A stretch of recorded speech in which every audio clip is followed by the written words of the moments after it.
All right, guys, welcome back to the channel. Welcome back to the stream. Welcome. If you are new here, thank you guys so much for joining me today and waiting patiently, as always, for the intro to finish up. Man, oh man, sorry that I didn't do a stream yesterday and that there was no content made yesterday. I was gaming. I was playing Death Stranding 2, and I'm going to talk to you guys about that today. Give you my initial thoughts and impressions. We do have many other topics we're going to be discussing. It's been busy. There's a lot going on, and man, it's been hot. So I've been staying indoors. Good excuse to stay inside and just, play Death Stranding. Yeah, there will be no spoilers. Yeah, dude. It's been I put it right in my title. Death Stranding 2 is incredible. So obviously I have not been enjoying the game so far. You should be able to infer that. I'm kidding, of course. Yeah, we're going to talk about Death Stranding 2. We're going to talk about Sony coming out once again and reaffirming that they are not following the Xbox Game Pass model and they have no intention of doing so. We're going to be talking about Intergalactic and how it seems as though it may be a very RPG-driven game. And we have other things as well that I'm sure will be part of the discussion as we go further into the stream. But yeah, I hope everybody is doing well today. I don't know what it's like where you guys are, but it's like pretty much 100 degrees here. So just trying to keep cool. Not sure how hot it's going to get over the course of the stream today. May have to rip the shirt off. No, I'm just kidding. Am I, though? I don't know. But we have Lux here with a super chat. Thank you for that, Lux. He says, MBG, did you see the Nintendo stock NTDOF rise after Death Stranding 2's contribution? Nintendo owned Nintendo Pictures, helped with the development of the game. I did see that. And I came across something regarding that, Lux, that I didn't look too deeply into it. I just kind of saw it pop up on, I think it was the PS5 subreddit. Where did it go now? Now I can't find it. Hold on. Here we go. Yeah, it says Nintendo-owned company worked on Death Stranding 2. And the top reply says Nintendo owned since 2022 when they bought it and renamed it. The game has been in development since around 2019, so it was probably used prior to being acquired, even if it was after, though. It's like Sony and Bungie. It's being ran independently, so basically a process and expertise for hire by anybody. So I don't know. The Nintendo logo is there, and it was in the credits, but it does seem like it was a company that was already in association with Death Stranding 2 prior to them being purchased, the development of it anyway. Unless Nintendo's just like, yeah, that's cool, bro. We'll get paid for that. And we have Dragon Warrior, a member for 2 months, who says, what are some games I need to play in order to display the screen of the PlayStation Portal? What can it handle? Dragon Warrior, it can pretty much handle any game. You're just streaming it. So it's one of these things where I guess just whatever game what you think is going to look good, right? Whatever game you already think looks good should look good on the PlayStation Portal. It's all about the internet connection, man. That's what it's all about. I'm enjoying it very much. Yeah. Garrett, what's going on, man? Shadowlink, you're saying it's 94 degrees out here. Since you're on the East Coast, it's probably that for you as well, man. I feel like I was melting. Yeah, I was outside for about 2 minutes, and it felt like, I could feel my skin burning. It's very, very hot outside right now. I think it's going to start cooling down tomorrow, though, and I think it's going to rain for like the next 3 or 4 days, so that should cool things down quite a bit. Yeah, so I have to, I don't know if he's here right now, but I have to give a shout out to Silent Spartan, because he is partially the reason why I was able to start playing Death Stranding 2, because he had a generous donation and encouraged me to buy the digital deluxe version. So I used what he donated towards that, and man, I'm really glad that he did that because yeah, I had to pull myself away. I didn't play it literally all day yesterday, but I had to pull myself away from it. I mean, I was going on about a 5 hour gaming session, which is abnormally long for me. I usually game for like 2 hours at a time and then like take breaks in between. So I just did like five, probably even close to 6 hours just straight. And I was like kind of shocked. I'm like, oh man, okay, wow. It took me a lot longer to get addicted to Death Stranding 1 and its gameplay loop. I noticed with Death Stranding 2, I am just, I don't know. I don't know if it's maybe because I have experience, after playing the first game or whatever, but something about the sequel and just even like the first 3, 4, 5 hours had me completely hooked.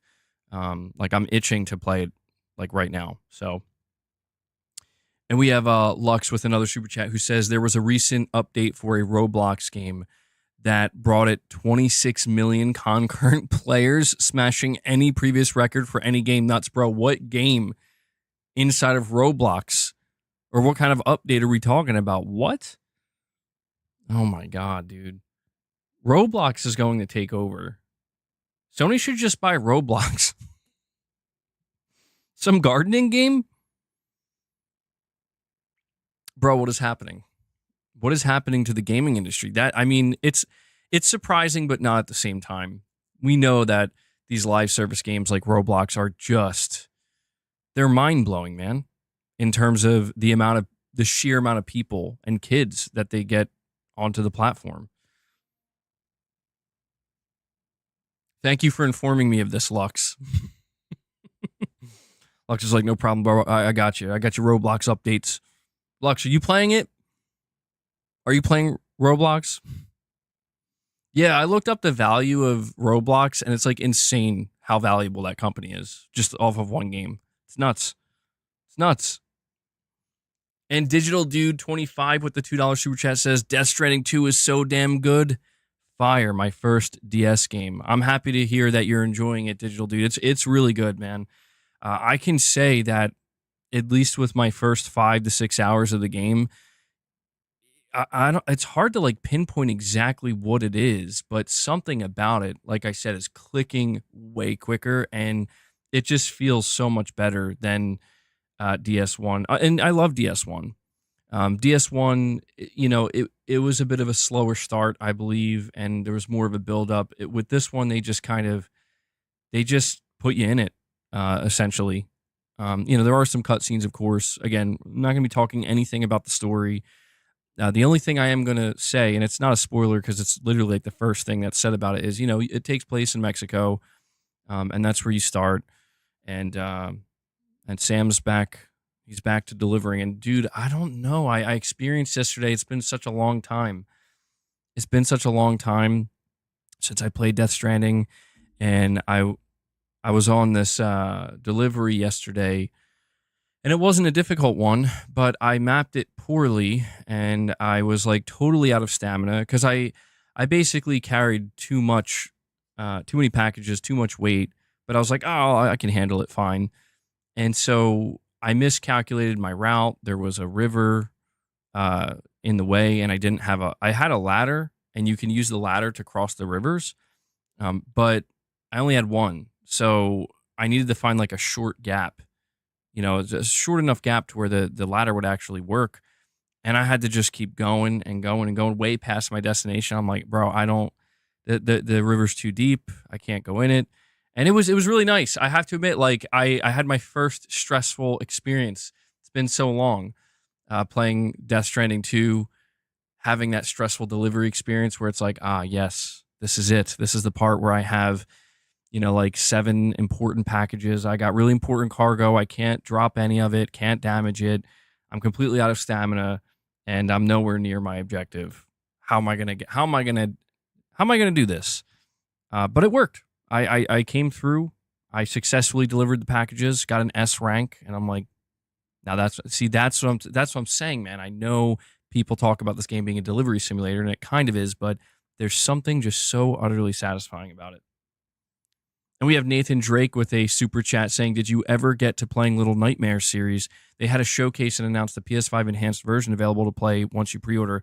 I never played it myself, but I've seen some gameplay of it. I've seen not entire playthroughs, but I've just like stumbled across it and was checking it out. And obviously, I've seen it shown off at different events. And this is a series that people have absolutely recommended to me over the years. So maybe at some point I will check it out. I've heard really, really good things about Little Nightmares, man. And I actually didn't know that. I didn't know that they announced the PS5 enhanced version available to play once you pre-order. That's pretty sweet. I don't know if I ever claimed it on PlayStation Plus. I'll have to go check. There's at least a 50% chance I did. You would think I've claimed every PS Plus game, but some games I've actually, there's just like some months where I would forget to do it, literally. And yeah. But the real question, MBG, is with the first 5 hours, was there too much feet talk? We have to know. We need a Feetgate update. Oh, man. Digital Dude 25 with another $2 super chat says, "I kid you not, I already have like 30 screenshots." Dude, same here. I took a bunch and I had to stop because I'm like, I'm not making progress. Yeah, I didn't even talk about that yet. I'm going to be a little bit all over the place, obviously, with my discussion on Death Stranding 2, but holy shit, this game. If you're like, look, I'm sure it looks phenomenal on the PS5, like the base model, but this game on the PS5 Pro, the Decima engine is flexing hard, man. It is flexing hard. It looks stunning. And I know that, you know, it it's always like, oh, the graphics. Who cares about the graphics? Who cares about how good a game looks? But I mean, dude, I'm loving the gameplay, but this game, one of the most distracting parts of this game is how damn good it looks. I'm not kidding.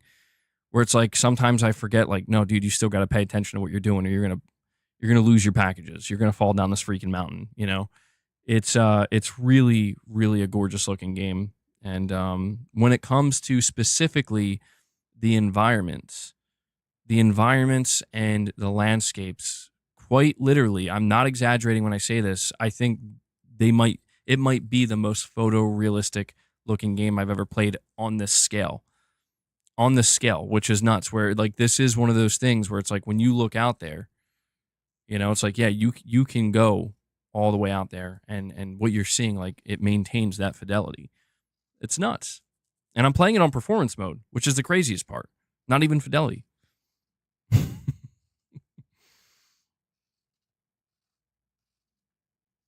Yeah, that's true as well, Chris.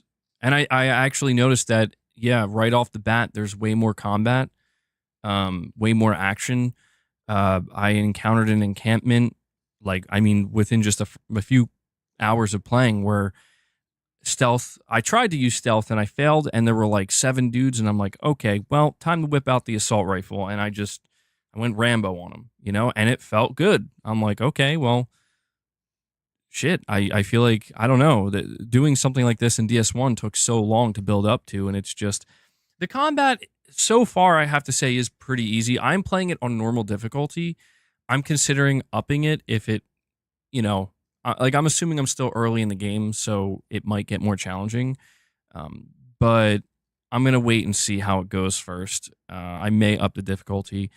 I mean, when I encountered like 7 enemies and they were after me, granted they didn't have firearms, they had like those spear things that they throw, the electric spears. When I pulled out the assault rifle, I mean, I took them out pretty quick. You know, I took them out pretty quick, pretty efficiently. There are stats. You have stats now that upgrade based on what you do. If you choose to engage in combat, you have like a combat proficiency stat. You have like a stealth proficiency stat, and depending on how you play, you know, they upgrade automatically. You basically acquire XP, and I don't really know exactly what you unlock. I'm assuming you unlock different perks or just abilities, or you just become way more, like, whatever type of mechanics you're engaged with are more seamless, more effective overall. But that's a nice touch as well. And we have Sean Mitchell with a super chat. Thank you, buddy, saying, "Hey, MBG, you asked me to get back to you when I started DS2. I have no fatigue going from 1 to 2. This game is unbelievable. Glad I got the Pro. My Magellan statue is sitting next to my 18 inches of Venom." Sean, thank you for getting back to me, man. And yeah, I had a feeling, you know, as I was playing it, that if I were to hear from you again, there was going to be no fatigue, because that's what's kind of cool about DS2 is they do kind of treat it like you just got done playing one. Now, like for somebody like me, I haven't played since I haven't played since 2019. I got the platinum for the game. I think I got the platinum in early 2020, like January of 2020. And I don't think I went back and played after that. Even with the updates, I'm like, I got my fill. I'll wait for the sequel, which we knew, or at least I think we had some idea at the time that it was coming.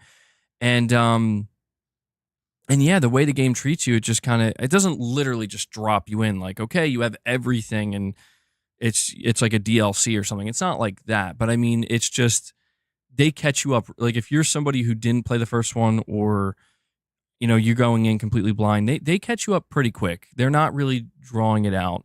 And they're introducing a lot of different tools that you can use.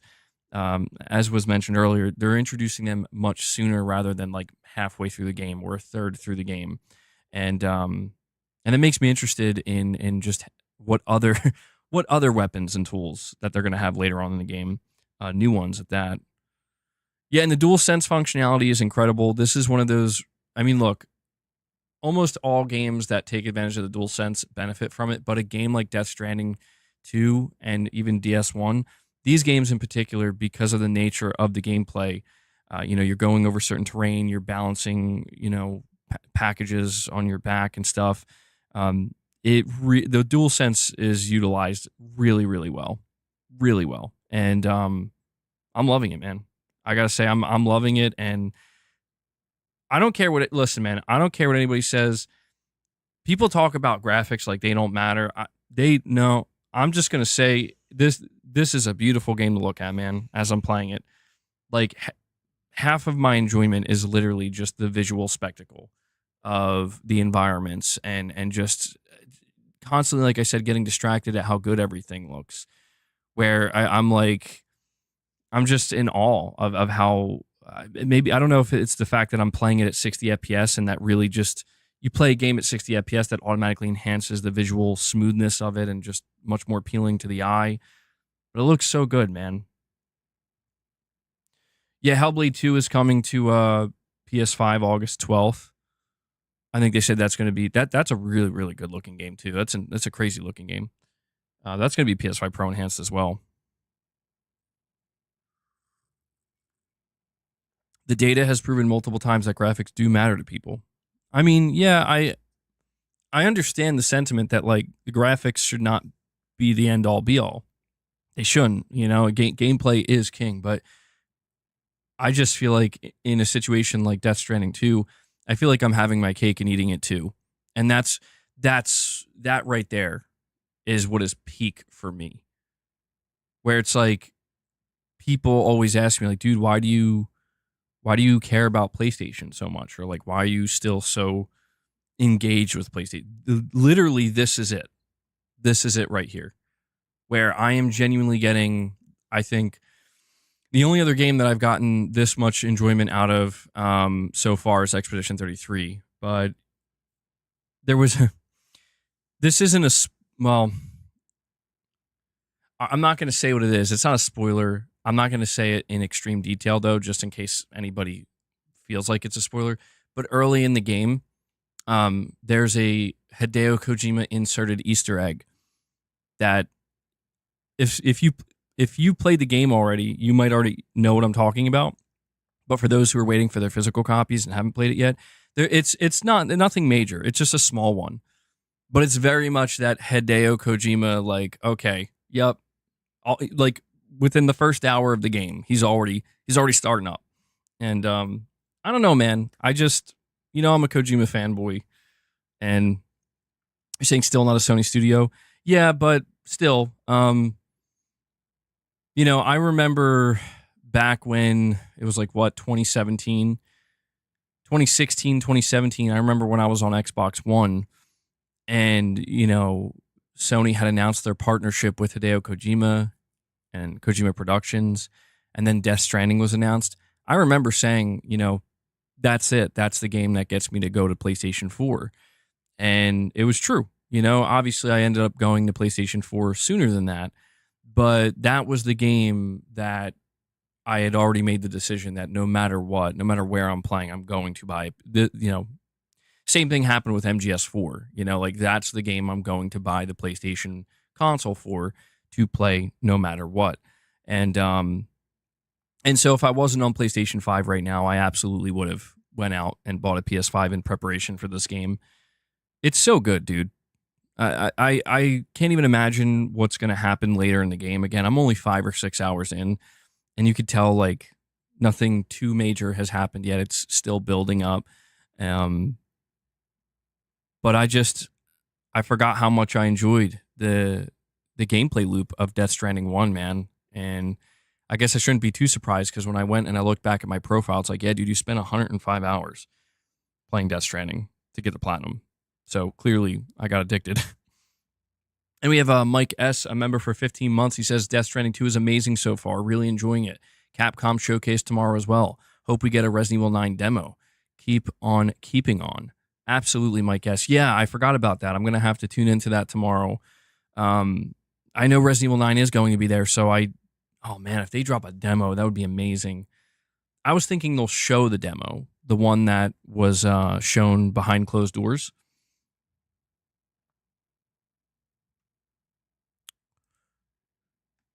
There's something on my eye? Wait, what? There's a faint black spot on the right of your eye. Here? This? Boss, get down. Get down. You're going to knock my coffee over, bro. You got to get down.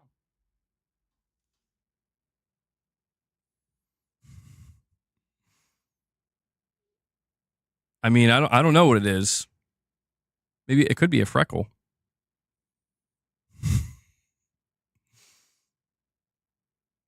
Somebody punched me, bro. I got into a fight. With an Xbot. Someone speed ran the DS1 Platinum in 23 hours in real time. Oh my god, dude. It's a beauty spot.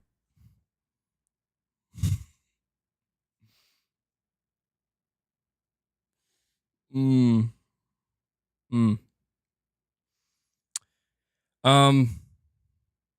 But yeah, I mean, dude, Death Stranding so far, so good. Death Stranding 2, absolutely worth the wait. Kojima cooked once again. Let's see if this is gonna. Sorry, hold on.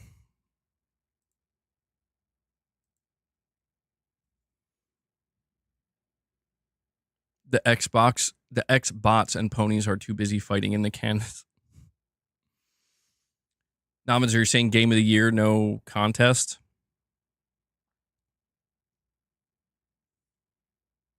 I mean, I have no doubt in my mind that this will be a game of the year contender for me personally when I finish it. I'm still curious to see if it overtakes Expedition 33. I mean, it's off to a really strong start. I will tell you that. It's off to a strong start. It's got its hooks into me already. So I don't know, man. I mean, I put, like I said, 6 hours into it so far, and it feels like I'm just barely scratching the surface of the game. And we have a Sean Mitchell with a super chat saying, if you didn't make the switch to PlayStation for Death Stranding 1, you'd be busy telling PlayStation fans they have no games. You made the right call back in 2019. Damn, dude. Yeah, I mean, listen, if there's something that I've discovered, Sean, is that apparently there are a lot of Xbox players who want to play Death Stranding 2 and are seemingly under the impression that they're going to be doing so next year. That they are.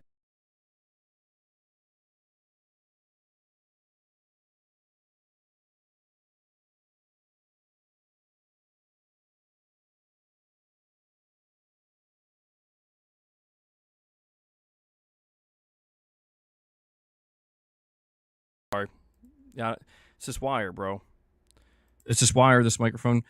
Yeah, I'll have to keep an eye on that. Guys, let me see. We are $125 away from hitting the donation goal to get a new mic. Okay? To get a better one. So, yeah, hopefully this one will keep chugging along. It'll keep on keeping on, bro, for as long as it can. Why are you guys fighting? Luna and Boss are fighting. You can't see it. Oh my god, Boss is growling. Okay. All right, we're all done. We're all done here. Damn cats. Start using sign language, way cheaper. Digital Dude 25 says, hopefully we see Fragile's feet in the game. Well, we all know why Digital Dude bought the game. I'm not surprised. Digital Dude, that's the least surprising thing I've heard you say. I still can't believe that's one of the reasons why GameSpot took points off, bro. These damn tropes around women. But yeah, when it comes to the story side, you know, you got Sam and Fragile, obviously, but I'm not going to talk anything about the story. You guys will just have to play it. I will say I haven't encountered anything major yet.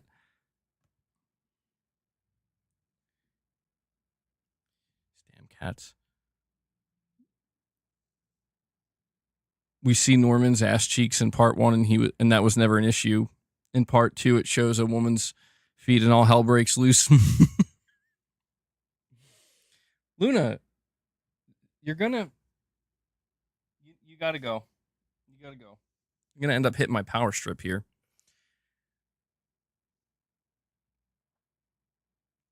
Sure, Novinzer, go ahead.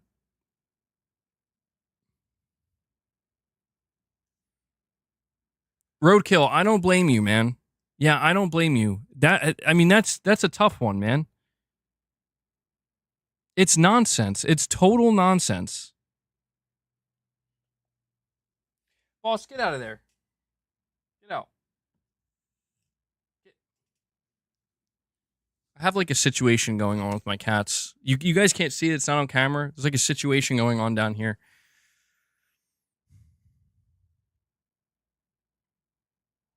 Prince, you're saying you quit GameSpot and IGN years ago? I mean, I have as well, but I mean, I still pay attention to some of their reviews in cases like this, but you're starting Sunday Beast Mode. Do I think Yote could hit a 90 plus on meta? I think it can, yeah, for sure. Absolutely. Sucker Punch, I know they have it in them. I know they can do it.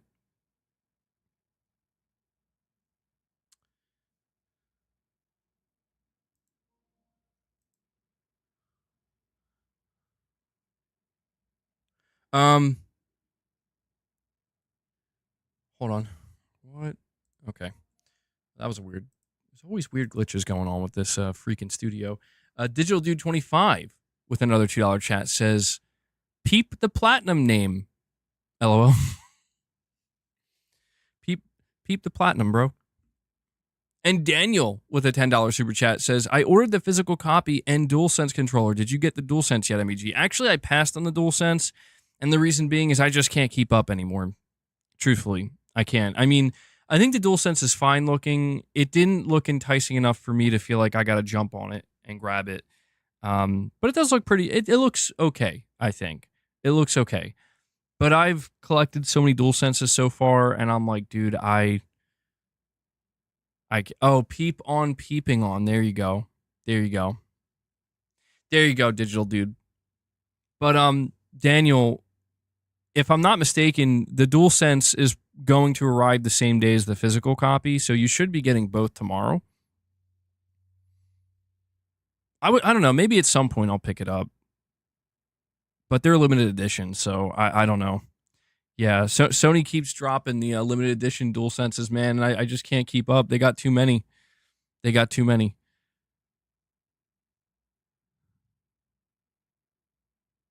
But Daniel, I see your profile picture is the Kojima Productions logo. So I'm assuming you're very excited for this game, dude. I saw some people getting their collector's editions. They were opening them up.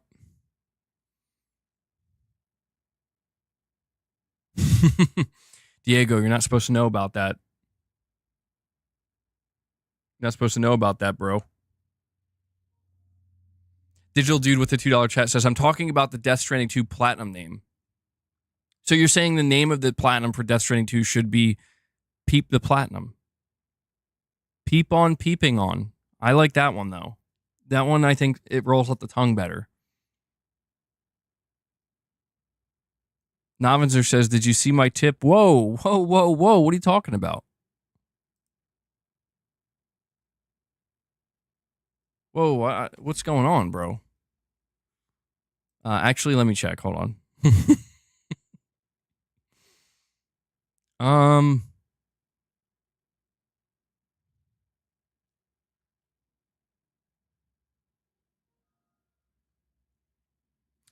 You're saying there's a section where red robots pull out their dogs. Don't go around that area. Just go to them and you'll get a cutscene. Okay. I'll try to keep that in mind. Oh, sorry, Digital Dude. He's like, God damn this guy. Why, MBG, why are you so stupid, man? Gooning on. Okay. You're saying no. I'm saying check it out. Oh. Okay. Damn. So, Digital Dude, I apologize, man. I was just on a totally different.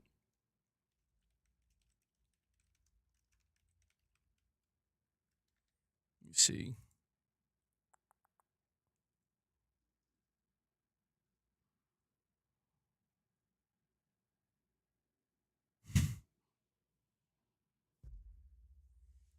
Homo.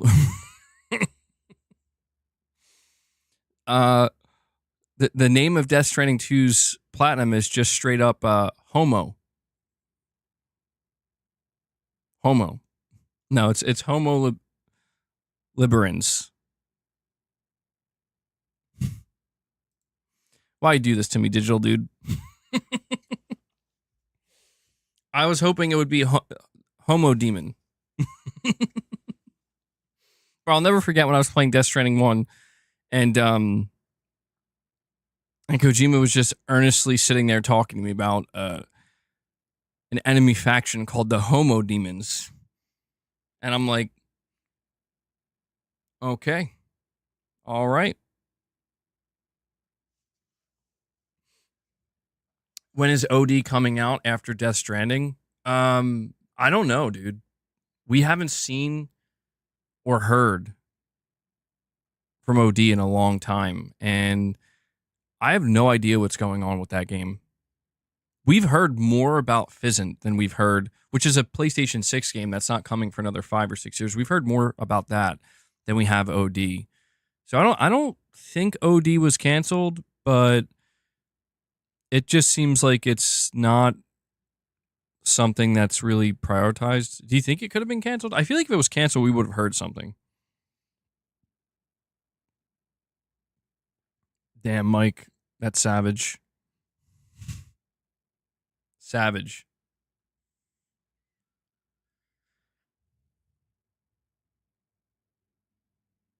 Well, what I can say is I feel like I could say this with confidence. Now, again, I'm saying it after only putting about 6 hours into the game, but if you did enjoy Death Stranding 1, I think you're absolutely going to enjoy 2.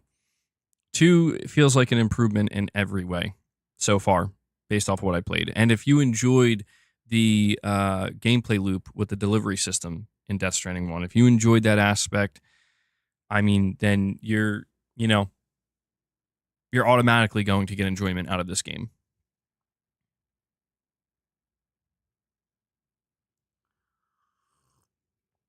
Yo, yeah, I know, man. Trust me. I've been dealing with some of the most insane. Listen, let's have this conversation for a moment, okay? We're going to pivot, but I have to talk about this because all I'm going to do right now is deliver a few facts, okay? Now, we all know that facts don't care about your feelings, but man, when I tell you, I've encountered quite a few people apparently in their feelings about these facts. All right. Fact number 1, Sony published Death Stranding 2 on the beach. Fact number 2, Sony funded Death Stranding 2 on the beach. Fact number 3, a PlayStation first-party studio, XDev, helped develop Death Stranding 2 on the beach, or, offered development support. Fact number 4, Death Stranding 2 on the beach is currently a PlayStation 5 exclusive. These are 4 facts, just straight facts, that, man, let me tell you, I was out there on the internet talking about these facts, pointing these facts out, and it really upset some people.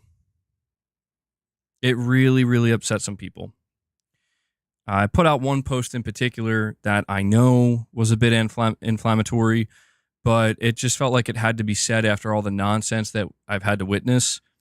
And it's just simply that, Death Stranding 2 serves as a reminder that, not only does Sony still deliver games, but they deliver really good games, man. And that counts for a hell of a lot for me, and I think a lot of others. And, it's crazy to me that there are people out there who will just completely shove a game like Death Stranding 2 aside, not even give it a second thought, whether it be because it's on PlayStation or it's PlayStation only, or because it's like, oh, it's a delivery simulator or whatever. Okay, come on. Chill out. Chill, come on. And Chris Brown with the $2 super chat says, Death Stranding will forever be the best looking Series S game.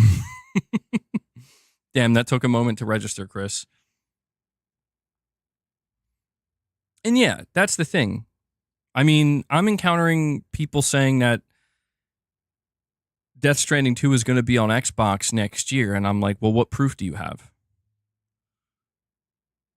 I'm giving you 4 facts that cannot be denied.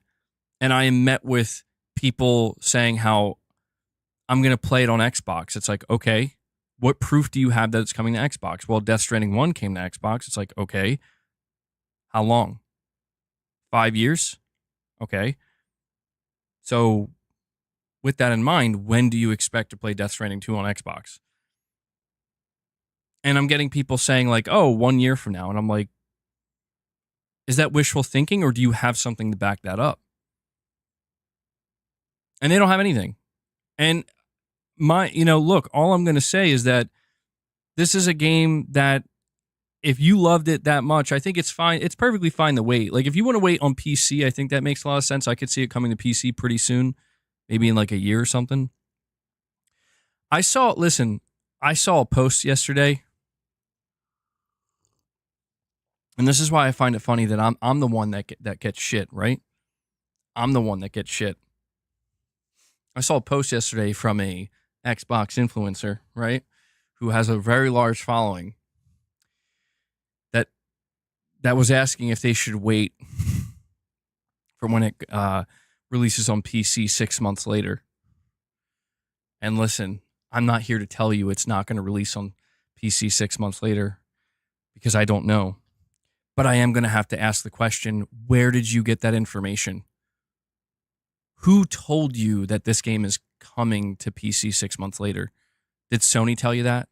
Did Kojima Productions tell you that? Did Phil Spencer tell you that? Or did some random dude on the internet tell you that? With no proof. Listen, I couldn't care less if it released on PC 6 months from now. What I care about are people trying very hard to discredit PlayStation in any way they can. Where it's like, let's just face the facts here. Kojima got God knows how many offers when he became a free agent, and he chose to work with Sony. And he went on record saying that he chose to work with Sony because Sony was like, do whatever you want, dude. We'll even give you an engine. We don't care. Do whatever you want. And it's not about the exclusivity so much as it's about, like, Death Stranding is a game that represents, I think, Sony just, obviously they funded it. They put a lot of money into it, of course. But it represents Sony just basically trusting, a prolific game developer to do something somewhat unorthodox. And I think Death Stranding 1 is a perfect example of like, yeah, I don't think it landed with everybody. But then they stuck with it. They do a Death Stranding 2. They probably put even more money into it. And Kojima put even more time into it. And now look at the results. And I just don't understand why these groups of people, they refuse to give Sony any credit for anything. It's like, I'm not here to tell you that Sony owns the Death Stranding IP. I'm not here to tell you that this game won't eventually end up on PC or even Xbox one day. I'm just here to tell you that the fact of the matter, the facts right now are Sony published it, Sony funded it, a Sony studio helped co-develop it, or at least, offered development support, and it's currently a PS5 exclusive. And you know what? That's a pretty big deal to me. I don't know, man. It's bizarre behavior out here. You're giving Kojima all the credit? You think Sony's just the money? Ray, I'm sorry. I almost missed your super chat, buddy. You got to get super chat. Your $2 super chat, you're saying, how would you compare Death Stranding 2 to Hellblade 2 graphics?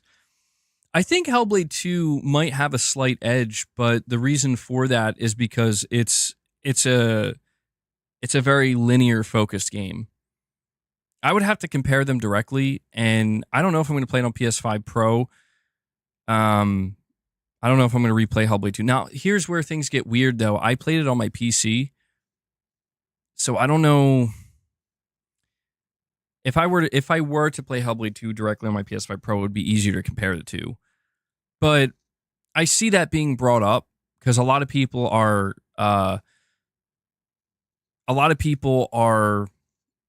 really kind of pointing out how good Death Stranding 2 looks. And I am seeing some people getting a bit salty about it. And, people are throwing up like, oh, well, Hellblade 2 looks better and whatnot. It's like, bro, it's natural, I think, to compare these games. But we do have to understand that one is a super focused, linear, very, intentional game where you're following the beaten path. The other is a completely open world game. And I just think it's fair to say that, the open world game that hits graphical fidelity on this level is just simply overall more impressive than a linear game hitting a maybe slightly higher level because it's like corridor. Because I'm not trying to, take anything away from Hellblade 2. It's an incredible looking game. It's one of the best looking games out there. There's no denying that. But to me, what makes Death Stranding 2 so impressive is just how vast and open it is and how, like, the scale and scope of the game and the fact that, like, every aspect of it maintains that extremely high level of graphical fidelity. I mean, the only other game I've seen that I think does that, ironically enough, is another Decima engine game is like Forbidden West. Where, I mean, now to me, that's a more interesting comparison. Let's compare Horizon Forbidden West to Death Stranding 2. And I feel like, I think that what I like about Death Stranding 2 is it goes for a more photorealistic look. Horizon Forbidden West does look very realistic, but it almost has this kind of subtle stylization to it. To whereas I think Death Stranding 2, at least in the environments that that you're playing in, they're very grounded. They're meant to look very real world, and my God, it really knocks it out of the park. It really knocks it out of the park. But they both look stunning. And, I've always given Hellblade 2 a ton of credit for, I've given that game a ton of credit for looking superb. And, I think you could say that, Hellblade 2 is like a tech demo. You could say that, but you can't say it's a bad looking game. What's up, Gaming Survivor? You don't think Hellblade 2 looks as good as people claim? It's going to be interesting to see what Naughty Dog's new game looks like, Intergalactic. because I mean that's a game we know that Naughty Dog they always raise the bar when it comes to graphics.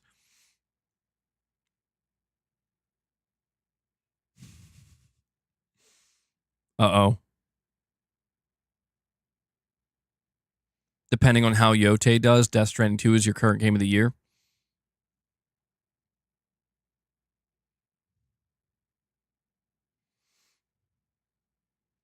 Well, I mean, yeah, ironically enough, Hellblade 2 did get a release date today for PS5. It's coming out August 12th. So in August, Xbox is dropping, or Microsoft is dropping Hellblade 2 and Gears of War on PS5, and both are going to be PS5 Pro enhanced. Yeah, I mean, Death Stranding 2 also has dynamic weather, a day-night cycle. It's got a lot going on at one time.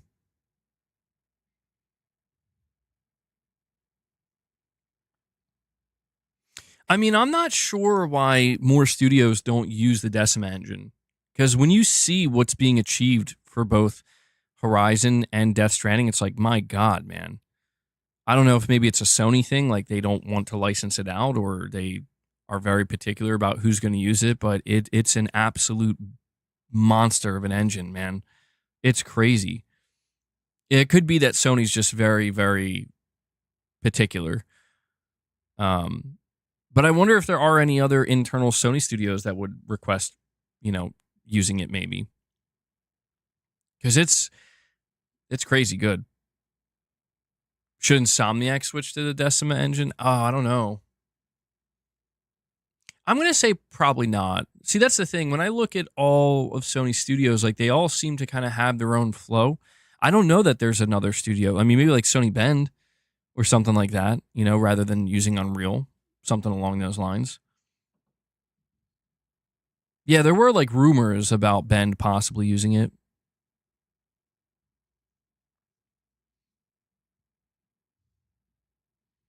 Yeah, I think Insomniac's engine is fine. I don't think that they really need to change anything up. Insomniac's good. Santa Monica's good. Naughty Dog's good. I think Sucker Punch is good with their own engine.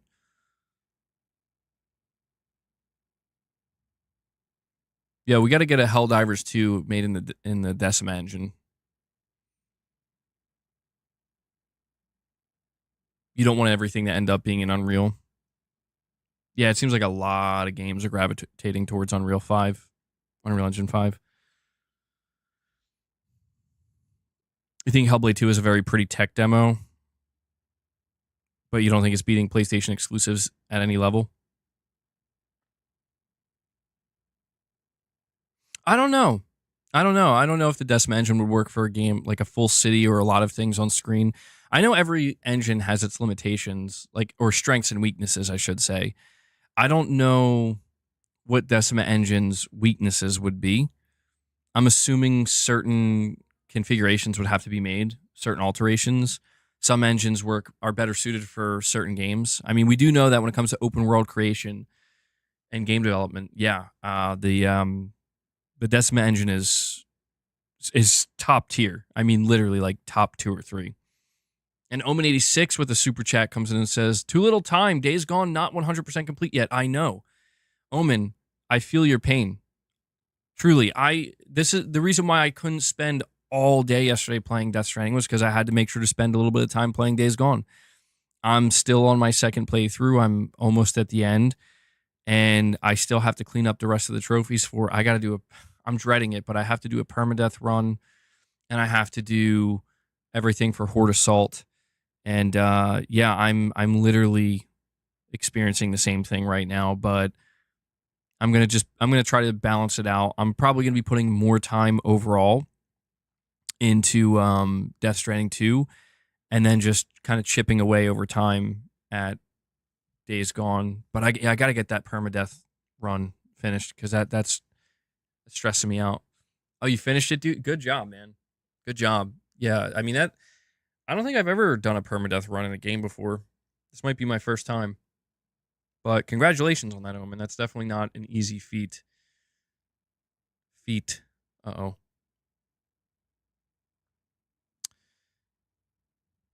Oh, you're on the mission where you're finding the dog, Jake? This is a good mission. Yeah.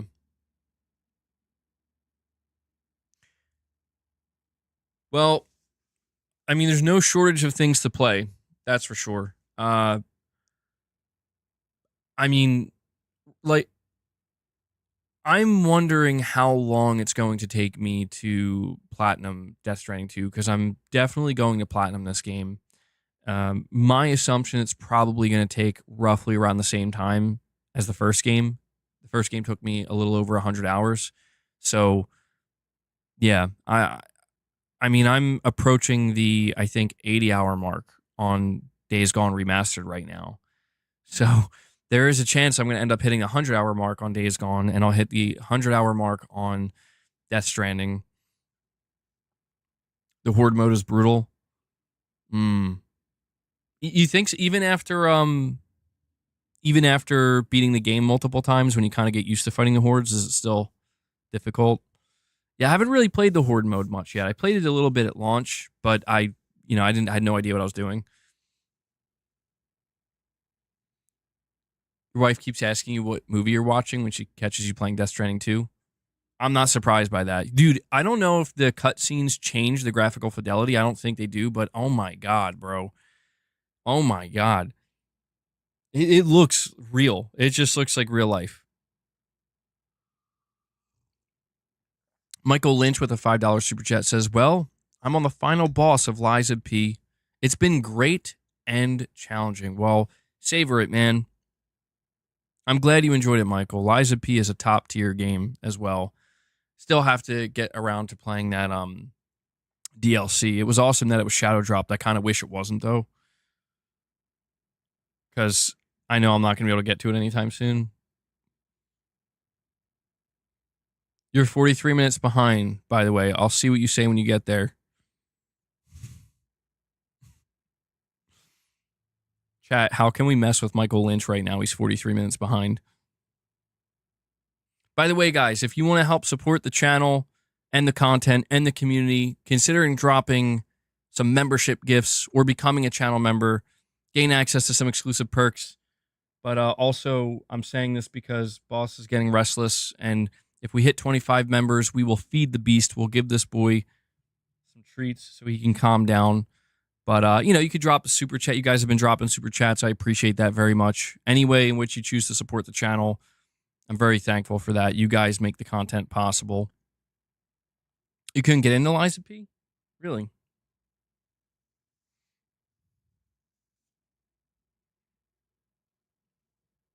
I think that's a studio that Sony should keep their eye on, man. Consider trying to work with more closely, because I think Liza P is a top tier Souls-like. 160 hours into Days Gone Remastered already? God damn, Omen. Omen's not playing around. I mean, I get it, man. I get it. Savor it, right? Savor it, enjoy it, because we don't know if this is the last time we're going to experience Days Gone. You still have Liza P wrapped in plastic on the stack. You're watching at 2 times speed? Well, I don't think Michael heard me. I don't think Michael's caught up yet, but he claims he's watching at 2 times speed. That's funny, man. Well, I'll tell you what. Sony did it again. People wonder why. People wonder why PlayStation continues to do well, why Sony continues to do well. Obviously, the development of Death Stranding 2, the bulk of the credit absolutely goes to Hideo Kojima and his team at Kojima Productions. They strive for excellence. I think that they've achieved it. I don't know if Kojima necessarily achieved his goal. I can't tell you yet because I haven't beat the game, of trying to be divisive or controversial. I don't know if he's achieved that. But Sony did it again, dude. This right here, this is why when people talk about, oh man, Sony only has 1 or 2 games a year, and I'm like, yeah, but you don't understand. You don't understand. When those 1 or 2 games, or sometimes even 3 games, when they are like quite literally some of the best games that are going to release the entire generation. That's more meaningful than getting 3 or 4 or 5 games that, maybe some of them are good, maybe some of them are okay. At least to me. I'm not claiming that for everybody out there. That's up to you to decide. But this is why, man, when I encounter so many of these naysayers where they try so hard to make it seem like PlayStation is doing something wrong, and I'm like, no, you don't get it. Games like Death Stranding, games like Ghost of Yotei, like they will be top tier quality. They will probably be Game of the Year contenders. They're going to sell millions and millions of copies, probably at full price. And they're going to break even and hopefully become profitable. So as Jim Ryan once put it, that virtuous cycle can continue. This is what I support, man. And that's not true though. You're saying this isn't Sony. It is. Like they literally put the PlayStation Studios logo. Listen, saying Death Stranding 2 isn't Sony is about the same as saying that it's like saying it would be like the equivalent of saying what's I don't know why I'm drawing a blank. Starfield. It'd be like saying Starfield isn't Microsoft. I don't know why it took me so long to remember. I was like, what's the name of the game, bro? And it's like, dude, it's in Microsoft's case, you say Starfield is Microsoft because they literally own them. They literally bought them and own them, and then they slapped the Xbox logo on it. Sony is out here straight up funding the game, publishing the game, offering XDev support for the game, giving this man their own engine to use. And people want to still say it's not Sony. It's not Sony. Listen, dude, the reality of the situation is that if one day Death Stranding 2 launches on Xbox and you see, just like we saw with Death Stranding 1, and you see people on that platform, the people I'm talking about how great it is suddenly, yeah, that's a Sony funded and published game, bro. You can partially thank PlayStation for that, just as much as you can thank Kojima Productions for coming up with the crazy idea that is Death Stranding. This is where, people just constantly want to move the goalposts. They want to constantly pick and choose. They want to be unfair about it. Oh, it doesn't count. It doesn't count. I'll tell you right now, I fucking have a PS5 Pro. I bought this game. I boot the game up. Shows me the PlayStation Studios logo. Shows me the Kojima Productions logo. I start playing it. It's clicking. And it's like, wow, this is one of the best games I've played so far this year. Believe me, I can confirm it counts. Can confirm.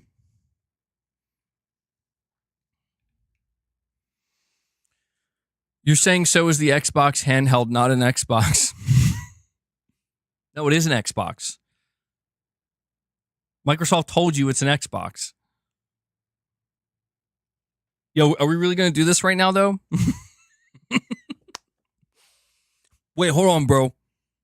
If Death Stranding 2 is a PlayStation 5 game, is a Sony game, then that must mean the new Xbox ROG Ally X really is an Xbox. Oh, shit. It's like, yeah, Dude, I have to admit, that's some funny shit right there. I'm not gonna lie. I was expecting this to go in a few different directions. That was not the direction I was expecting it to go in. Yo, yeah, he could have brought up the MetaQuest though. The MetaQuest Xbox. I don't know. I love to see it, bro. I love to see it. I love to see Sony doing what they do best. Kojima doing what he does best. And I want the record to show that I've said numerous times I wouldn't care if Death Stranding 2 launched day and date on PC. I don't think it would hurt Sony that much. Maybe, I don't know, maybe it would dissuade a couple people from buying a console. but I think it would be fine. I wouldn't be upset with that, and I won't even be upset if this game goes to Xbox at some point, man. I hope they can enjoy it. I don't think it'll matter. I don't know how well DS1 did, but it's just, again, I'm talking about those people where it's like they're the salty ones this time around, man. Where it's like, I get it. It's better when PlayStation is in this weird place that isn't actually real, where they don't produce games and they don't have good games, and there's no reason for people to actually enjoy the platform and whatever. It's like, I understand that for some people out there, it's just better for them to live in that, with that diluted mindset. But you just don't like the console warring? Well, tell that to the people who are trying real hard right now to shit on Death Stranding 2, bro. Tell that to the people who are trying really hard to make it seem like it's a bad thing that Sony funded and published this game and helped partially develop it, and then said, hey, we're going to have it exclusive for a little while too. And Kojima agreed to it. And Silent Spartan comes in with a fit. Bro, Silent Spartan again. Again. What is this man doing? Silent Spartan popping in and dropping a 50 on you guys. 50 memberships. This is like, what, the 4th or 5th time I'm losing track. This man is a monster. He's a membership monster, bro. He's coming in pretty much every stream dropping 50 member gifts. Boss, get hype. He's just staring at me like he doesn't know what I'm saying. I know you know what I'm saying. Holy shit. By the way, Silent Spartan, I gave you a little shout out earlier. I don't know if you just tuned into the stream now, but I gave you a shout out earlier for dropping that donation. What was it, 2 days ago on stream, telling me to use it to get the digital deluxe version of Death Stranding 2, because I did, and man, I'm really glad you dropped that donation, and you let me do it guilt-free. I appreciate that. You're like, yo, man, double dip. This one's on me, because I've been playing Death Stranding 2, and I think I would have broke. I think I definitely would have broke, because it's so fun, man. It's so good. Are you playing it yet, Silent Spartan, or are you... I don't know if you're going for the digital version or if you're getting the physical. Yeah, I agree. Tyler, I agree with that. It doesn't feel like a walking sim. Not to me, dude. I mean, there are moments where you are just walking, but every time I'm going from one destination to another, they're like... Anytime I'm approaching a cliffside or a river or any type of terrain where it's like, okay, this is the difference, man. This is the difference maker. You got a bit emotional when you got to the research station in Mexico. No spoilers, but that hit me. Yeah, I know exactly. I think that's just about where I left off. It's good shit, dude. Boss, come here. All right, well, since Silent Spartan dropped another 50 memberships, he crushed multiple goals. Boss, do you read me? It's time to feed the beast. Snack delivery.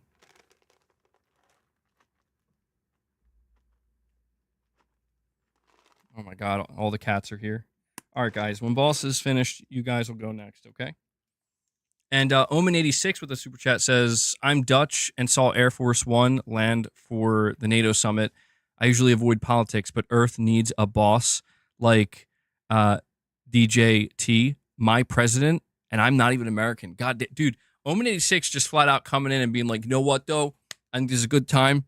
Donald Trump, bro. World needs Donald Trump. Yo, I will say, I'm not gonna get political about anything, because I mean the politics these days is crazy. Did you guys see? Because I saw it trending on Twitter where he just like dropped the F-bomb. He just said fuck, like straight up. He's like Israel and Iran don't know what the fuck they're doing or whatever. I was like, whoa, okay. It was just like one of those things where it's like, yo, it's just shocking because it's happening live on TV. I mean, yeah, he's being real about it. Got to give him that. He's not holding back. Does this mean it's okay for everybody on live TV to say the F word now? Yo, um, one of the things I can say, no spoilers, of course, but you can. I'm early on in Death Stranding 2, but you can tell that there's going to be a lot of commentary, not just on politics, but on many different aspects of the world in 2025. And man, I am here for it. I don't know what exactly Kojima's going to say. I don't know what bro is trying to say, but I'm here for it because this is what has made the Metal Gear Solid games so special to me. And let me I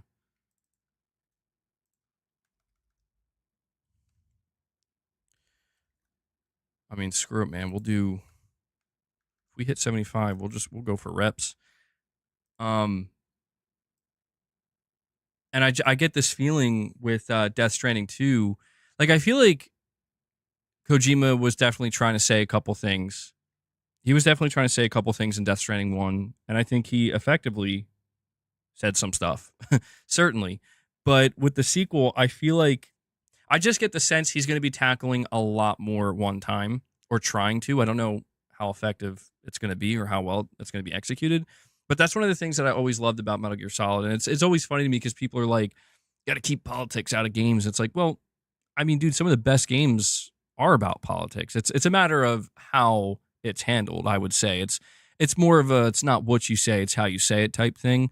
And that's why I think a lot of people, when they think about political games, they don't realize, they'll be like, oh yeah, I love the Metal Gear games, but they don't realize like those are some of the most political games out there, where they're saying things, but they're not like Kojima says things in his games. He's not trying to beat you over the head with it. He's just putting it out there, and it's up to you if you want to receive it or not. You know, just kind of like throwing it out there. And that's why I'm curious to see with Death Stranding 2 if he's going to, you know, he's older now. Kojima's much older now than he was when he was making the Metal Gear Solid games, and I'm just curious to see if the way in which he wants to get certain messages across, if it's evolved at all, if it's changed, or if it's going to come across in a very similar manner that, you know, that they did in the Metal Gear Solid games, or even with Death Stranding 1. I feel like with Death Stranding 1, compared to the sequel here, Kojima had way more time with this game, and the foundation was established. And I could be wrong. I'm only 6 hours into the game, but I feel like because of this, there's going to be much more emphasis on trying to get certain messages across. You know, trying to say certain things, and ultimately, I would assume trying to have more impact with the characters overall. We'll see.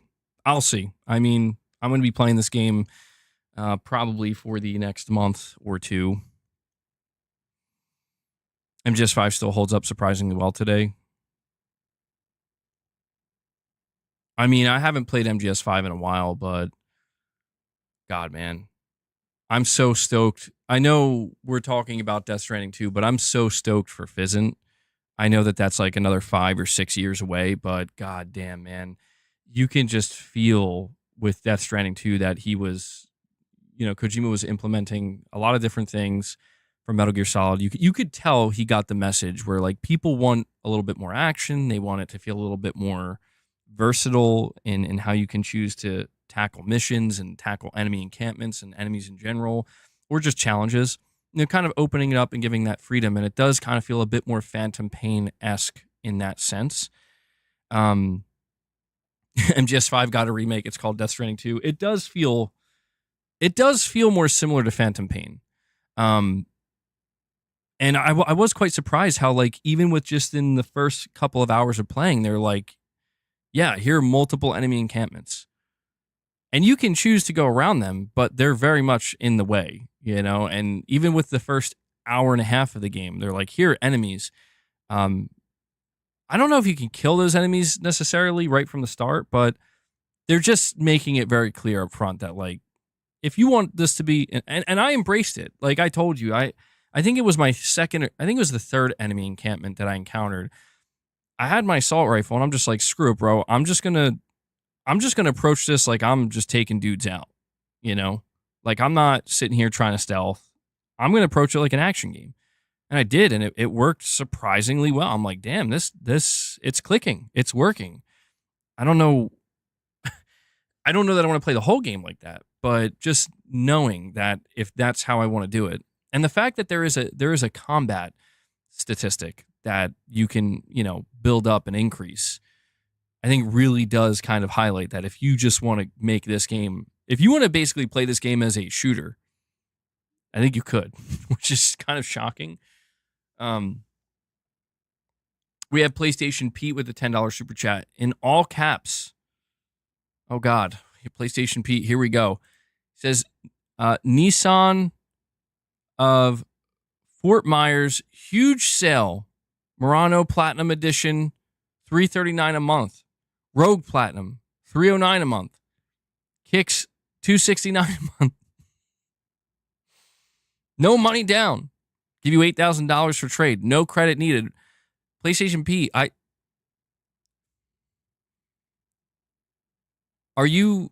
is this like a self-plug for your dealership? Yeah. Listen, man, PlayStation Pete is either out here doing a shameless plug for his dealership that he owns, or this man is just really passionate about these deals that they got going on. He's a fan. He says he's just a fan. Well, damn, bro. This dealership should be they should be giving you some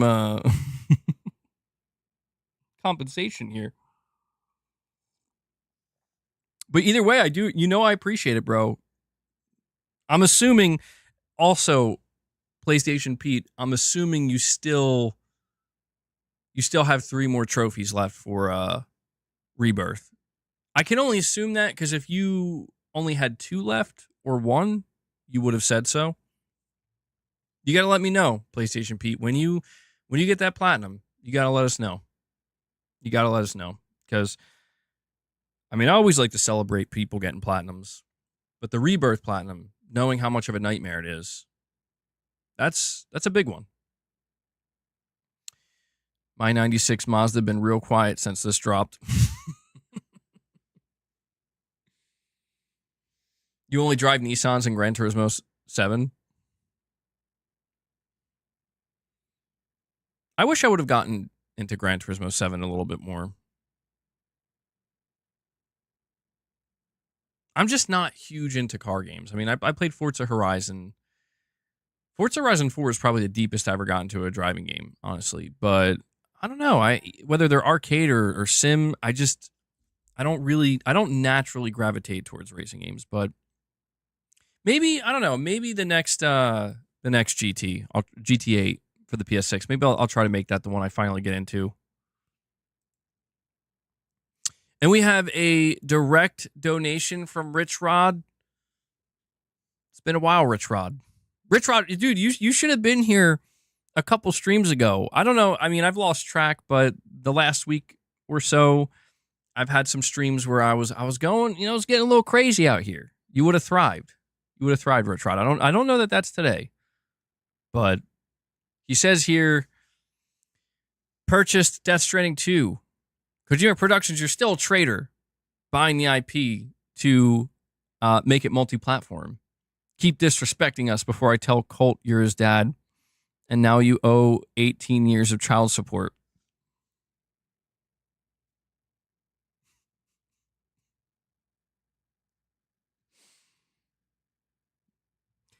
Rich Rod, not too bad. Not too bad. No violence, just he's back.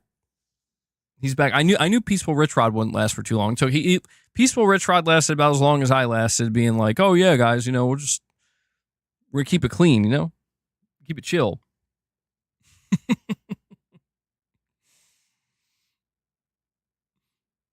Oh, there's another GT7 update tomorrow? Astro Kart?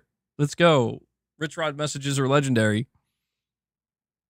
I'll be honest, man. Some of these Xbots, though, whatever you want to call them, I guess that is what we'll call them. They have been pissing me off, though. Like, truly. Some of them have really been grinding my gears just because it's like, dude, listen, look, I put out, it's a very simple post. Nothing crazy. I asked the question, I asked the crazy question. Are you buying Death Stranding 2? That's the question I asked. Bro, the most upvoted reply. Look at this. You tell me how I'm supposed to take this. Because I take it as goddamn, they want this game, bro. Where's it at? I know it's here. Of course, now I'm not going to be able to find it. The most upvoted reply, or the most hearted or liked reply, was some dude that I seemingly can't find right now for some reason, saying, oh yeah, here it is. 48 likes. I'm going to, like, on Xbox, I have to finish the first one before that. That's crazy. That's crazy, dude. Like, this is what's nuts to me, is that, like, I don't know, man. Like, I'm asking, is that like a flex? I don't know what that is. I don't know if that's hopium or what, but it's like, okay, man. I guess it's a simple yes or no. Simple yes or no would suffice, bro. But, oh man, I got to go over this with you guys, though. Forgive me, but I can't help myself. You know I can't help myself. I put out this post. I gotta tell you guys. I put out this post and I said, PlayStation's ex-dev studio confirms that they helped Kojima Productions with the development of Death Stranding 2. Sony funded, published, and helped develop it. Now, the reason why I said this was because the ex-dev studio Twitter account actually did reply to a bunch of arguments. Like, there's been major arguments going on all across Twitter of, like, people really trying to make it seem like Sony has nothing to do with this game. They're basically saying this game is a money hat, which is fucking comical to me, because it's like, dude, your overlord Microsoft did the largest money hat in gaming history by buying fucking Activision Blizzard, bro. But anyway, I digress. But yeah, people have been, like, violently. See, the Rich Rod violence is real. It's out there. It's on these Twitter streets. They're getting crazy, where they're trying to really discredit Sony, like, by making it seem like this is the equivalent of, like, Sony just dropping a bag of money and saying, just slap our logo on it and it's ours. Like, that's all they did. And it got to a point where the official PlayStation Studios ex-dev account had to chime in, and they said, hi, our ex-dev UK and Japan teams worked alongside Kojima Productions to help produce Death Stranding 2. And they shut that shit down real fast, which I was really glad to see, because it's like, thank you. Like, yeah, this is how I know I'm not fucking crazy. I know I'm not crazy when it's like, bro, when the official accounts got to come in and be like, bro, yeah, we helped develop this game. Like, we have teams of people here that helped Kojima Productions, like, develop and produce the game. 0 Point, Death Stranding 2 is great, dude. It's great so far. But, you know, I put this post out where that's all I said. I simply am saying, XDev confirmed they helped with it, so Sony published, funded, and helped develop it. Top comment. What's not a top comment, but first comment, will it be on Xbox? Pio says, of course, PlayStation loves Kojima. But I got into a little bit of an argument with this person. Dude, Omen, they do, bro. It's crazy. Like, let me give you this example. This person on Twitter simply says it will come to Xbox in 1 year. And I'm like, I know this is probably bait. But man, I'm falling for it, because this cannot stand. So I had to ask the person, I said, do you have proof Or are you just saying things for the sake of saying it? And he says, just like the first game, it will come to Xbox. I said, so Death Stranding 1 releases on Xbox 5 years after it releases on PlayStation. That is proof that Death Stranding 2 will now somehow release on Xbox just 1 year after it releases on PlayStation. Something isn't adding up here. He replies again. He won't stop. He says 1 or 2, it doesn't matter. It will be faster this time. I said again, where is your proof? You are just saying this without anything to back it up. And it ends when he says, my proof. You ready, guys? This is it. You know what his proof is? He says, my proof is common sense. So I ended it by saying, let me get this straight. What you're sitting here telling me is that we should just take your word for it. You have nothing to present. You have nothing to bring to the table to back up your claim or your statement. But we should all just say you're right anyway. Now, these are the types of people that we're talking about. These are the types of people where you don't have anything to back it up. All you have are words that you're just coming up with on the spot. You have nothing to present to prove anything. And we're just supposed to trust you. We're just supposed to say you're right. These are the people that I constantly encounter.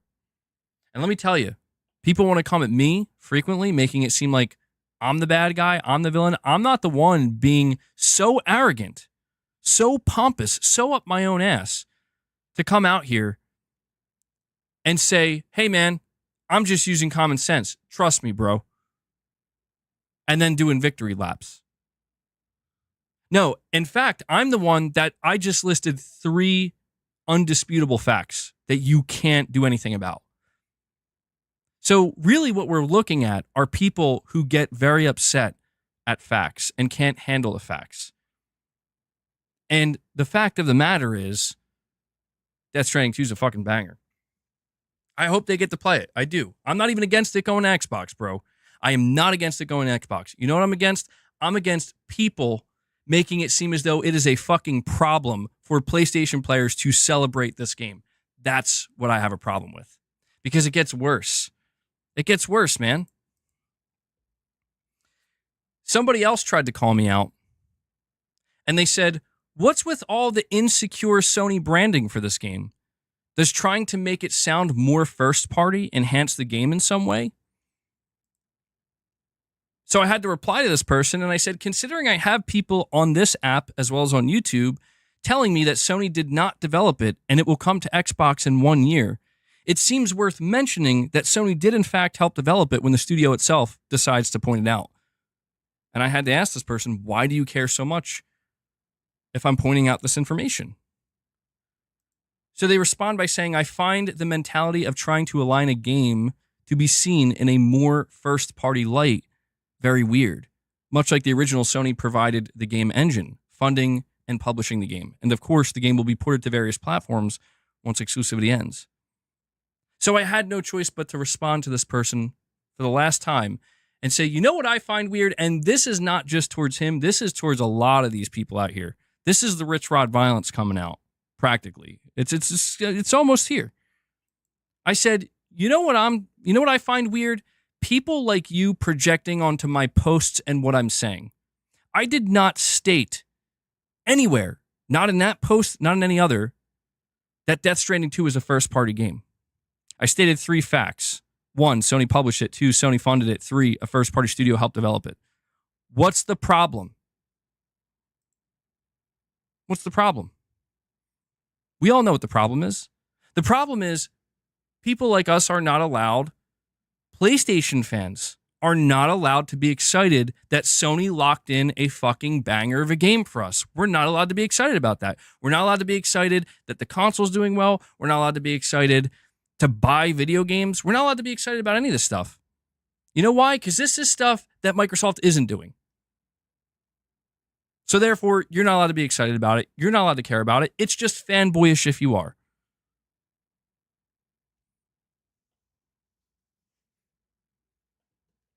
However, We are allowed to see other Xbox influencers out there with bigger followings than I even have telling you that this game's coming to PC in 6 months with nothing to back it up. That's cool, though. That's totally fine. I genuinely have to ask these people, why are you not badgering them? Why are you not up their ass with a chip on your shoulder? Because they're the ones literally spreading misinformation, coming out here, making things up and spreading it as if it's fact. Not me. Not anybody out here who's talking about how they're excited to play this game on their PlayStation, because that's the literal fucking reality that exists right now. It's not a matter of console wars, dude. This is not about console wars. To be clear, this is about misinformation and facts hurting people's feelings. That's what this is about. And I'm tired of people trying to downplay it like, oh, you're console warring in 2025. No, I'm not. I've said numerous times, drop Death Stranding on Xbox. Do it. No balls, Sony, you won't do it. And they shouldn't. They probably shouldn't, because they paid a lot of money to fund the game. And if they want to use it, if Kojima's okay with it, if they want to use it to sell their console, they fucking should. But it's not going to... I'll tell you right now, this game could drop tomorrow on Xbox. Its actual release date. You get 2 days exclusive access on PS5, and it wouldn't hinder my enjoyment at all. Again, these people are coming to me not realizing that I am the person that said I'm going to go buy a PlayStation 4 just for Death Stranding when I was all about Xbox at that time. It's crazy, dude. It's crazy. This is the opposite. Yeah, if anything, this is the opposite of console warring. This is... I was willing to give Sony the credit even when I wasn't playing on PlayStation at the time. Because you know what Microsoft could have done? Microsoft could have come in and funded Death Stranding. They could have come in and gave, Kojima an offer. And maybe they did. Maybe Kojima just didn't want to bother with him. But this is the shit that I encounter on a near daily basis. And it gets worse. It gets worse when you have something like this come out where it's like, bro, you'll probably get people clipping this, right? They'll clip this and be like, look at MBG, console warring and getting upset. But you know what they won't clip? They won't clip that the first hour of this stream was me talking about the game and how much I enjoy it. They won't clip that. No, they won't clip that. You can't console war a war that has already been definitively won. Oh, exactly. That's the whole other aspect of it, right? Is like, dude, if I were these Xbox players, I'd be more worried about like what's going to happen to the Xbox storefront, man. Is there even going to be an Xbox storefront for Death Stranding 2 to launch on if Sony allows it or if Kojima gets to that point? These are all the same people that wanted to prop up Starfield once it became exclusive. A game that was in development for PS5 and was told stop the PS5 development because we want it to be exclusive to Xbox. These are the same people that were all over that like flies on shit. And they want to come out here and have such a problem because guess what? Sorry, PlayStation isn't doing what Microsoft is doing. Sorry. Don't know what to tell you. Buy a PlayStation. Play it on PlayStation. If not, continue to just sit there and type about how you're eventually going to play it on Xbox whenever that day comes. But the rest of us, we're going to go play Death Stranding 2. We're going to play Ghost of Yotei. And we're going to play Xbox games that come. We're going to play third-party games that come. It's cool. I don't appreciate the misinformation. I don't appreciate people attacking me over presenting facts. That's what I don't appreciate. I don't expect them to thank me. I don't expect them to not have, a stick up their ass. I just expect them not to come at me as if I'm doing some shit. Like, I'm not doing anything. It's not my fault if your fucking panties are in a bunch because I'm out here telling you that Sony funded this fucking game. That's not my problem. You're making it my problem when I got to see your bullshit. And so that's why I'm going to end up saying this. Point is, Kojima's the GOAT.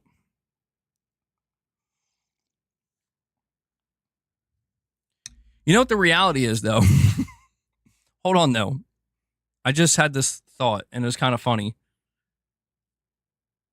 What are the chances that OD comes out before Death Stranding 2 goes to PC and Xbox.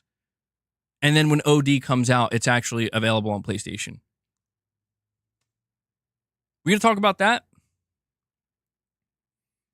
Who's funding Wu Chang? That I actually don't know. I have to look into it. You think OD is a next-gen Xbox exclusive? Do those exist? Are those going to be a thing? Kojima. Sorry, man. I had to go on that little rant. I had to go on that little rant because it's frustrating, man. It's frustrating to see. You know, I'm not asking people to bow down to Sony, admit Sony is your overlord and the best.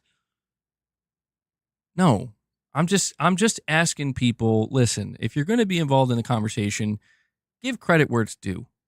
Don't give credit where it isn't due. It's that simple. It's that simple. And I understand that there's going to be semantics surrounding it all. But it's like, look, if you want us to talk about these Microsoft-owned games, you know, even though like these games have had no association with Microsoft, barely at all, but they own them now. So it's like, well, they're Microsoft games. Sure. Okay. Yeah.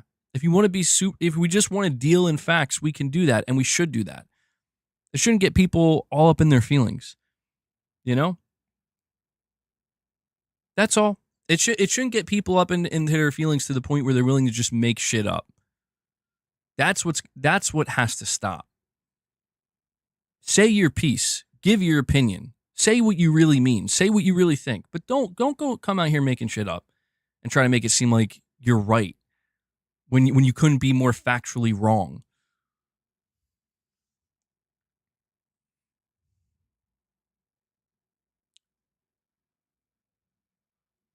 Wait. Telling somebody earlier to stick around, he might crash out again? Who? Telling who to stick around? What, for my crash out?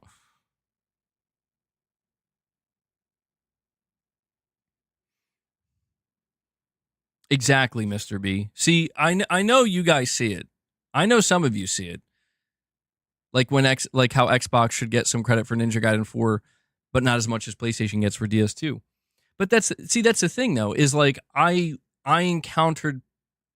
literally encountered certain individuals in the Xbox community that have a certain amount of influence claiming, you know, they're like, yeah, Ninja Gaiden 4 is a first party game.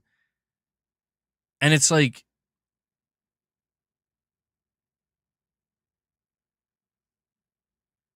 you can say that.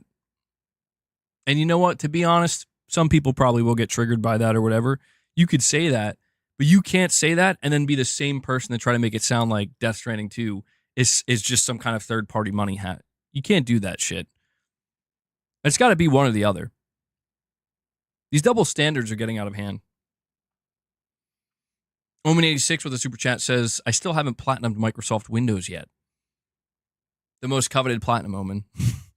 I don't think Microsoft even has. MBG's crash outs are at least factual. Well, I hope you have a good rest of your day, Silent Spartan. I don't know if it's hot where you're at, man, but stay cool, man. Stay cool, because it's literally 100 degrees out where I am right now. So thank you again for the support, bro. You know I appreciate it. Oh,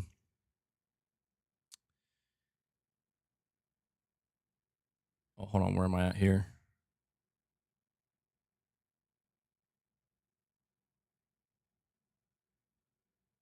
No doubt DS2 is one of the best looking games of this console generation. Enjoy the game. It's a beautiful piece of art. It is really good. Oh, Josh. Okay, I'll read your direct donation in just a moment. We have a generic white male. He says, MBG Xbox will cause all sorts of trouble until DS2 comes to Xbox, and when it finally does, they won't buy it, like FF16. Well, I mean, dude, the reality is Microsoft's store is collapsing because they don't have enough people buying games on their storefront. Whether it be their games or third-party games, they just don't have enough people. And it's just like, yeah, man, I'm not against. I understand why Sony's not going to put Death Stranding 2 on Xbox, probably not anytime soon, or games like Helldivers 2, but it's just people ignore the fact that like a lot of listen, man, a lot of these developers themselves are likely starting to question the viability of the Xbox storefront, especially as you see Microsoft seemingly willing to begin embracing other storefronts. And you can kind of understand why, as that happens, maybe the PlayStation storefront becomes a little bit more, as well as Steam, they become more of the priority because it's like, well, yeah, these are storefronts where, I mean, you have the highest chance of success, comparatively speaking.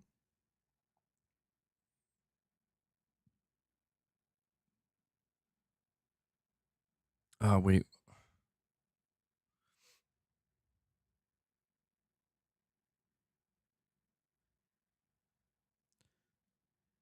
Microsoft has been putting more games on PlayStation than Xbox.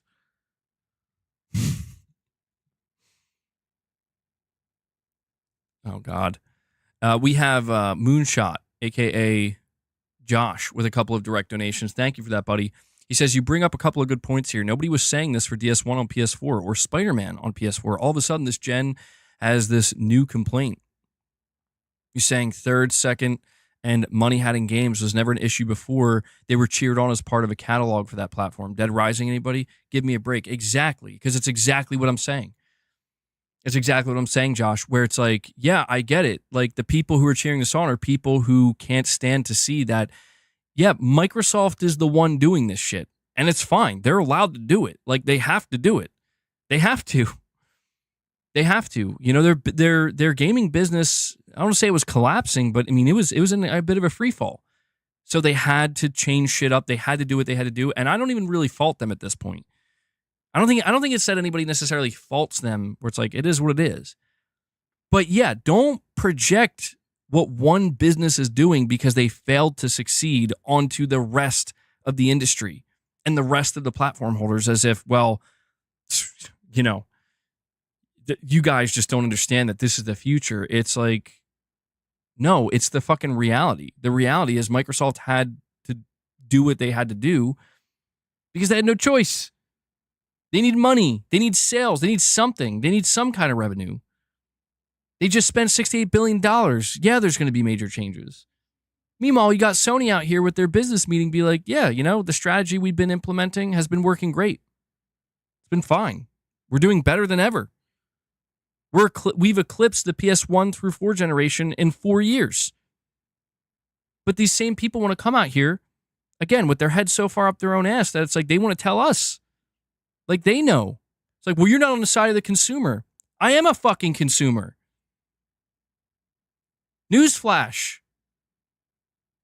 Yeah, I know. I'm a consumer. Just like everybody else here on my channel. We are consumers and we get to decide what we want to do with our own money. And you know, we decided we want to buy video games. I know, it's so crazy. We want to buy the console that's out there on offer. We want to buy the games, whether they be physically or not. I'm tired of these people just constantly projecting their shit onto us like, no, this is what's best. Guess what? Things can coexist. Not everything can, but multiple things can. And multiple things are coexisting. It just so happens that Microsoft with the Xbox console and brand is something that can only coexist in a different way. That doesn't mean that it has to be the same for Sony or Nintendo or Steam for that matter. You know what it seems to me? It seems like there's more than enough room for Sony, PlayStation, Nintendo, and Valve Steam to coexist. And maybe just not enough room for Xbox to be a part of that in that space as a viable platform holder. And you know what? That's not me just pulling shit out of my ass and saying, yeah, there it is. No, that's based off of literally the decisions that have been made, the changes that have been implemented, and what we are witnessing right now as we speak.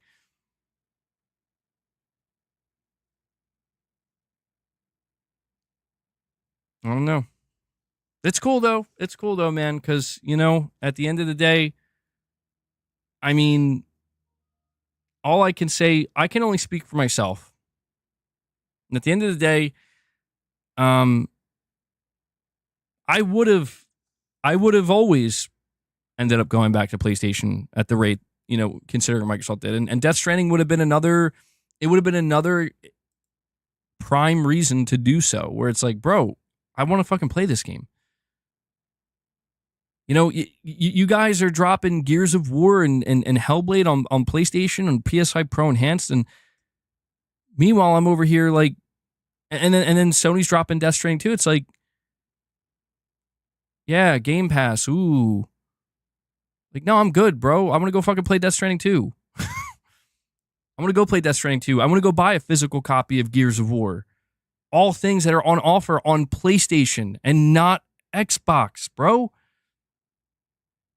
That's what's crazy, but they want to try to make it seem like there's something wrong with our side for enjoying that, for pointing out that this is pretty fucking cool, actually.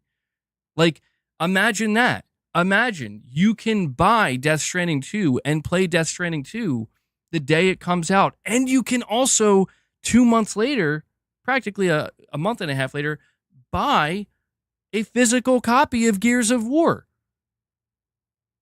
on PS5. I mean, a real physical copy, like with a disc and everything. This is just where it's like I don't understand. I can understand why some people would be upset about it, why they would be salty, why they would feel like slighted or whatever. But I don't understand how you could be mad at certain gamers in the industry for celebrating that. What, we're celebrating good news?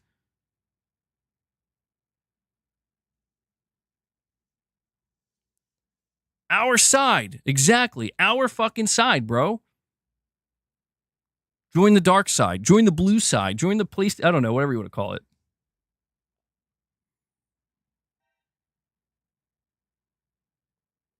Oh, Omen86, I'm sorry, bro. I almost missed your super chat. You're saying Iran's nuclear program has more viability than Xbox.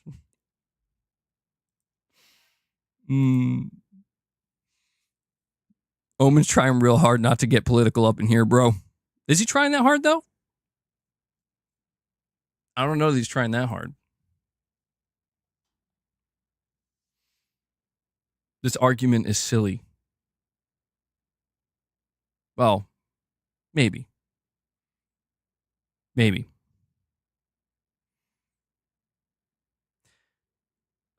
We have a couple more direct donations. We have Perfect Image. He says, MBG Sony is irritated that we're not. You're saying you're irritated that they're not putting games day one. I understand. Can these people console war? Can they complain? Why don't they complain to HBO and say, can you bring Batman to Netflix? I think I understand what you're saying, Perfect Image. You're talking about the fact that Sony said they're not putting their games day one on PS Plus. They're not following the Game Pass model. They're not following the Game Pass model. I understand some people are going to be mad about that. Okay. Like, I mean, look, I get it. I understand. Like, you want Sony to offer the good deal that Microsoft is giving you. But I don't know what to tell people. Like, you know, this is what happens when people are. This is what happens when people buy games, and they buy games because they're okay doing so because they deem it worthwhile to do so. I understand that some people are going to be upset and be like, "Well, you know, Sony, you suck." And it's like, "Well, you think Microsoft isn't hurting putting games on fucking Game Pass day one? You think they're not hurting? They are. That's why there's going to be mass layoffs, dude. It's why there's probably going to be a price increase to Game Pass not too long from now. Like, of course they're hurting because it's not a fucking viable business model, considering how expensive games are to make, considering how many copies need to be sold in order to even just break even. A lot of people are in for a rude awakening, dude. And it has nothing to really do with the multi-platform future that people want to fantasize about. It has more to do with just the sheer business model of like money put in to develop a product versus money made on product. It's always been that simple. It will always be that simple. It will never not be that simple. You know, you have Microsoft out here trying to rewrite the rule set, and it's like, you're not rewriting anything. Like, you need to make money too. This is why they increase the prices, just like Sony, just like Nintendo. Shocker, I know. And I get it. I get it. People want Sony to do the same thing that Microsoft is doing. And it's like, and if you're against that, you're against the consumer. And it's like, you're an idiot if you think that. Like, you're an idiot if you think that none of these, like, all these companies have the same exact mentality towards the consumer, which is we want the most amount of money from you, the consumer.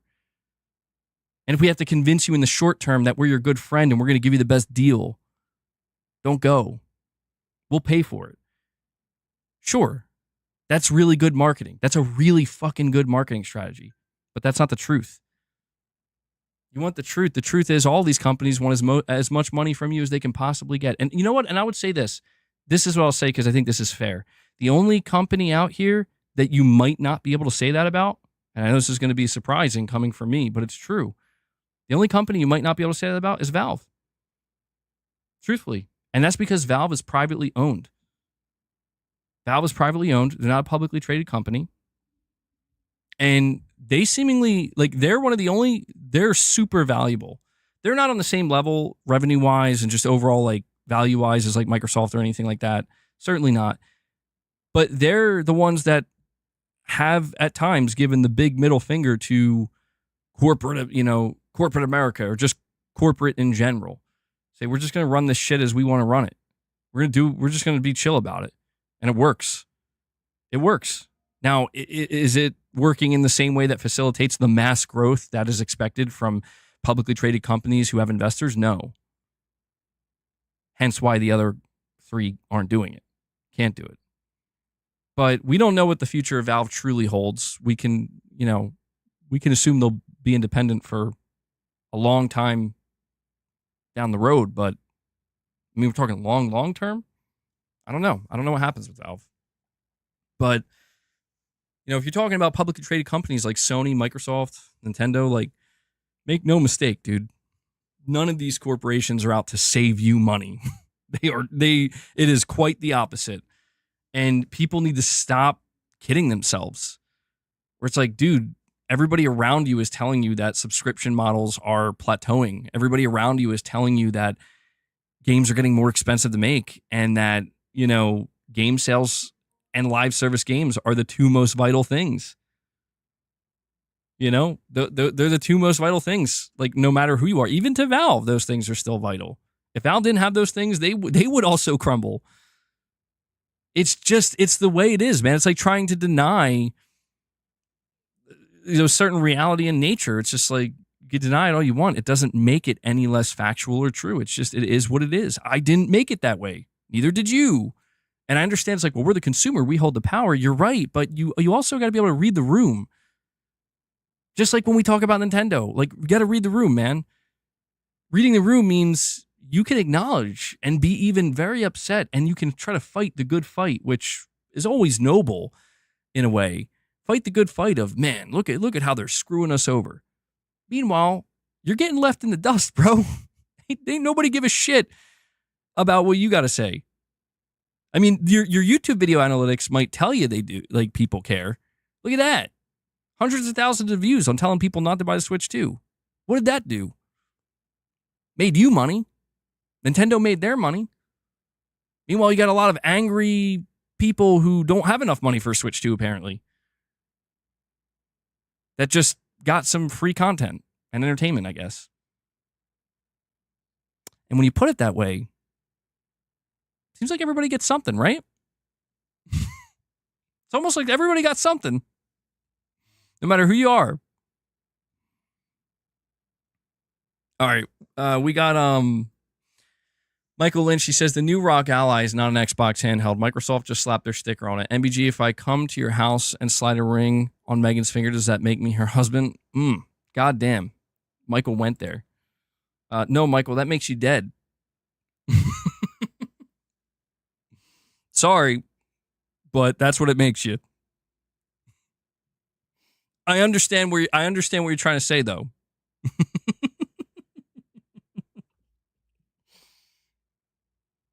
That one came out of nowhere. Bro. Bro's getting my blood pressure up.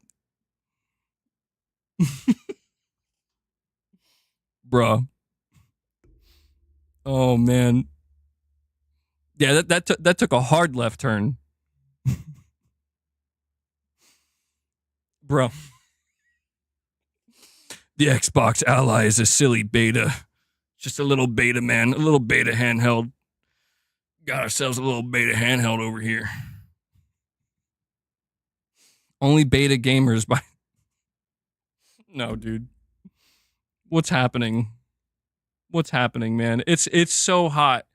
Bro, I feel like I'm on the verge of becoming delirious.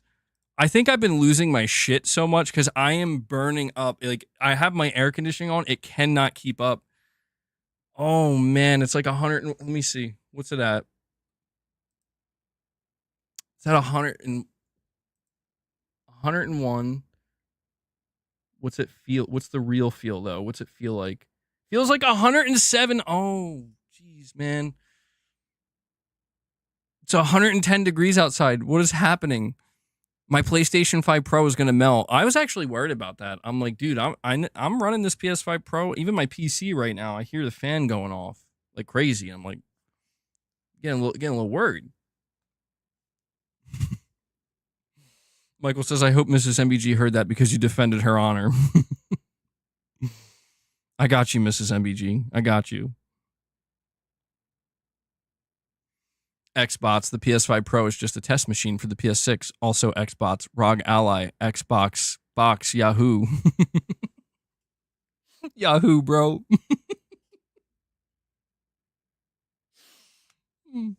Yahoo. Oh, thank you. I'm sorry, Josh. I keep missing the notifications. And Omen86 with a super chat says Microsoft got filthy rich by being pro-consumer? Question mark. Exactly. Ray, you recognize the shirt. Shout out to Ray, bro. Absolutely. Yeah, this was another Father's Day gift from Mrs. MBG.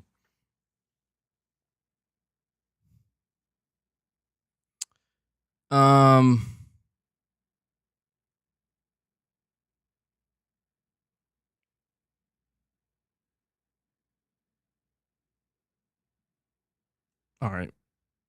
Oh, I'm sorry, Titus. I almost missed your chat. Why is it? Hold on. Okay. I got to increase the size of the screen here because I keep missing the last super chat. Titus says Valve are the future. MBG June 2025. I mean, look, man, I'm not a PC gamer, but I'm not going to shit on Valve. Like, Valve does a lot of things really, really. In fact, there are things Sony could learn from Valve. There are notes that Sony should be taking from Valve. I understand why maybe they're not taking some of those notes because, you know, Sony scale-wise is still making more money.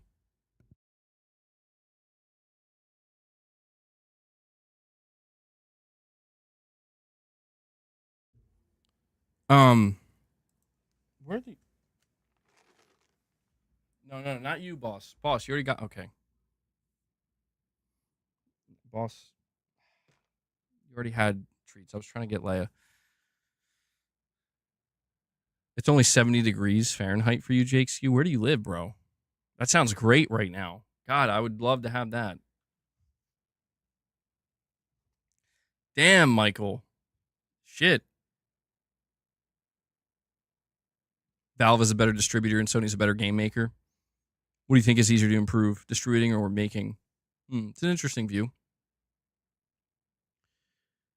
I think Sony's got some work to do on the distribution side, certainly. I think they're making improvements slowly.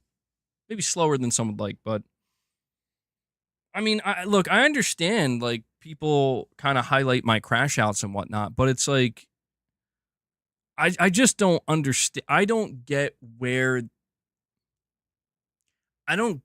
what they're standing on exactly.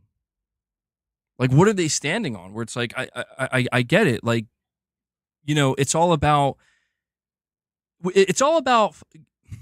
Here's. Let me just say this: the problem I have ultimately, and why I just, it's not so much because I kind of went on this rant recently about like, oh, the people being anti-exclusive and whatnot, and it's like it's not even so much the anti-exclusivity thing.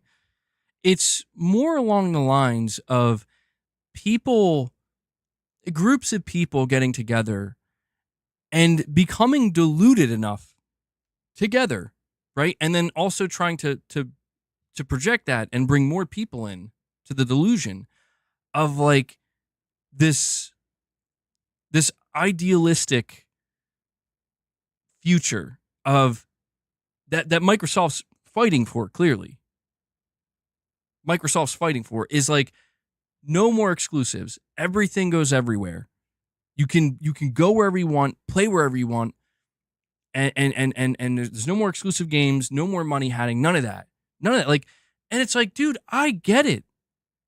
Like, I am, to be clear, I'm not against some kind of gaming utopia. I've talked about this before, but we truly cannot be deluded enough or foolish enough to believe that Microsoft is the one to facilitate that future. Now, if you believe that can be like Valve, I would like to agree with that, but Valve simply doesn't have, they don't have the scale seemingly that a Microsoft has, that a Sony has, that even a Nintendo has at the end of the day.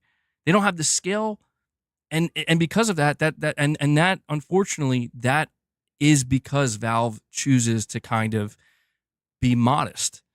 And I hate that in a sense, because I would like to see Sony be a little bit more modest. I would like to see Microsoft be genuinely more modest. They're not genuinely modest. They're artificially modest, and it fucking drives me nuts. And Nintendo's clearly not going to be modest. It would be nice to see them be more modest. It would be nice to see these companies get a little bit more humbled, right? And kind of exude that energy, but they're not going to, because they're beholden to the shareholders, and the shareholders will leave when they see that modesty rearing its head. Why do you think Microsoft is putting up prices? Why do you think they are doing these things? And they're probably going to raise the price of Game Pass. Why they're doing more aggressive layoffs? Because, dude, it's because like they know the shareholders are getting fucking annoyed. They're like, Microsoft, you made the biggest investment in your company's history. We don't care that you're worth trillions. Where's the growth? And Josh, I'm sorry, bro, to keep you waiting. You got another direct donation here where you say, when Phil complains about exclusives and games that don't come to Xbox, it comes off as lazy because they don't want to make the games / get the deals themselves.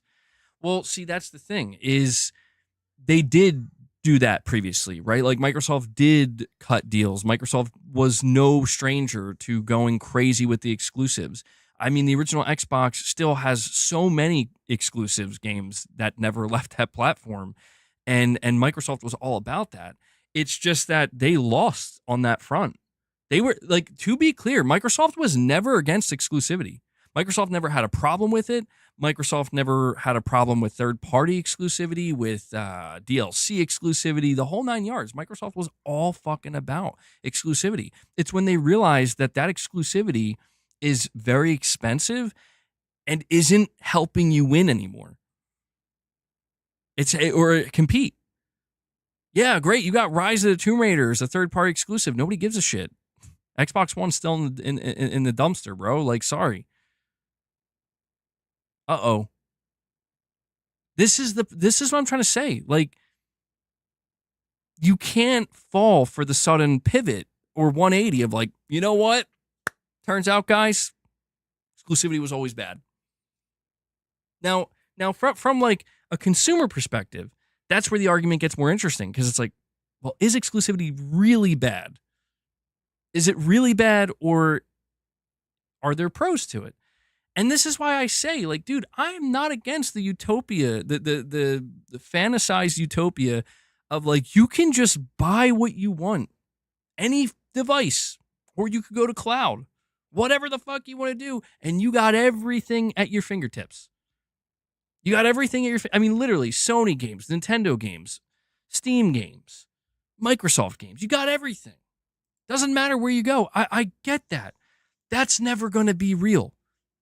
That will never be a reality. And you know why? Because that's not how real life works. You want to know how real life works? The moment we get anything close to that, somebody comes in and says, nah, we're going to have an exclusive.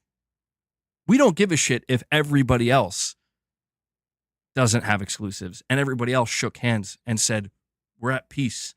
No more competition. We're all going to grow the gaming landscape as one. Unity, right? It's just going to take one company, and it doesn't matter who it could be. It doesn't matter. In this case, it would probably be Nintendo, realistically, but it could be anybody. And just be like, I think we'll make this one exclusive. I think that'll give us an edge. And you'll see people getting mad. You'll see people raging. And you'll see people being like, we hate this company. This company needs to die. But at the end of the day, the company's going to know, like, well, do you want our game or not? And we know what the answer to that question is. You see, what I'm trying to highlight to everybody right now is that the war was lost a long, long time ago. Okay? The war is, if we use this game to our advantage from a business perspective, we leverage it, and we cut off a certain group of people from accessing it, and we basically create a funnel where the only way you're going to get this game is through us. Are you gonna actually pay for that? Like, are you gonna actually come to us? And throughout decades and decades and decades, the answer from the consumer is yes, we will. And you will have people that come out here today and say, well, that's stupid, and we need to change that. And it's like, dude, good luck. Because it's just like when you look at streaming services. Look at these streaming services where there's a streaming service for everything now. They have their exclusives. Why do you think that is? We're talking about streaming movies, for God's sake, and there's like exclusive IP and movies and shows.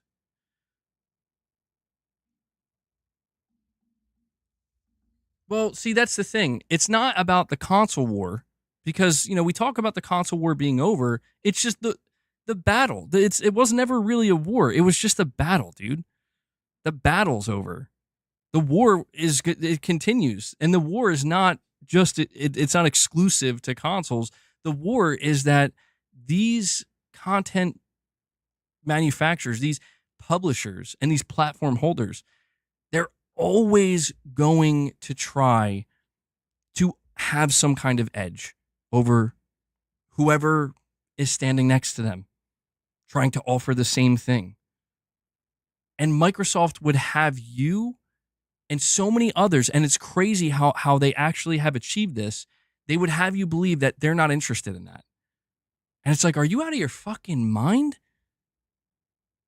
Of course they're interested in that. They're not in a position to be aggressive about it. That's what it comes down to, man. It's just from a business aspect, from the business perspective of the gaming industry. And as a consumer who can see it through that lens, but I also acknowledge it through the consumer lens, and I see what people are saying where it's like, we gotta advocate for something different or better. And it's like, I agree. How's that going for you?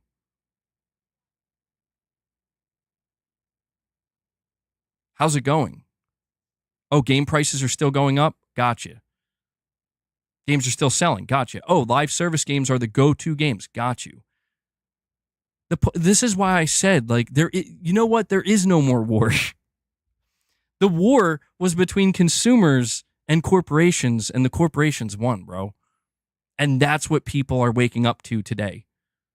That's why you see the strange dichotomy of how can there be this much rage in a public forum for Nintendo and the Switch 2, but yet the sheer success is like nothing we've ever seen in the console space. Why is it that there can be so much fucking disdain for Sony and the PlayStation console and the PS5 being the worst generation ever, and they're out here being like, we just eclipsed all four PlayStation generations in 4 years?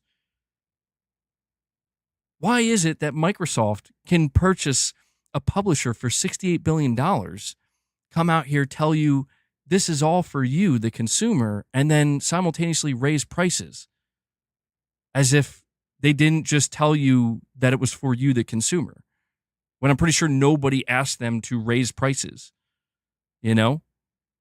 Or why is it that the company they chose to buy, Activision, you got Call of Duty where they're selling you $30 skins?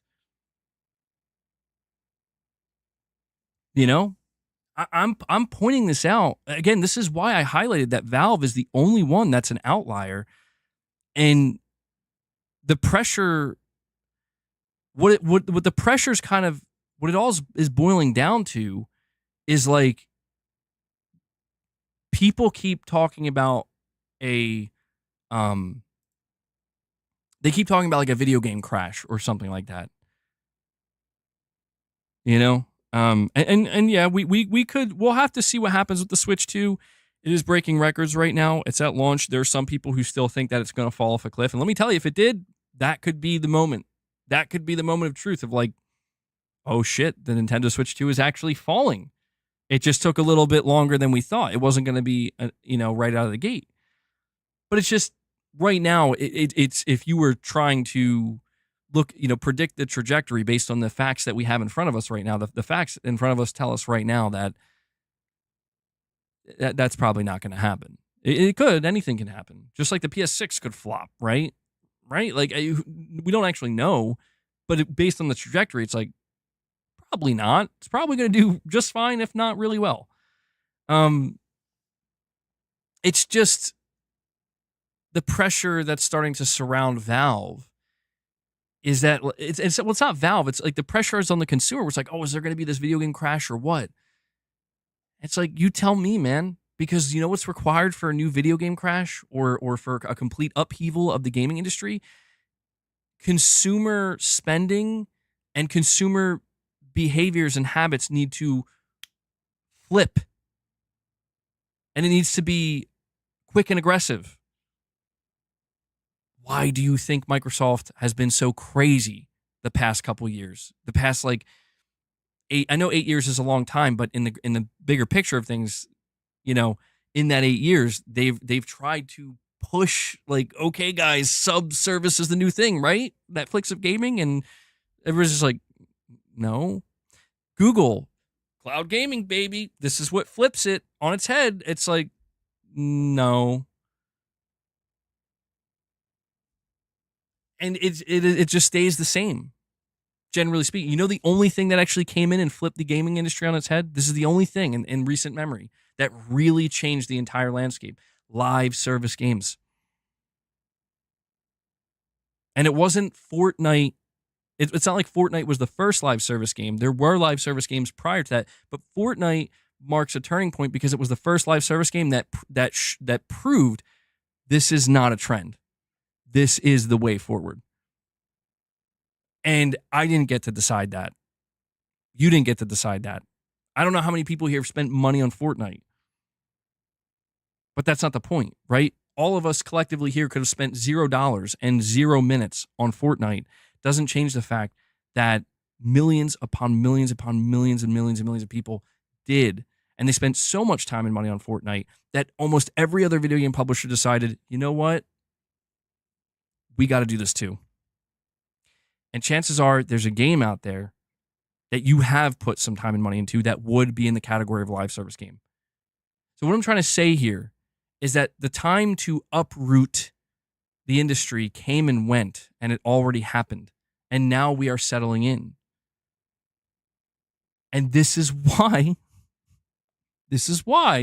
I try to tell people that Sony will keep pursuing live service games, that Microsoft, make no mistake, they bought Activision Blizzard because they're getting some of the most successful live service games in the world. So no matter what happens, you are safe. Yes, that's right. Microsoft is safe.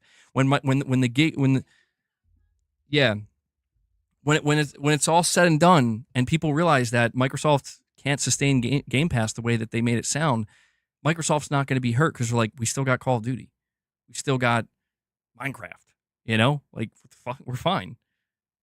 I'm telling you, like that's the reality. That's the reality, man.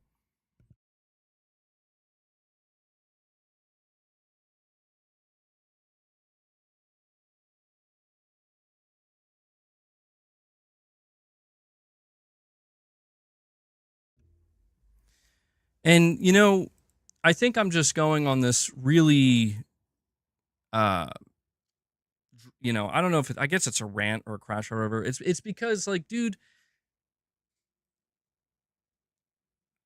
I hate to put it this way. I really do. And I wish it didn't have to be this way, but I'm just explaining. I guess I'm just kind of encapsulating the reality of 2025. Things could be different in 2026, 7, 8, 9, whatever. I'm not going to sit here and pretend I know exactly what the future holds. But what it really boils down to in 2025, at least, is you're either on board or you're not. And that's, again, I didn't necessarily want it to be that way, but it's like, think about it. Like, you're either on Steam, like you either said, I'm not giving my money to Nintendo, to Sony, or to Microsoft. I'm on Valve. I'm with Steam. And that's who gets my money. Period. Or you are on Steam and you give a portion of your money and time to one or all three of those companies. Or you are not on Steam and that time or money is either going to one of those three or distributed across the three. And the reality is, if people want something to truly change, that upheaval that we're talking about, you don't want it to fall completely in Microsoft's hands. You don't want it to fall completely in Sony's hands or Nintendo's. And maybe there's an argument to be made that maybe Valve would be the safest bet. But even then, you don't want to give it all to Valve. You can't have one company having it all. There does need to be options. But until that change occurs, where it's like suddenly people are not giving their money or their time to Nintendo or to Sony or to Microsoft, right? Until that happens, or to even Valve. I mean, I don't know how many people walk away from Valve or Steam, but until that happens, man, this is just what it is. And this is, I'm not saying it's ideal.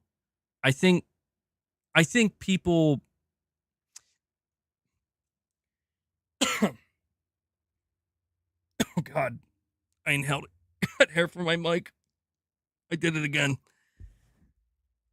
Guys, we need to hit that microphone goal. I need to get this thing out of here. It's collected so much cat hair. When the rant is cut short because I accidentally inhale like freaking multiple strands of cat hair. It's so bad.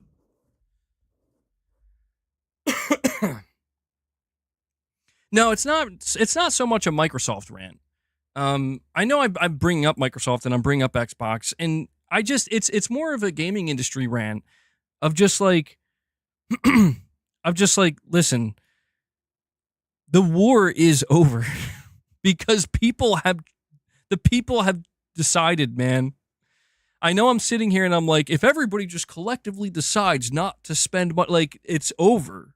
Like, we're already spending money. Like, the money is being spent, the time is being accumulated. And there's like, it's already in motion. It's been in motion and it's only gotten stronger. It's only gained more momentum. And it's not to say that there aren't failures or that nothing can fail or that everything's future proof. It's just to say that, like, the massive upheaval, the massive crash that was going to completely change the course of the industry, that time came and went. And if it is going to happen again, it's probably not going to be for more than another decade or longer. And I'm not trying to sound like a defeatist.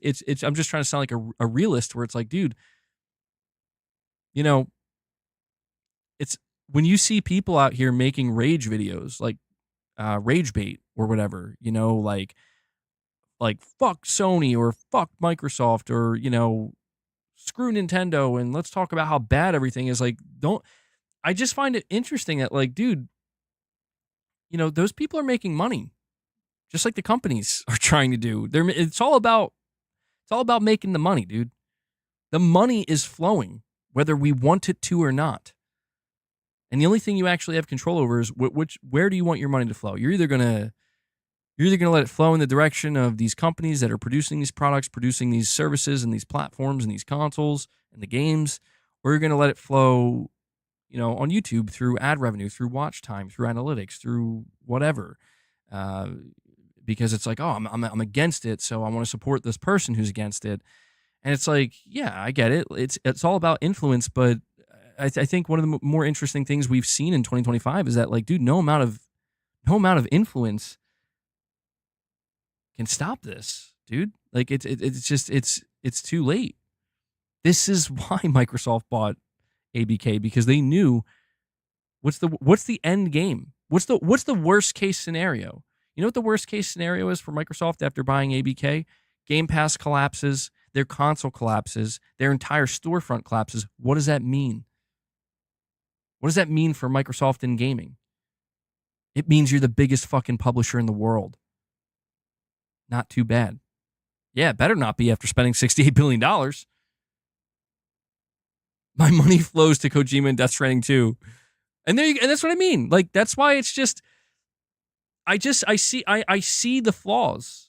I'm not blind to it. I'm not people think I'm like some kind of, a lot of people think I'm like straight up retarded. It's like, bro, I get it, but I'm not blind to it. Like, I see the flaws in it. This is why I'm not against that gaming utopia, but I can't delude myself. I just can't do it. I can't do it just because I see other people doing it. It's like, let's all just do it together and pretend. Like, pretend what? What are you trying to convince yourself of?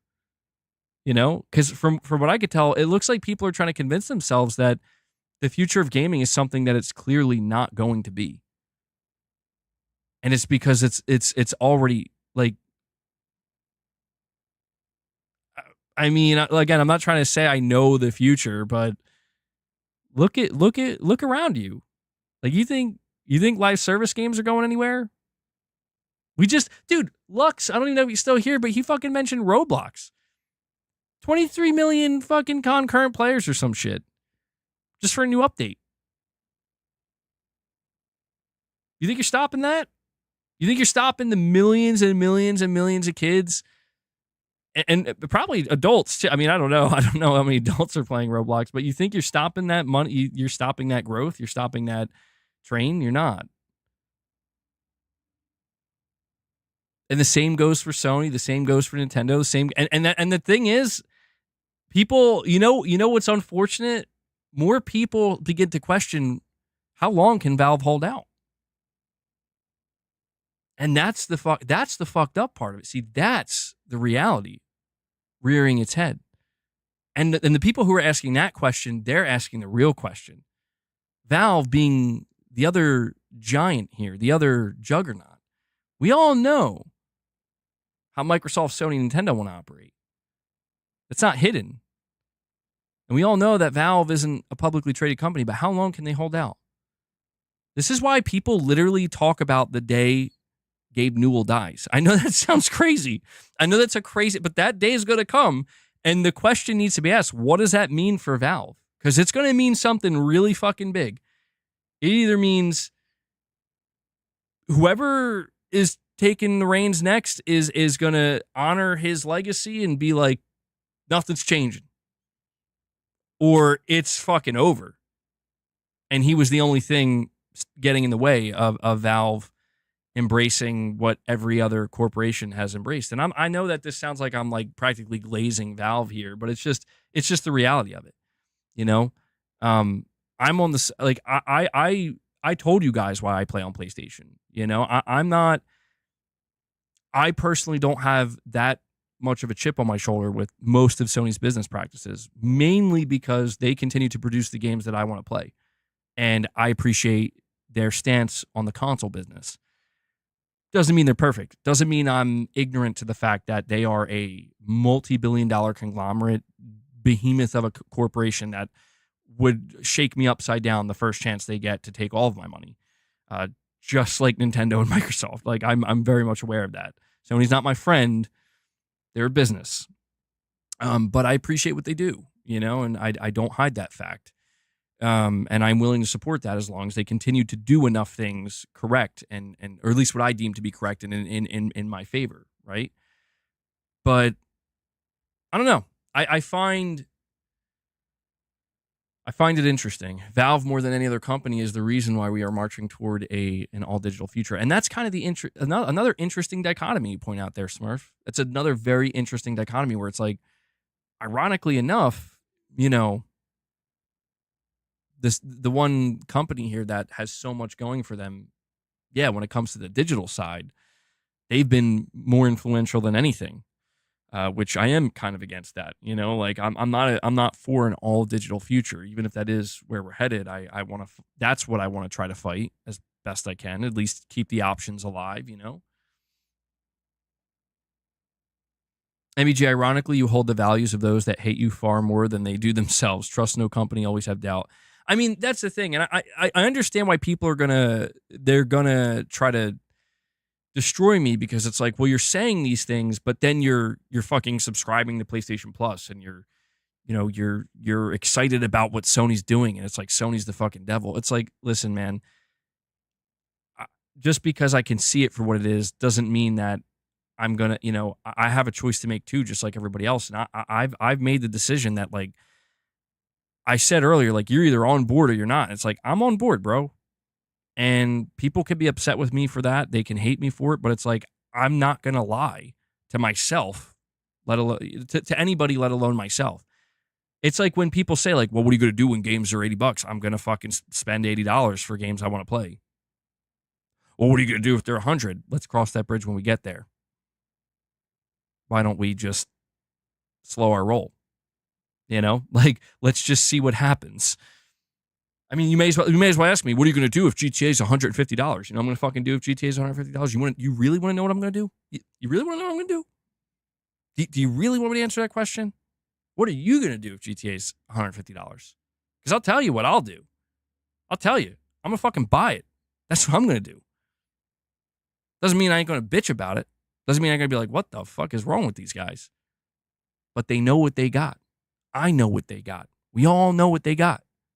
I ain't going to sit here in front and be like, who do you think you are? Oh, I know who you are. You're fucking Rockstar Games with GTA 6. Here's my card. I'm going to steal that shit.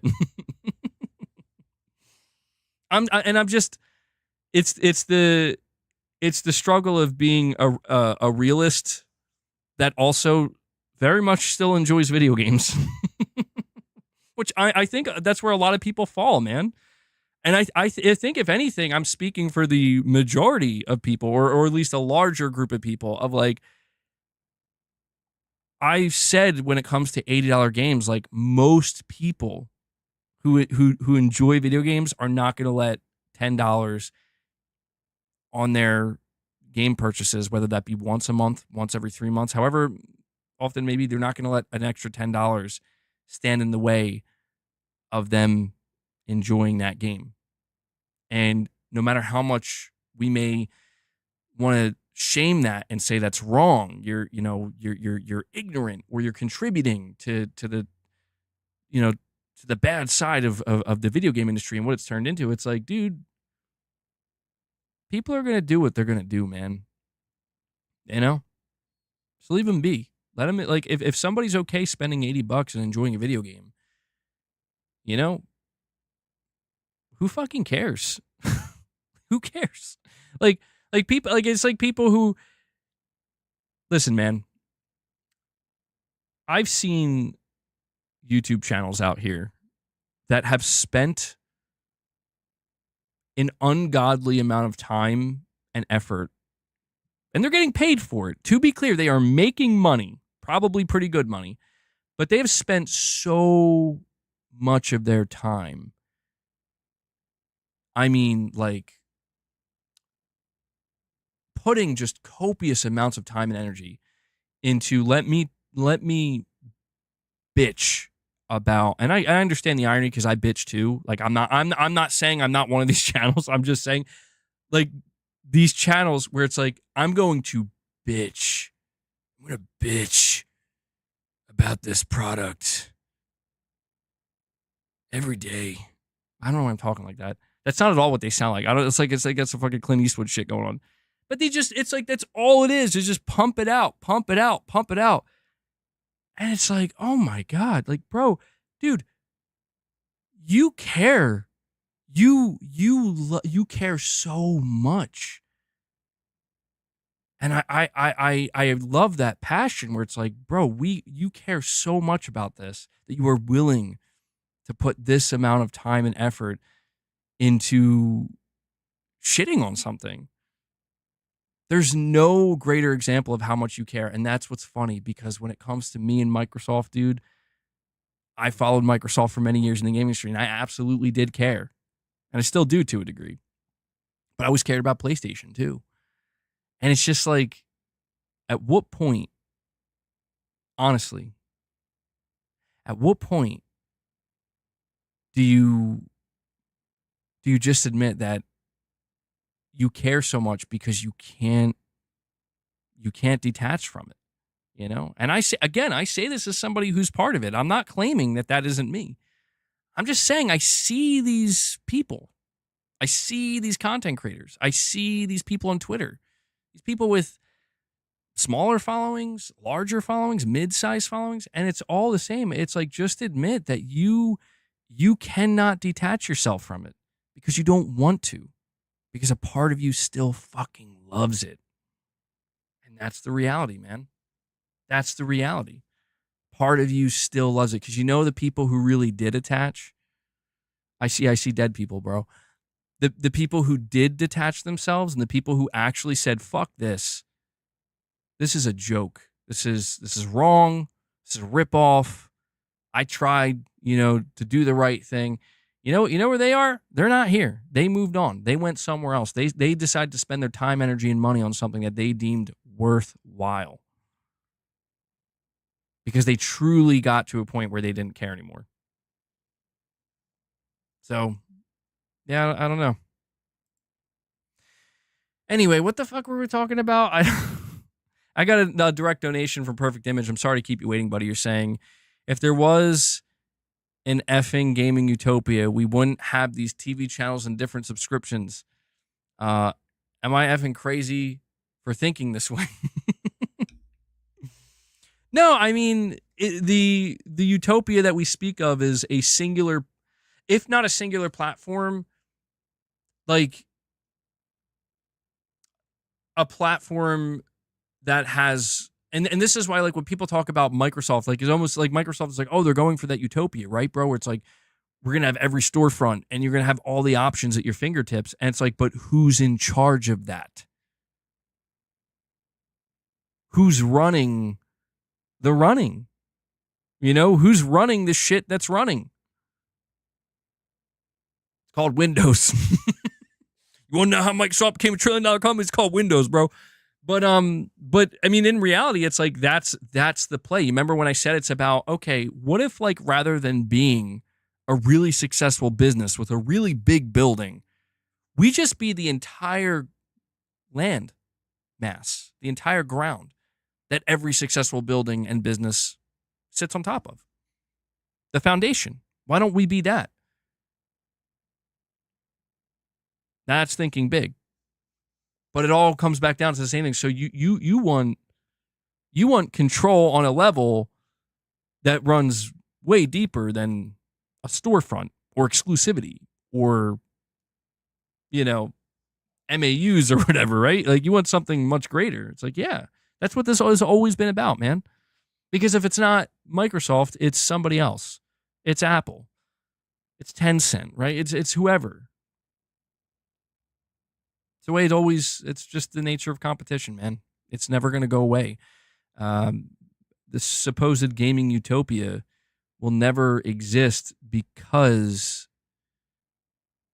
it's just not feasible. It's not possible. Every single every single person running every single corporation would have to be in perfect agreement, and they would almost have to operate as one entity in the background. Anyway, that's, I mean, just, I don't want to get like too philosophical on you, but it's just like, look at humanity. Do we operate that way? No, we fucking don't. We do the opposite. So much of humanity is just rooted in other people thinking they know, people thinking they know what's best and what's better, and the way of life, and fighting over that. That's what humanity is known for. That's what we do. The idea that that's somehow going to cease and not exist in a more business, oriented climate is extremely misguided. And I think just kind of, you're not understanding that, like, until it is literally AI running all of this, that's not a possibility. We do have other topics, yes. Now,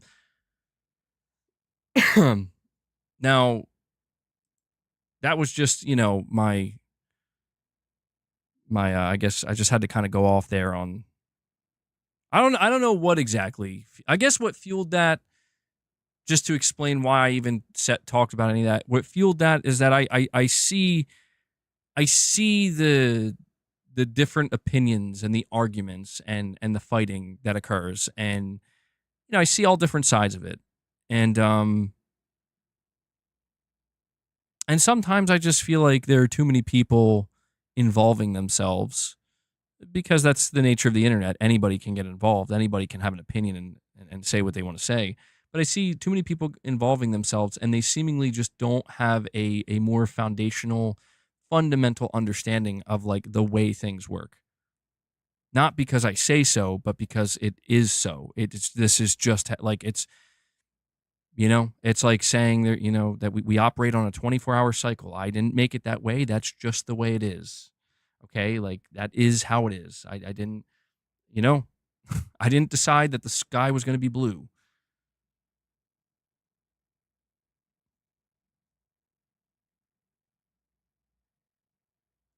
No, yeah, MacTube. I totally get that, bro. I'm trying my best to avoid it.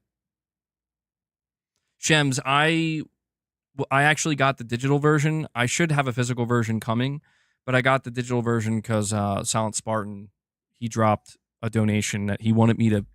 He purposely dropped $100 donation so I could get the digital deluxe. That's what he wanted it to go towards. So that's what we did. And I'm thankful for that. Absolutely. We have Chris Brown, a member for 23 months. He says, got to hand it to Death Stranding 2. It's been a long time since I've had a game where all I want to do is go back and play. The creativity, the story, art is amazing. Props. Exactly. Yeah, so to get back, all this is to bring it back to Death Stranding 2. Chris, I notice I have that exact feeling as well. Yeah, and I can't really get away from it, where I found myself struggling to put the game down yesterday. I mean, I had to. I had things that had to get done. And it was a struggle. I was like, man, I really want to keep playing. And ever since then, I've had the itch to keep playing, and I want to go back. And, I'm going to have plenty of time to play it, but I just find that really interesting. And I find what you're saying interesting, Chris, because that's not how I felt when I played Death Stranding 1.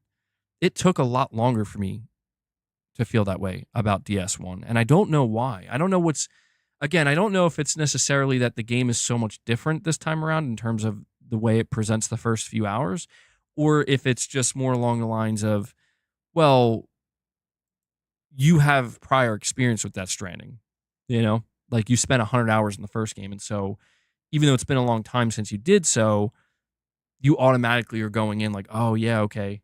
It's all starting to click much quicker because it's not brand new. It's not your first time delivering packages and engaging with terrain like this. But Chris, I totally agree with you, man. This game has its hooks in me, and it took you like 5 tries to get into DS1. Well, I'm really happy to see that Death Stranding 2 is reviewing a lot better. I think the reviews are important, man. I do, and I don't know how this game's going to sell. I hope it does sell well, and I hope we can get some kind of numbers for it. But I just really do think that it's sitting at a 90. I'm already seeing people where they're like, maybe I am going to give this game a try. I'm seeing people who didn't play the first game or who aren't interested in the first game. They're seemingly more open to this one. They're hearing that it's a little bit more action oriented. There's more opportunity for combat and freedom for combat. Um, we're hearing more similarities towards, uh, like Metal Gear, all this different stuff. And so, yeah, man, I do hope that the end result of all this is that ultimately, I don't know if it will happen. Maybe it's a little bit more unlikely, but ultimately, that Death Stranding 2 somehow does better than the first one, and finds sales success, and it clearly found the critical success. So I think from Sony's perspective, and maybe Kojima's as well, it's definitely a success overall. But yeah, man, I'm still very early in the game, and I'm finding that, man, I'm clearly just scratching the surface, and I can't wait to see where it goes. And I'll be talking to you guys more about it. I mean, I don't know how long it's going to take, but at some point I would like to do like a spoiler cast, I guess. Death Stranding 2 would certainly warrant that. And it's all going to be based on how I feel after I beat it. Like, trust me, if my mind is completely blown and just annihilated after beating this game, I'm going to want to do a stream talking about it.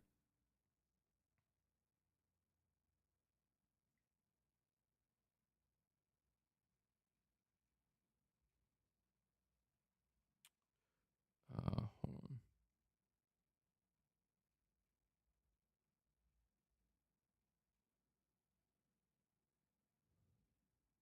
on. We do have some other stuff we have to talk about, though. I didn't mean, I feel bad because, oh my God, I'm almost 3 hours into the stream and I didn't even cover really the other topics, but let's move to, hold on. This is something that we have some major updates for PlayStation Plus that I think are worth going over. So the first thing, and this is just something we covered in a video I put out. 15th anniversary of PlayStation Plus, Sony announced the monthly games for Essential. Diablo 4 for PS5 and PS4. You have King of Fighters 15 and Justant. I don't know if I'm saying that correctly, but that's for PS5.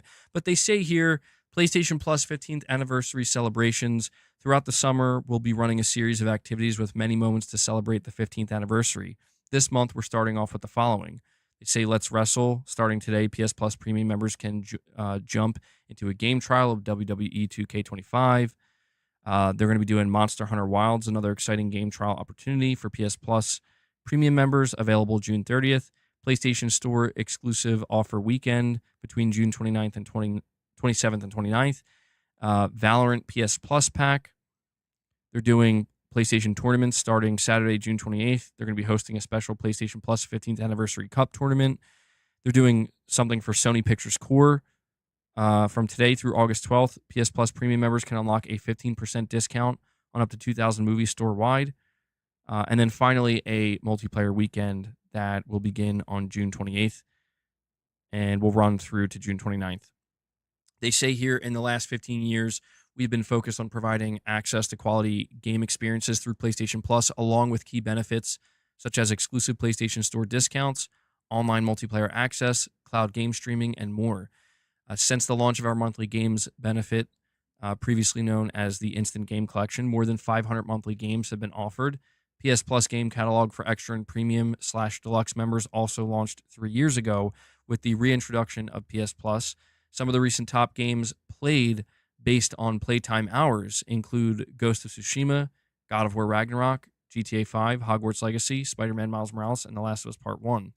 They say thank you again for coming on our PlayStation Plus journey. There's plenty more to look forward to, including many more great games to come. So that's just the official, blog post.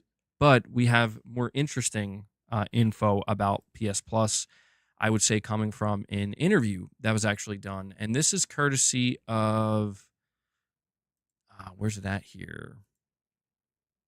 Steven Totillo with GameFile. And so I'm not going to read the whole thing because it's very long, but we actually have Zubitech summarizing all the new information. And it says here new PlayStation Plus information. It's the 15th anniversary. It's still, and I want you to think about this for a moment. This is fucking mind blowing to me. It is PlayStation Plus is still the world's biggest gaming subscription service.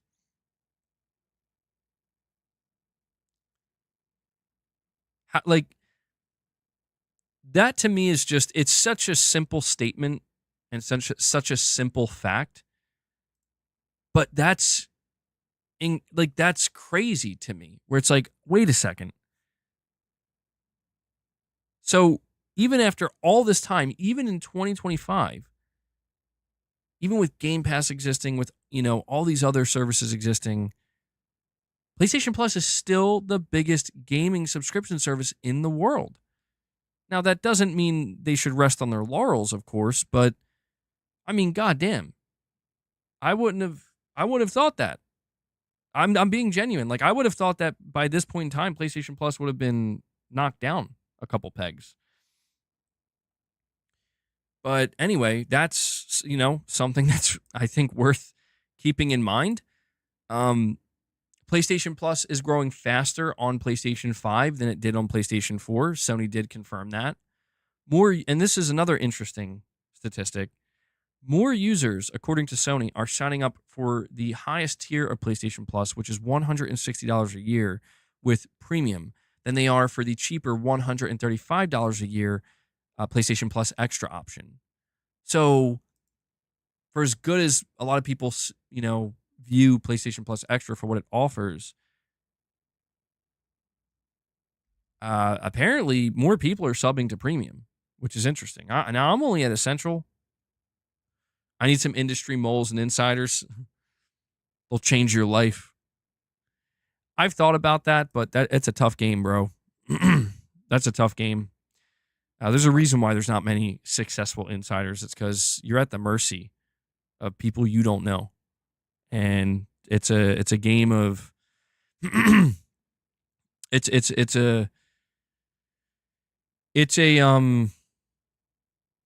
it's just a long and potentially dangerous, reputationally speaking, game of wait and see if you're going to get burned or not. Maybe one day. We'll see. I mean, if I would like to think that if I tried, I could maybe make something happen, but it just seems like such a headache, and it seems so nerve-wracking. Because you see it with even with established insiders, if they're wrong just about one thing, it's over. They get thrown into the shredder, man.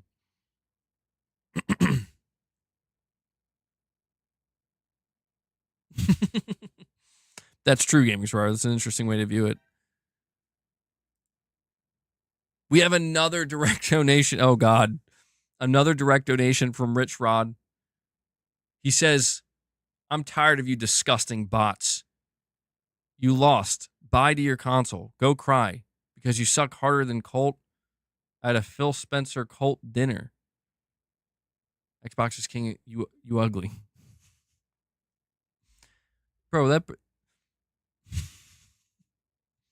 Rich Rod, thank you once again, my friend. Thank you for the kind, peaceful words. Read Pushing Polygons. That's why you test and hold some stuff to see if it comes true.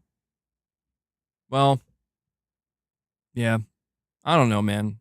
I'll think about it in the long run. Could be dangerous, though, We'll see. Continuing on here, it says engagement inside of PlayStation Plus has never been higher than it is right now. 500 plus games through monthly games over the years. New PS Plus tiers surpassed PlayStation's expectations. So that's another, I think, pretty important thing to highlight here is Sony is claiming that it beat their expectations. And I mean, good for them, I guess. They say premium has grown 18% in the last 12 months.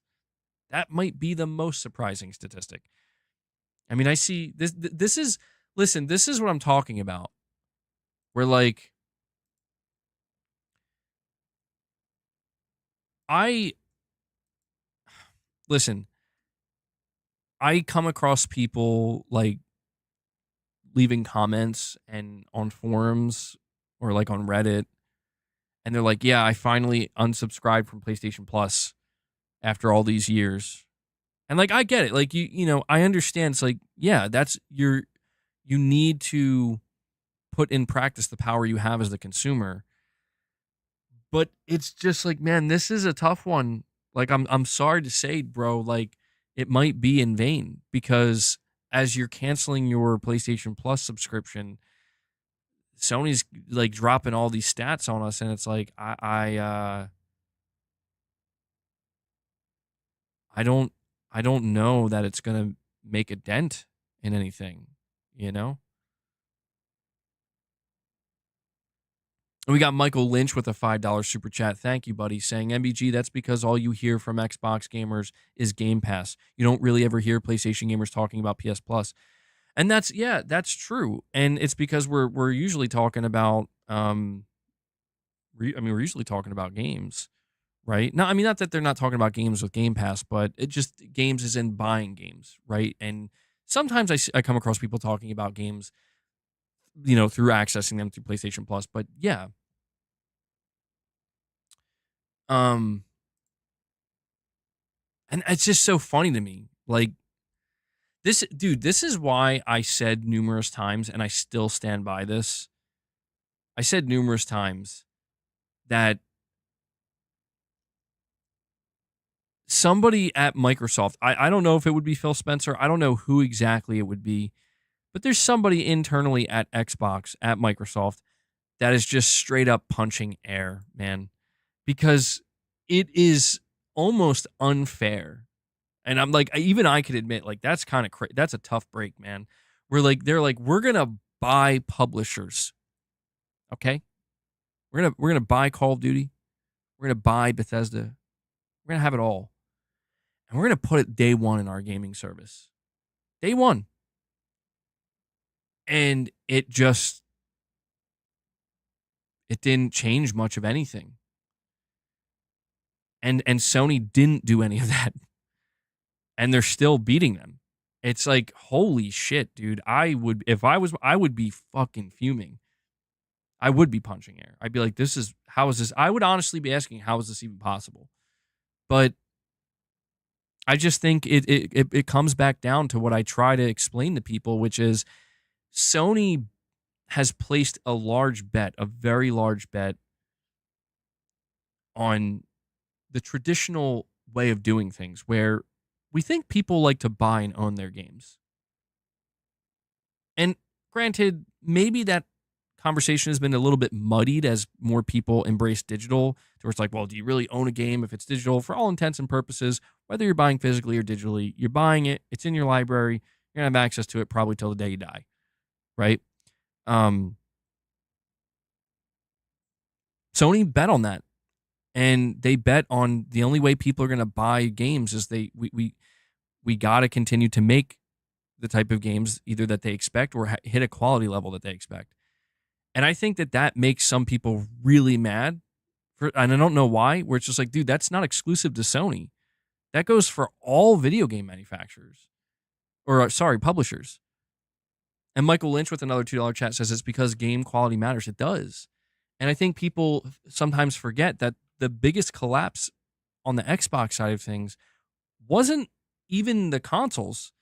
Because, like, the Xbox One still went on to sell like 50 million units when it was all said and done, which I think was better than expected. It was the fact that people stopped buying their games. Games like Halo 5 were flopping or just not doing nearly what they needed to do. They weren't selling. Games like Quantum Break, games like, I think, even Sea of Thieves when it came out, Recore, State of Decay, like, these games were considered, frankly, lower quality. Like, they were not hitting that high watermark. That's like, this is a must play, aka a must buy. They were games that really just felt more like Well, there are other games I'd rather buy. And so, yeah, like when we talk about the competition between Sony and Microsoft, and I know it's feeding back into the whole console wars thing, but it's not. It's just like, dude, Microsoft lost the quality war too, bro, or the battle. Corey, what's going on, man? They lost the quality battle as well during a critical time where it's like, listen, man, the only way you're going to get people over to your Xbox console after having such a rough launch, how do you think Sony won people back with the PS3? Because they were like, we need to have quality ass games. And that's what they went crazy with. They got dead serious. They went to work starting in like 2008. And for the remainder of that generation, it was just, we got to have banger games, dude. That's the only way people are going to go out and buy PS3. That with the price cut, of course. But that's what it took. And Sony realized they learned through the PS3 generation, the failure of the beginning and the comeback of the second half, that like, holy shit, what if we just do this from the start?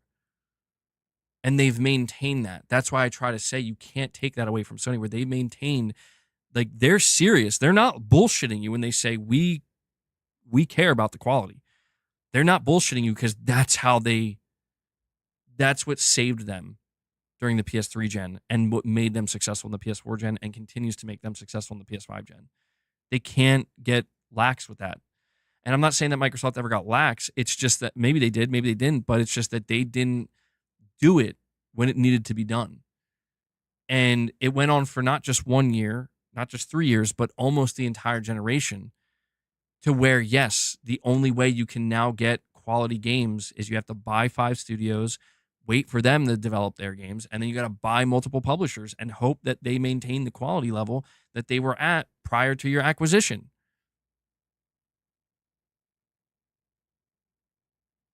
That's all. This is important, I think, to understand, because when we talk about the idea of, well, how is PlayStation Plus still doing better than Game Pass? And it's because, dude, like, I don't think people really. I think Microsoft, here's how I view it. So when it comes to Sony and Microsoft, I think Sony basically said, guys, are you generally happy with the games we're producing? And like, how satisfied are you? Now, that's not a literal dialogue. That dialogue is communicated through data. Sony looks at the data and says, God damn, they're eating it up. They're loving Ghost of Tsushima. They're loving Uncharted 4. They're loving The Last of Us. They're loving Spider-Man. God of War, these games are selling like crazy. Horizon, well, let's just keep this going. And the message is communicated that, like, yup, keep it going. You keep making games like this, we will be here to buy them. Because we can't get enough of them, right? And I think that's going to be proven again with Death Stranding 2. And yeah, and that's absolutely also driven by the fact that Sony was selling more consoles, so they have a bigger install base to appeal to. But the difference became, like, that's what Sony was doing, and Microsoft was coming out with their own games and saying, all right, guys, what are you thinking? How are you feeling about our games? And it's just like, generally speaking, like, not like, this ain't it, dude. Like, Gears 5 is great, but Gears and Forza is great, but everything else, it's like, I don't know, man. This seems pretty mediocre. It's like, okay, some of it was just straight up bad, like Crackdown 3, and that's important to highlight, because Microsoft at that point, I think they had this mentality that Sony was totally against, where it was like, all right, okay, listen, we can't really change the quality of our games. We can't just change that on a dime. That's going to take time. But what if for now we can guarantee that you can play these games at a lower price point? What if we can do that? And I think Microsoft was really misguided, or if not misguided, like, they had way too much confidence in, like, people are going to love that. And I think the message that was conveyed to Microsoft is, it's not really a money problem, Microsoft. It's not that we can't afford to buy these games. We don't want to buy them because they just don't seem worth it. And I think that's when Microsoft panicked and was like, oh, fuck, we need to buy publishers. And even when they bought publishers, they're still, PS Plus is still ahead, dude. And I think it all boils down to Sony bet on the right horse at the end of the day. Sony stuck with their guns. Like Sony, they understood what got them to the level that they were at, what got them to sell so many consoles, why they have a lot of their games selling like 10 million plus units. They understood that and they stuck by that. And they didn't kind of like panic under pressure and be like, well, shit, Game Pass is going to catch up to us right now if we don't do something. And it's like, hold on. Just let's see what happens. Something tells us that people are still going to want to buy and own their games and build their library. And the data, at least right now in 2025, says, yeah, that's exactly what it is. And Planet Schlorpian with the super chat says, I wonder if there's an alternate universe out there where Sony is the one who who blanked off for 10 years and is now facing this exclusive list shitstorm. Oh, there is. Absolutely. There is an alternate universe where Sony didn't understand what they were supposed to do during the second half of the PS3 generation, and the Xbox just gained even more momentum. And so because of that, when they go into the PS4 was totally misguided and didn't understand like that people just want a gaming box with really, really high quality games. That alternate reality does exist, and man, it's hard to imagine though, like what that would really look like by this point in time. Yeah, but I think that's definitely a reality that exists. Sony clearly got way, way, way, way too comfortable coming off of the PS2. They truly like. I don't think Sony will ever make that mistake again, dude. I think that was the true humbling that they needed as an entire corporation, where Sony lost billions of dollars on the PlayStation 3 generation. Even though they made the comeback, they still lost billions of dollars. And I think Sony needed that because they really were at a point with the PlayStation 2 where they thought, like, we are literally invincible. Nobody can touch us. And it's like, dude, you can touch you. Whoa.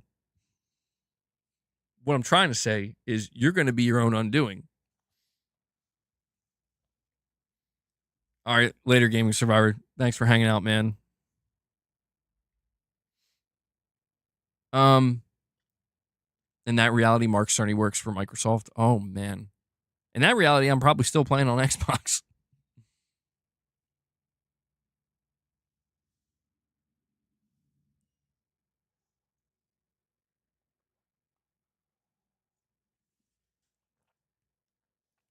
Yep, that's a 2025 quote, Tarnished. But yeah, I'm just going on about this because we actually have more information about PS Plus. So it says 81% of PlayStation Plus subscribers own a PS5, up from 70% a year ago. So, like, dude, I don't understand what's going on.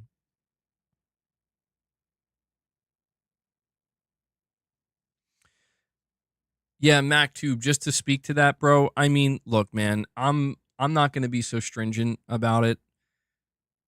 I think people can just kind of speak their mind, you know. I just ask people not to be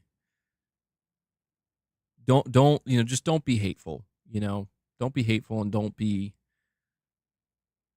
just blatantly mean to people. That's all.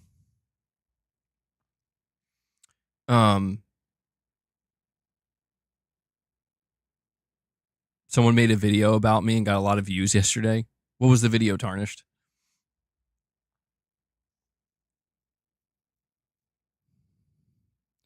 Um it's interesting to look at, you know, PlayStation Plus, I mean, I don't under that. I mean, look, I'm not a huge fan of PlayStation Plus, to be clear. I'm certainly not like an advocate for PS Plus. But it's like, dude, they're up from 70% to 81%. Like 11% growth. I would not have expected that. Did they have Clown MBG in the thumbnail? I mean, anybody who's making videos on me and isn't using that thumbnail, you're doing it wrong. I gave that to you. There is a real, not photoshopped picture of me in a clown wig and a clown nose. How could you make a video on me and not put that as your thumbnail? Come on. Nate the Hate on Reset Error said he had some details on the God of War Metroidvania but can't post about it because he hasn't been able to verify. Okay.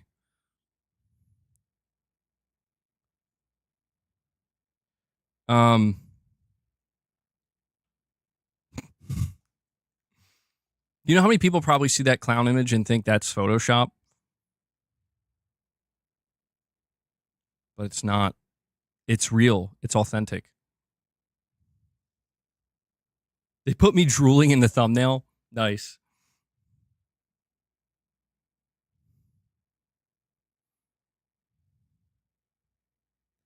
I mean, yeah, dude, it's funny because they make these videos and it's like, if your opinion is so much better, why don't you just make a video explaining your opinion without not at the expense of me? You don't have to use me. Just state your opinion. State what you think is best and see how well it does. Or is it the fact that you're trying to clown on somebody? Is that what's bringing in the views? Because something tells me if you try to stand on your own with your own opinions, not at the expense of somebody else's, but your own, let's see how well that goes. Something tells me it won't go too well. But they won't know till they find out, you know, till they try.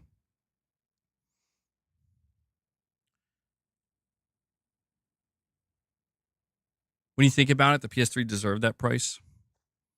Well, Sony went too crazy with the PS3 feature set, dude. They were adding shit in there that like literally nobody was asking for. So, yeah, I don't know. What day do I think the Ghost 2 gameplay happens in July?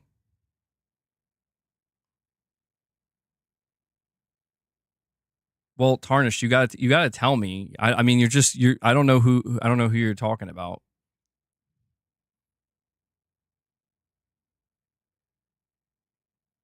When it comes to the state of play that we're going to get for Ghost of Yotei next month, I don't know when it's going to. It could be at the end of the month. Could be at the beginning. All I know is I will be seated and I will be watching. Absolutely. So Hellblade 2 is getting a 60 FPS patch and the Series S is being left out. I guess that's not surprising.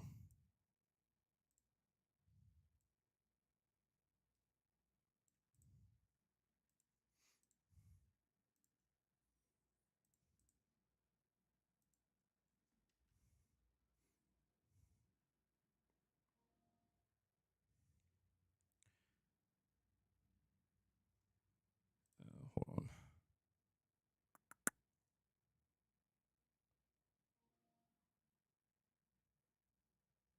Wait, did that just come through now?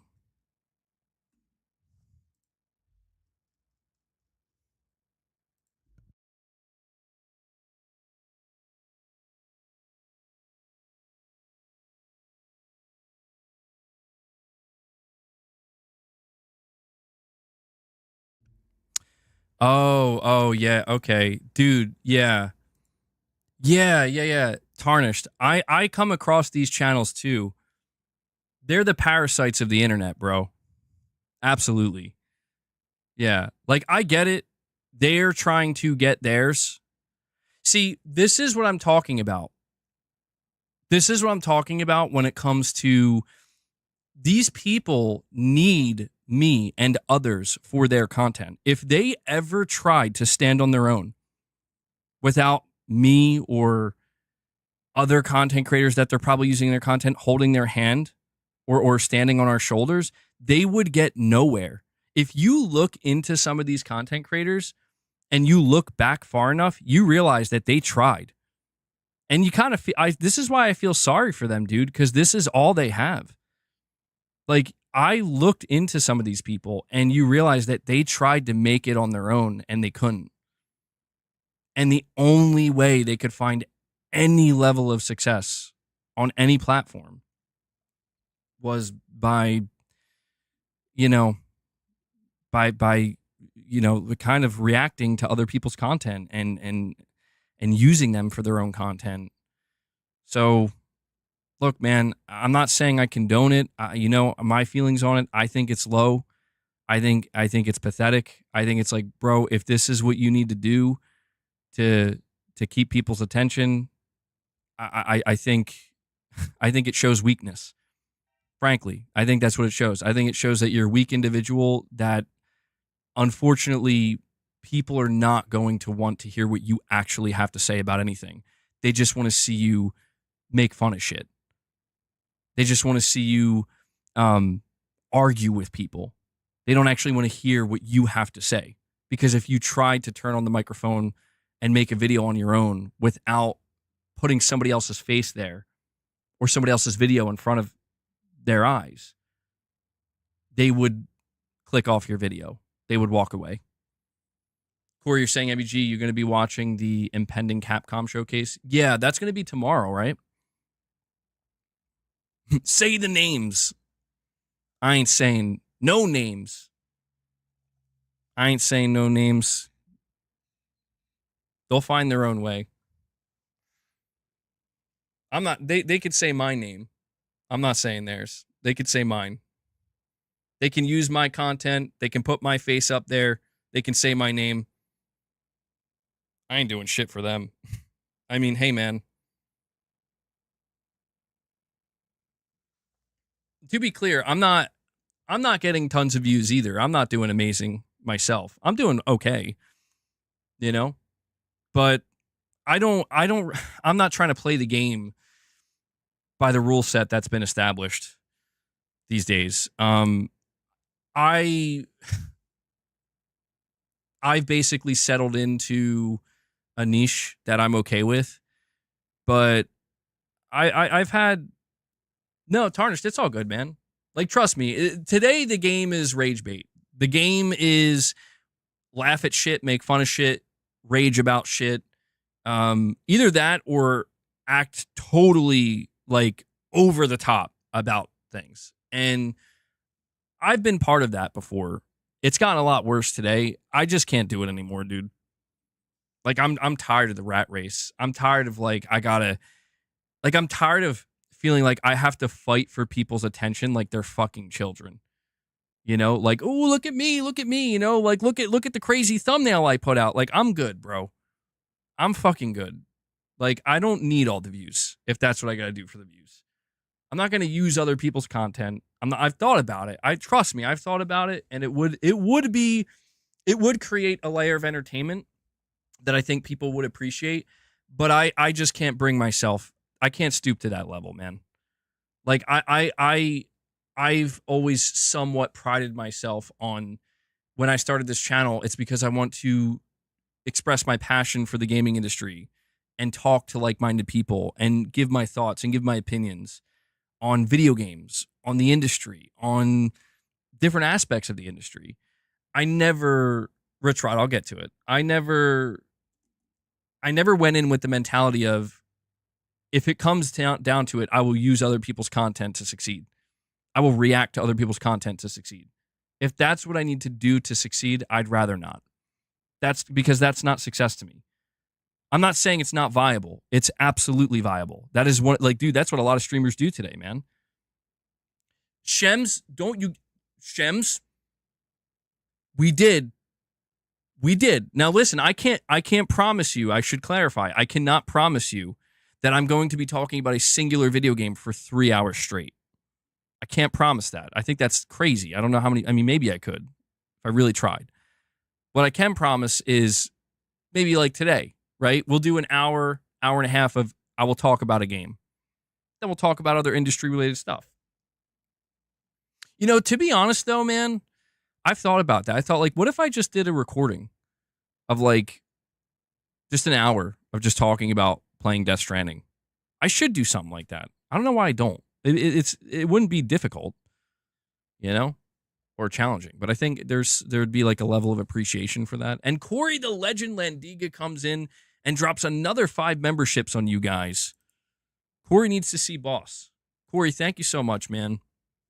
He brings us up to 55. I'm no hero. Never was. Never will be. Oh, Leia's here. Corey, it's okay. Boss got his treats. Now Leia wants. Come on. Go ahead, Leia. It's all you. And we have a direct donation from Rich Rod. He says, they need you for content. Then me and GS will go smack the taste out of their mouth and make their mamas make us sandwiches while we urinate on their mattresses. Rich Rod, what are you, a fucking animal? Classy. Stay classy, Rich Rod.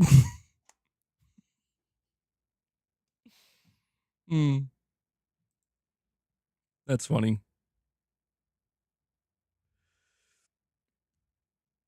And you know what's so what's so great though about some of these content creators that make this content, they do the reaction content.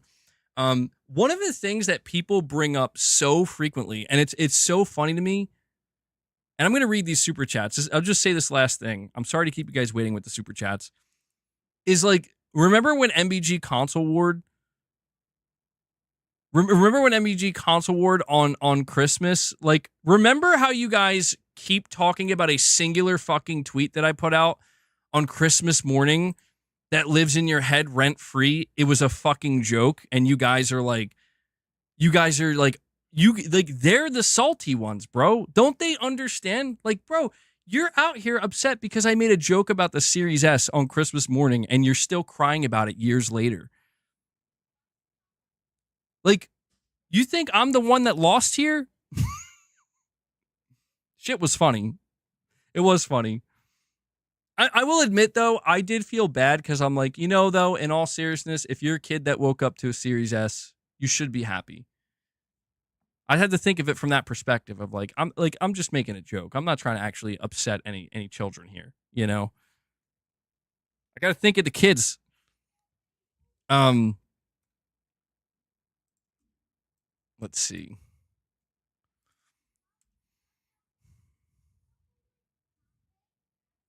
Yeah, dude, this is the problem with these low-end content creators, man. These low-end content creators, like, there are maybe 1 or 2 successful channels out there that have made a name for themselves just reacting to like fanboy content or whatever, and now you have all these little low-rung minions that think that they can do the same thing, and it's like, bro, you're all, like, this is the worst grift I've ever seen, like, across the board, where it's like, you guys serious? Like, dude, really? Like, this is it? Like you think talking about me talking about video games is more interesting than just talking about the fucking video games themselves or the gaming industry itself? Boy, that's when you know things are getting pretty bad out here. What is this? Hold on. No, I'm good on that. All right, we have Planet Schlorpian with another super chat. And he says, what if the new God of War game has stylized graphics? What if it was done with cel-shaded graphics, for instance? I wouldn't be shocked by that. That would be a situation where it's like, okay, I guess it makes sense in this instance. Yeah, Titus, I come across his content sometimes. And it is what it is, bro. Like, I'm not going to sit here and be like, oh, I hate them. Like, no, dude, the dude's just carving his own path. I don't condone it. Like I said, it's not something I'm gonna be like, yeah, that's the best way to do it. But who am I to judge? It's like YouTube, people are free to do what they want. And yeah, I do think that there are going to be a few that make their way to a higher elevation, to a higher spot. But I will say it's a dangerous game. I say this because there's somebody else that, again, I'm not, I refuse to name names. I'm not going to do it. Because it insinuates that I have, like, I'm trying to create YouTuber drama, and I'm truly not trying to do that. I don't care that much, certainly not. But there was a person a while ago. Now, granted, I haven't come across them in a long time, but they were big, like pretty big, like bigger than anybody, and they got eaten alive, dude. Like they got chewed up and spit the fuck out, and I was shocked when at least like the last time I came across it, I was like, oh my God, okay, well, that was short lived. And it's because that's the nature of the beast. It's like, if you're going to be the one to put yourself in an elevated position where you are better, you are above, and and you're going to go on the attack and you're going to go on the offensive, you got to make sure you are ironclad, bro. You got to make sure there are no chinks in the armor, that there are no gaps that, somebody could exploit.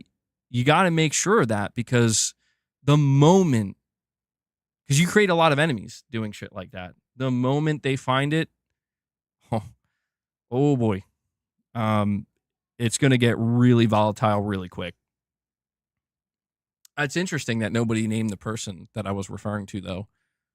Which makes me think, man, I don't know. I guess it's been a long time. Actually, now that I'm thinking, I think it's been years. No. I'm sure somebody will get it eventually.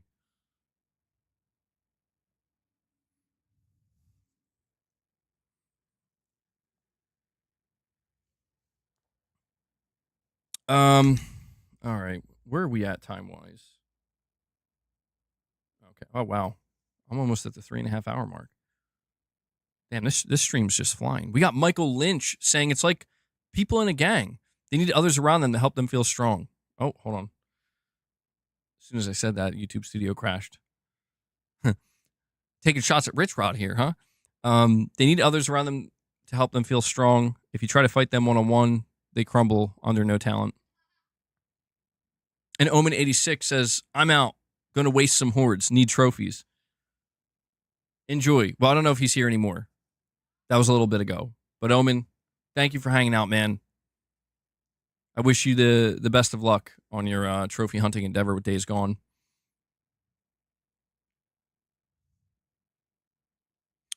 But yeah, I mean, this is just how it's gonna be. It's been this way it's this way with all things. And I'm not trying to be the type of person that's like, I mean, yeah, I see some stuff and it does get annoying at times. It does, but I've just accepted that, hey man, there are a lot of people out there that can't stand, or if they can't stand it, they just think what I'm saying is completely foolish and comical. And it's like, that's cool. I'm not here to try to please everybody. I'm just here to speak my opinion and say what I think about PlayStation, about Xbox, about gaming, about Nintendo. And, all I can say is that if the day ever does come, and I mean this, I sincerely mean this. I'm not saying the day won't come. It very well could. Find my channel's on the ropes, If the day ever comes where I have to resort to the lowest form of content creation, where it's like, I'm not saying it isn't viable, but in my opinion, it is low, where it's like, I need to put other people up on screen to get people's attention, to bring people in. And I understand it's like, no, but we're laughing at them and we're making fun of them and it's entertaining, or it's you know, we're clowning on them. I get that, but it's like, dude, that's like middle school. That's like elementary, middle school shit, maybe high school shit as well. Where it's just like, what are we doing here, man? What are we really doing? But if it brings in the money, I get why people are going to do it. If it brings in the money, it brings in the money, and that's why they do it. And I know this because if you look back far enough, you realize that that's why anybody's doing what they're doing. And that's something that I think a lot of people try not to acknowledge. Yeah, I know. Yeah. I'm trying to accept that to a degree. Yeah, I remember that time I did delete my Twitter for a while. It was gone for like a couple weeks, but I was like, oh shit, I only got a week left or it's going to be permanently deleted, and I couldn't do it.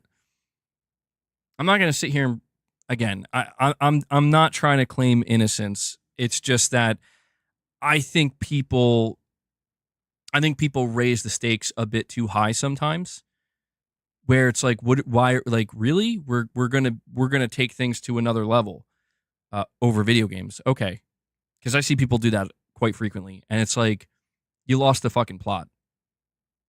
You're not here to talk games. You're not here to even argue about games. You're here to just shit on people. And it's like, yeah, you're a big person. You're a big person, because that's, I don't know. I just think with stuff like that, it's like, you are the lowest of the low if that's what you're doing. It's not exclusive to YouTube. Like, if that's what you do in life, you are the lowest. Where you could be doing nothing. You could be directing your energy and your anger and your hatred, or even your yeah, or even your need to laugh at things. You could be directing it towards literally anything else that's even just 10% more productive. But I don't know, man. I'm saying this in the year 2025. Like, look at what's out there, and like I said, it's not just gaming. It's actually, believe it or not, it's not as bad in gaming. It's like when I go search YouTube, it's just like, this person did that thing, and this person said this thing, and the downfall of this person, and the clowning, and all this shit. It's just like, oh, okay, like, why is any of this important again?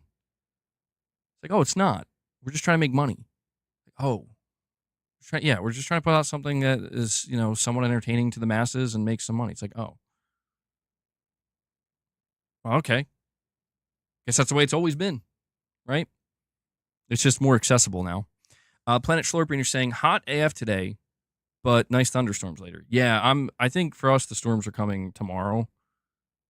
I'm looking right now. It still says it's 98 degrees. Okay, wonderful.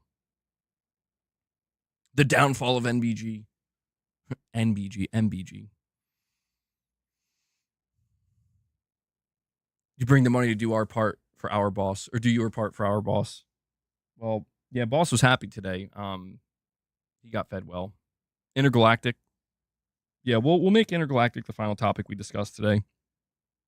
Yeah, I don't mean to go on and on about it, but yeah, it pops up. It's part of the reason, by the way. I understand the vicious cycle of it all. It's part of the reason why I go on these like rants and crash outs, and I understand that by me doing that, I'm feeding into the thing that I need to stop feeding, and I get that. Maybe one day I'll stop, but yeah, it's why when I put out a singular fact on Twitter, I get 10, 15 individuals coming at me. Where it's like, they don't actually care what I said. They're just trying to get a response. And unfortunately for me, I tend to give them a response.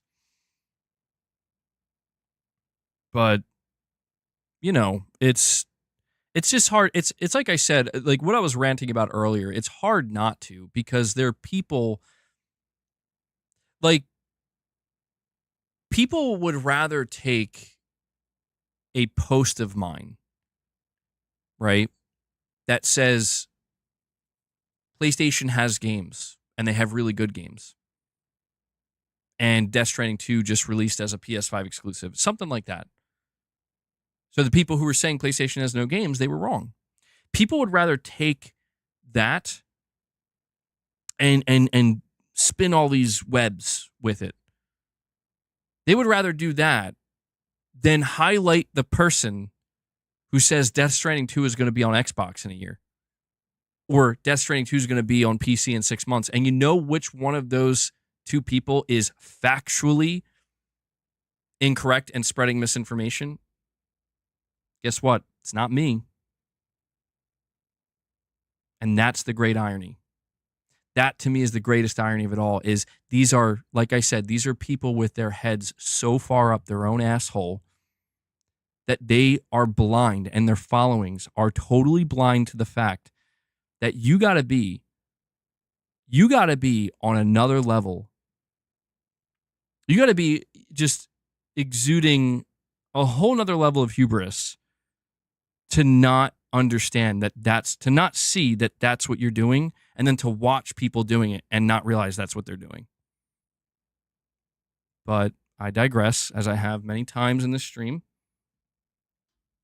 Yo, if they remake Crackdown 3, I'm all over it.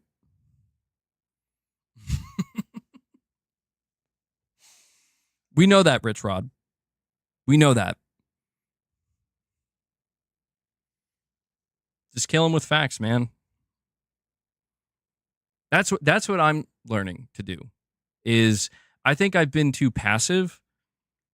I've been too passive, and I've been too emotionally driven by the statements that I want to make, or the points that I try to get across. And I realize that it's the delivery method of my message is what fucks it up. And granted, I do think people find some level of entertainment in that. But yeah, I'm just going to be more focused on being just focused on delivering the facts in a very, and I know it sounds counterintuitive, but in an uninteresting, not uninteresting, but in a just very subdued way, where, like, I'm not going to yell the facts. I say that after I did that earlier, though. We will get to this point, is what I'm saying. We will get to this point. That was an abandoned blue box stream where I was scrolling through Twitter in real time, and people were never forget. Now, see, that's the type of entertainment that me losing my mind down a rabbit hole gets you sometimes. Good times. But yeah, I want to kill it with facts, and it's going to be tough to do that because we live in a time where even when you present a fact, people will en masse reject it and say, no, that's not real or true. And it's like, it's a proven fact. It is a correct fact. And there's nothing you can do about that. We live in a day and age where, for some reason, that just doesn't matter. Maybe to certain groups of people throughout all of time, it hasn't mattered. But I come across these videos, and I'm sorry to go on this like side quest here, but I come across a lot of videos these days. It's like a social commentary on, are people getting dumber? And like, is society actively becoming stupid? And I listen to some of it, and it's like, I mean, I already see it. Like, I'm seeing it in real time, but to come across some of this stuff is very validating in a way, because it's like, thank God. Like, it's reassuring to know that I am not the only one seeing it. And this is why, like, I do get frustrated at times, because I see the not so stupid people. They're not that stupid, but they are capitalizing on the stupid, right? Like they understand that they can manipulate the stupidity and the dumbing down, thanks to the internet and the misinformation and just the straight up illiteracy at times.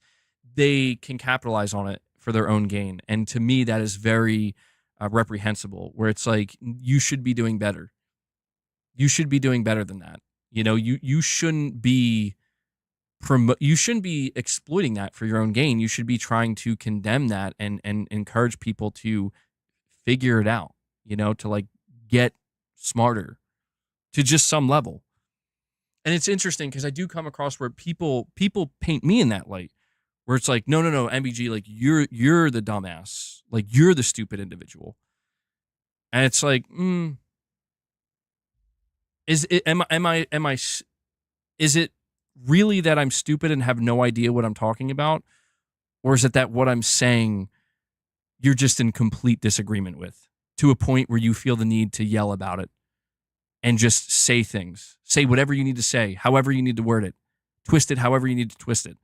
In fact, if I was that stupid in terms of like, I don't know what I'm talking about at all, why is it that I make my way into so many of these places? Because something I'm saying is latching. Something I'm saying is catching. It's the emotionality of it all. Yeah.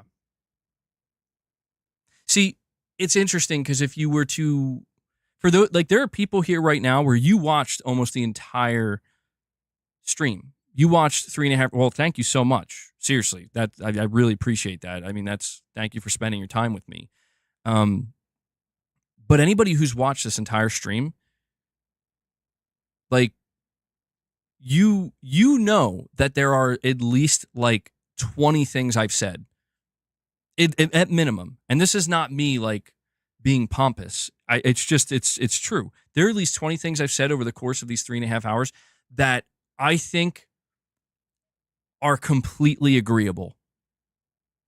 Agreeable to a point where that either A, is a fact, or B, that is what would be considered a very popular opinion that you'd have to really go out of your way. You'd basically have to be a contrarian to say no or to disagree.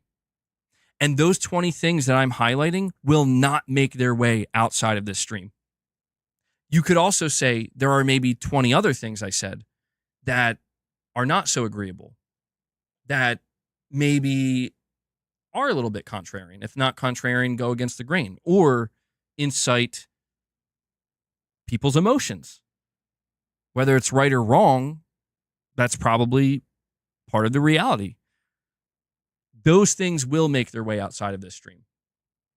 And that is why, ultimately, I'm very thankful that I have the viewership that I do, and why I'm not fucking interested in trying to appeal to the masses and get the most amount of viewership and constantly obsessed with growth, because I realize what needs to be done to facilitate that. I know, because I've been part of this game for a long time, and it's just gotten real bad. And I just got to say, for those of you who are here, who actually listen, not just to one thing, not just to two things, but I mean actually listen, for more than an hour or so, I appreciate that. And I see that you guys come back and we have a good thing going. And I don't know, I'm not trying to come off as like prideful or anything, but I have to admit, I do take a little bit of pride in that, because it proves that, like, when people are willing to actually hear me out on more than just one thing for like 10 minutes at a time, considering we do very long form content here, that's the difference maker in today's day and age. Believe me when I tell you, that's the difference maker. So anyway, video games. Yeah, thanks a lot, Tarnished. I'm kidding. It's all good. No, I mean, truthfully, when we're this deep into a stream, I get strayed away from the topics. I'm just flowing. I don't know exactly what direction I'm going in. And I don't mind kind of latching on to. Yeah, so Intergalactic. RPG elements in Intergalactic. What are we thinking? We looking at our first RPG from Naughty Dog? There was a job listing that came out that basically said that they're incorporating RPG elements into this title. Now, this is not the first time Naughty Dog has ever introduced RPG elements. We've seen RPG light elements or like elements in The Last of Us. But I'm starting to think that. Let me ask you this question: is it possible that Intergalactic: The Heretic Prophet is going to straight up be an action RPG from Naughty Dog? I mean, I just think of I think of the fact that Neil Druckmann said numerous times that this is the deepest gameplay they've ever created at Naughty Dog. He's really bragging about that, which is good because like I'm actually like it almost seems like he's more interested in trying to get people interested in the gameplay than even the story or the characters. Like that's like the focal point mainly is the deep gameplay. We know that that's going to be driven by an inspiration from Elden Ring and Bloodborne, and also environmental storytelling that those games offer, and other games that are known for environmental storytelling. And now we have a job listing mentioning, more RPG elements. I'm not saying it's necessarily going to be a Souls-like, but I'm really starting to think that we may be looking at a Naughty Dog action RPG.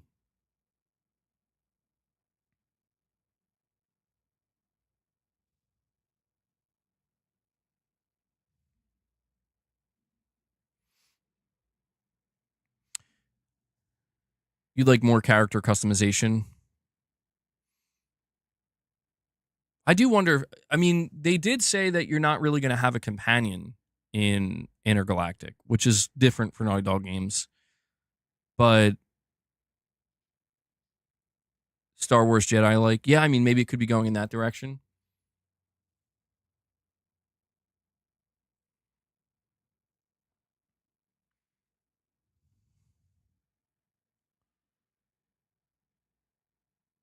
Go. Who cares about Intergalactic? Cut the stream. Go play Death Stranding 2.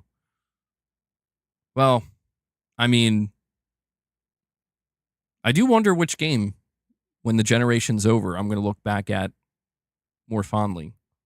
Like, am I going to sit there and be like, oh, Intergalactic was so much better than Death Stranding, or I liked it so much better than Death Stranding, or is it going to be like Death Stranding? I don't know. Dude, I'm going to be honest, at the rate things are going, I'm only 6 hours into Death Stranding. I think DS2 could be, I think it could be one of, it could be my game of the generation. I don't know. It's too early to call it, but it's looking really bright. It's looking really bright. Don't worry, I'm not going to go on a Last of Us 2 tirade. I don't have it in me. Even if I wanted to, I don't have it in me.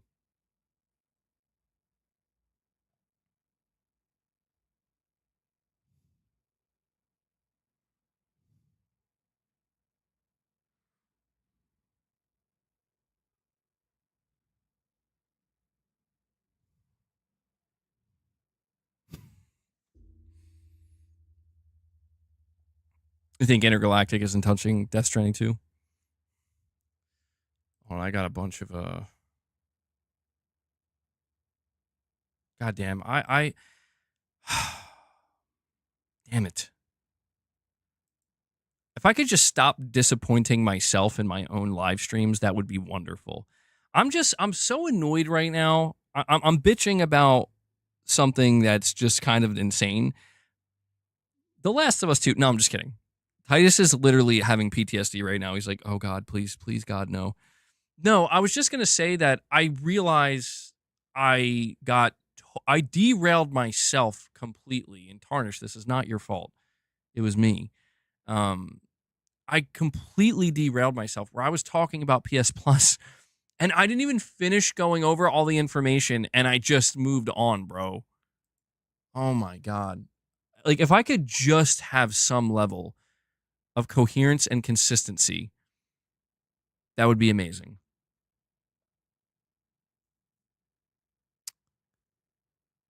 Okay, so basically, the only other thing is they're not going day and date. Shadow Link, a member for 17 months, says MBG 5 or 10. 5 or 10. 5 or 10. 10? 10. 10 out of 10. Shadow Link. I don't know what's going on, but 10 out of 10. Devil Shooter says MBG, that's why I'm here. What's my favorite thing about Death Stranding so far? I mean, my favorite thing about Death Stranding just has to be, God, just knowing that I'm in for a wild ride with the story and the gameplay. And Shadow Link, that's what he meant. He was saying 5 or 10 memberships. He dropped. Oh, I'm glad I said 10, bro. I was like confused for like, wait, are we doing like a rating? Am I rating Death Stranding? What's going on? Shadow Link comes in with another 10 memberships gifted. Holy shit. And he brings us to 65, and we are now just 10 more away. We're 10 more away from hitting a third goal today, racking up 75 members. Can we do it? 65 is a lot, bro. I'm more than happy with 65. That's crazy. Shadow Link, thank you so much for that, buddy. I was not expecting that. 10 out of 10. 69 is the goal. I mean, I would be cool ending at 69.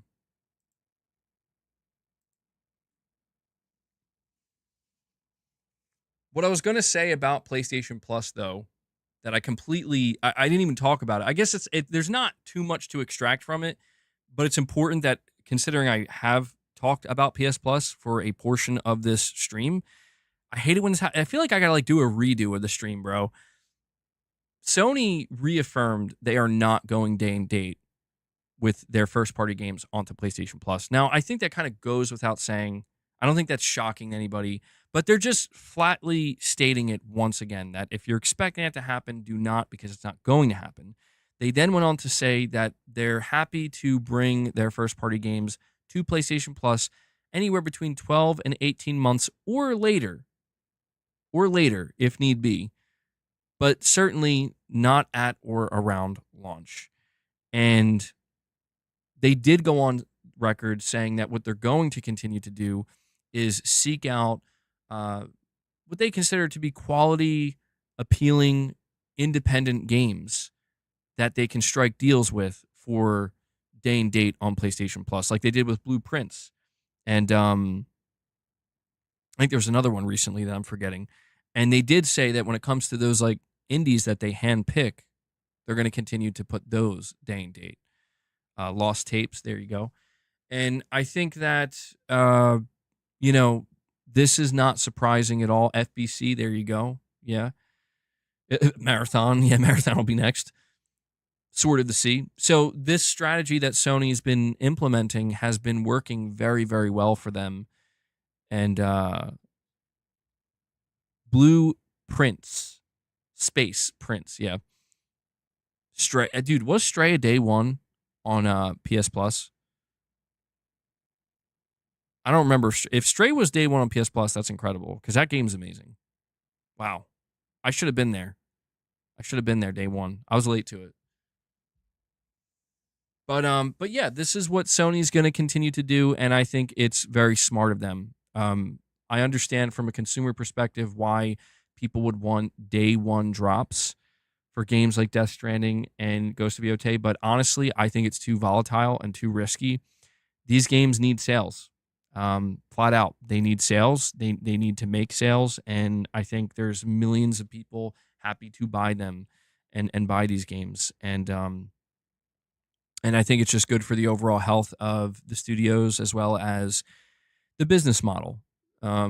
So it's not a surprise that Sony's sticking to it. I think they should. It's working very well. There's one other thing I want to read here before we wrap this topic up. Well, we got a couple. Goddamn, dude, this is the problem.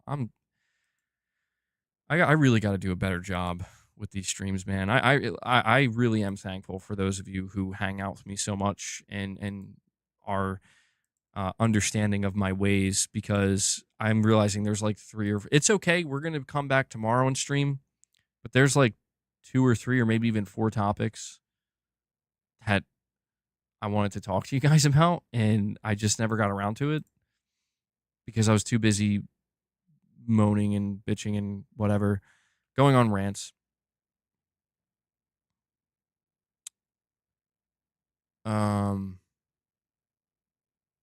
Yo, hold on. I just saw this.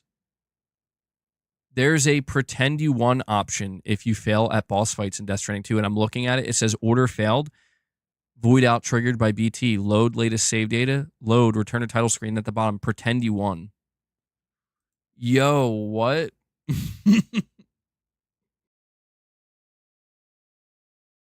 That's like, man, that's a hell of a way to that's awesome.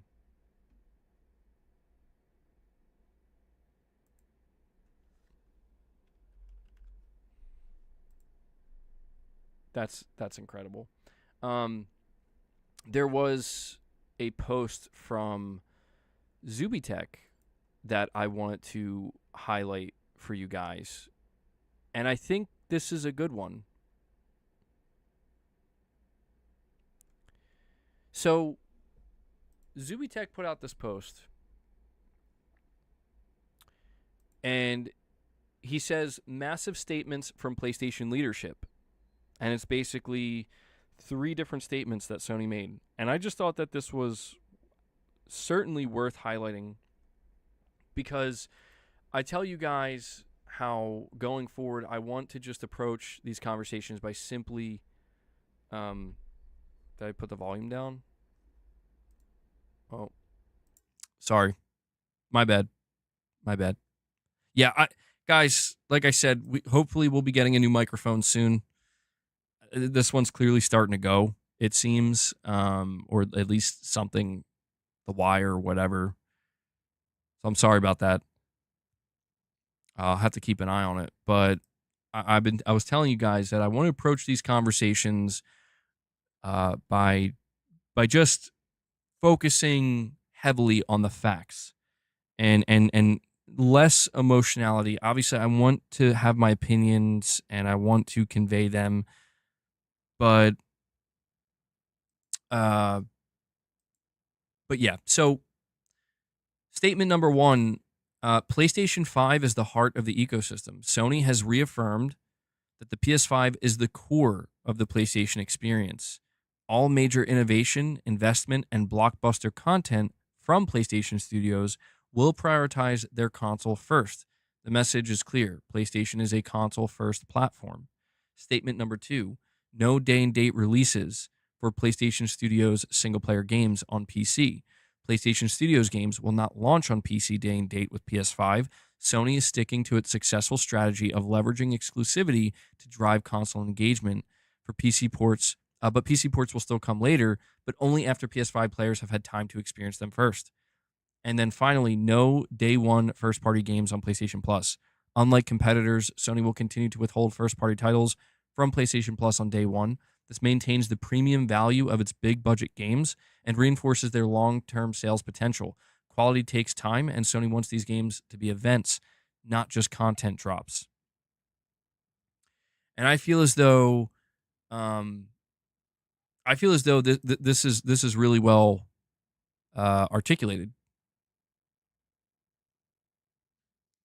I did confirm this, Tyler. Yes.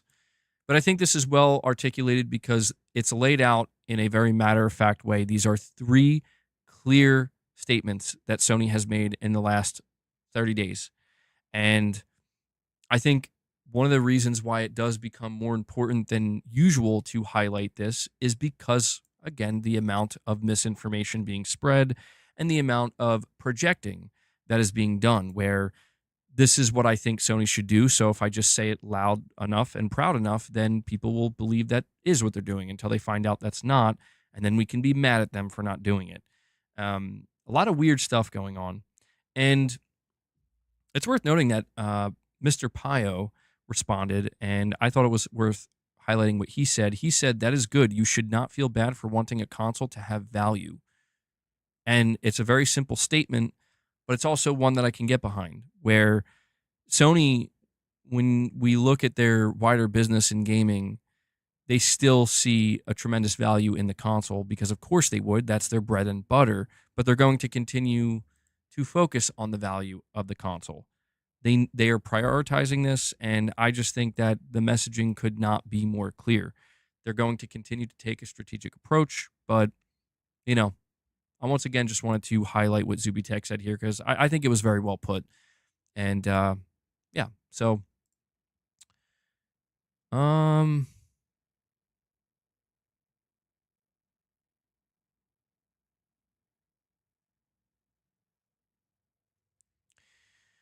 where are we at here?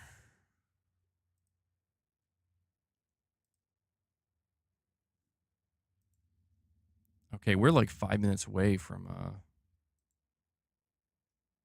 So there's just one last thing I'll mention here. This was something I was going to talk about a little bit more in depth. Maybe, but you know what? If it turns out to be true, then we'll talk about it when it's announced because it's apparently coming very soon. Charlie Intel reports, and this actually comes from Bloomberg. This comes from Jason Schreier, by the way, but it's behind a paywall, I believe. But they put out a new report saying Microsoft planning major job cuts at the Xbox gaming division. Microsoft will reportedly do another round of layoffs at Xbox next week, per Bloomberg. It's not clear yet how many people will be impacted.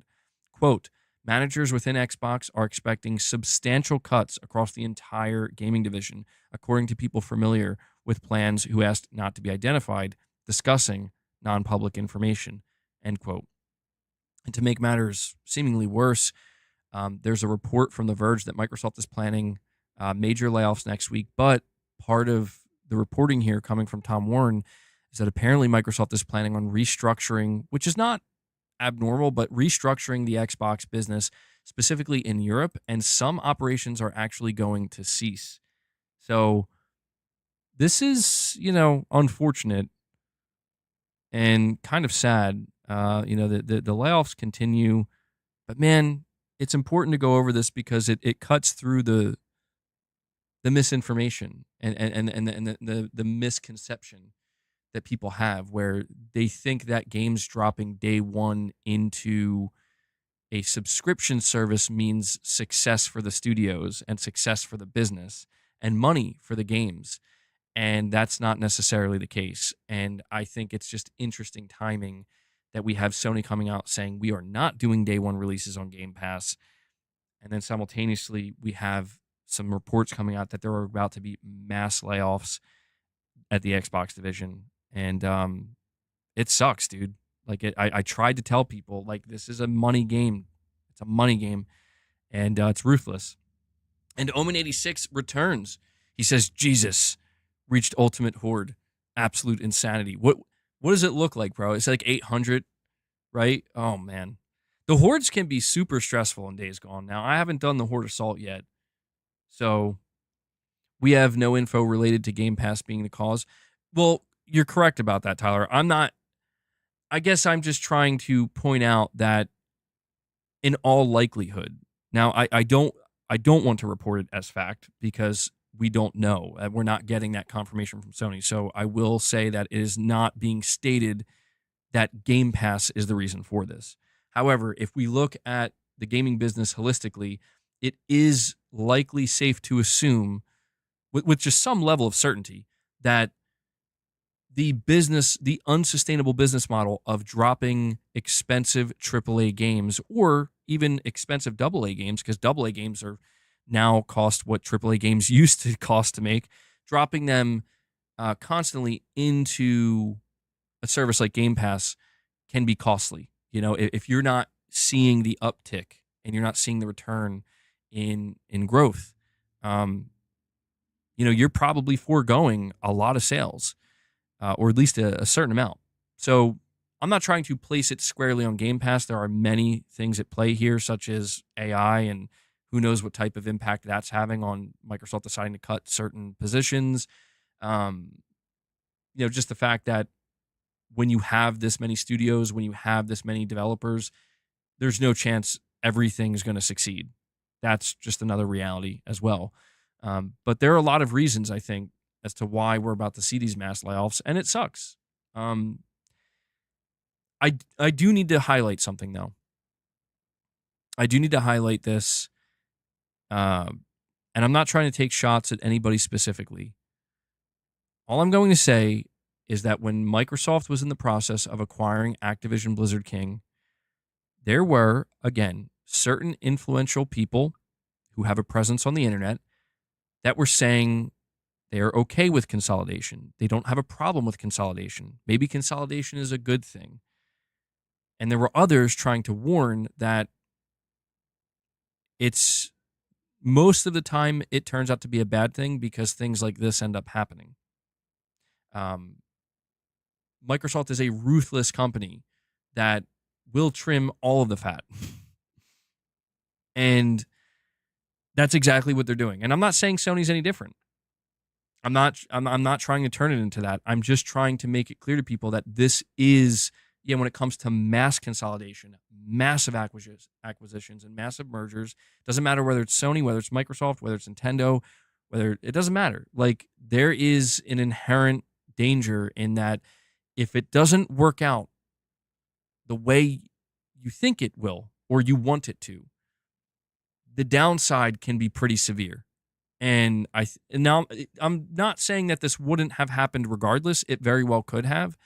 But I just think that I just think that a lot of what we're hearing is frankly antithetical to a lot of the statements that, again, influential people on the internet are claiming or statements that they're making, where it's all about, Sony's the bad guy because Sony makes you pay for video games. Sony's going to be the bad guy because eventually Sony's going to charge $80 for their video games. Microsoft is not the bad guy for raising prices of their games and their accessories and their consoles because Game Pass exists. And, it's all good, right? It's all good. And it's like, well, I don't know, man. Everything seems like it's kind of going south for Microsoft. In a way, like a lot of these statements that people have made, it seems like the opposite is actually happening. Microsoft is the more pro-consumer one. That's why they're raising the prices. Microsoft is more pro-consumer. That's why Game Pass is definitely not going to go up in price. Well, it would be good for Microsoft to have Activision Blizzard, right? Because something like this wouldn't happen. And it's like, again, this is an industry-wide problem. I'm not trying to place it all the blame on Microsoft. I know that's how people take it. Like, you're just trying to shit on Microsoft and everything else is like Sony's great, right? No. I'm just saying that the image that Microsoft is trying to project is not lining up with the decisions they're actually making at a business level and the results we are seeing. That's what I'm trying to communicate. That's why I think it is important to not brush reports like this under the rug like some people are, where it's like, I was told by many people, including Microsoft themselves, that this would be a good thing for the industry. And all that has occurred since are bad things. And that's where I do think the consumer, maybe not the average consumer, but the more informed consumer, cannot continue to just place every single thing that's happening. You cannot continue to just brush it aside under the blanket statement of, but Game Pass. Because if you are doing that, then you are willingly okay with the gaming industry hurting. Because that's what this is. The gaming industry is hurting, man. And there needs to be a more sustainable way to facilitate all of these different developers, all of these different studios, all of these games. I'm not saying that cuts and layoffs are unavoidable. They're not. They're going to happen across the entire industry. But I don't know, man. I'm tired of, I guess I just have to ask the question when it comes down to it. How many more reports do we need? How many more announcements from Microsoft themselves do we need until people kind of wake up and realize that, you know what? You're kind of the same. Like you're not any better, actually. When's that going to happen? It's being reported that distribution in Europe is going to be cut. Well, I'm not cheering it on, man, because I think it's a shame and I think it sucks. It's a reality. It happens. I'm tired, all we hear is layoffs. I feel like it hurts the industry because it makes people not want to work in the games industry because who could blame them? But I guess we'll see if this report, I mean, it's coming from Jason Schreier, and I think that he's pretty damn reliable. We have Omen86, and he says Sawmill Horde ×4 from all directions, Ultimate Horde. My God, how do you even take that on? That sounds wild. Do you need that for a trophy? I'm assuming you do. Oh man, I'm looking forward to it though. When I took on the Sawmill Horde, now I wasn't playing on a hard difficulty, but I was like, oh, you know what? I handled that better than I expected. Like, I think the very first time you take on the Sawmill Horde, which I did back in 2019, it's overwhelming. You're like, holy shit. But I noticed I was much more effective this time at taking on the Horde. So I wonder how effective I'll be in this Horde Assault mode when I get to it. We also have Michael Lynch with a super chat. And he says, Xbox fans don't need to do the what about Sony question. Sorry, it's difficult to read that. Omen's like, they just keep coming, man. You do that yourself. Whenever you slam Microsoft, you always are sure to say Sony isn't better. And to be honest, I should probably just stop, Michael. Truthfully, I probably just should, because I'm beginning to realize that it doesn't matter if I try to make things fair, or, it's like saying these things don't matter to people because they're like, but you do think Sony's better. And it's like, you know what? Yeah, I do, because they are better. And I'm not saying that like as in you need to think they're better. I'm just saying, yeah, I do think so. What Sony does in gaming, Sony is doing better things in gaming than Microsoft is. That's what I believe. And that belief is based off of my experience.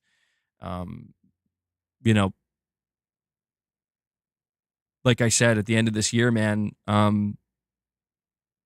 Microsoft will have dropped many titles on PlayStation, which is great. Like, that's a good thing for PlayStation players. And, probably making Microsoft good money. Nothing wrong with that. I just can't deny that there's not a damn thing Microsoft is dropping this year that, in my opinion, even comes close to touching Ghost of Yotei. That's not me trying to shit on Xbox games, because the same thing can be said about Ubisoft. Same thing can be said about EA. It's just I like Sony and their games. Usually. Like, I really like them. And so, if people want to say that, that disqualifies me from, having commentary or making comments on, on the other side, then that's fine.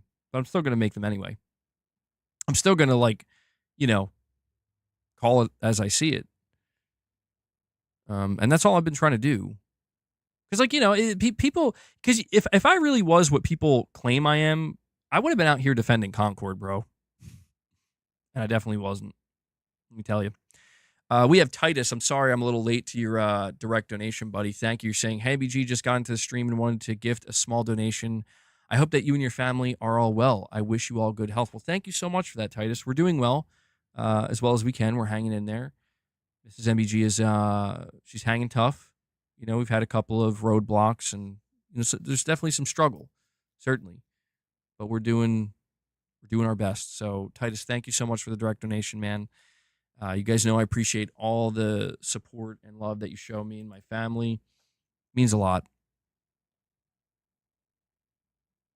MBG is not trying to change your opinion into his. He is just expressing his, just like everyone else can express theirs. Exactly. That's why, I never argue with people if they're like, dude, I love Game Pass. Game Pass is amazing. Yeah. Great. The only thing I request is that,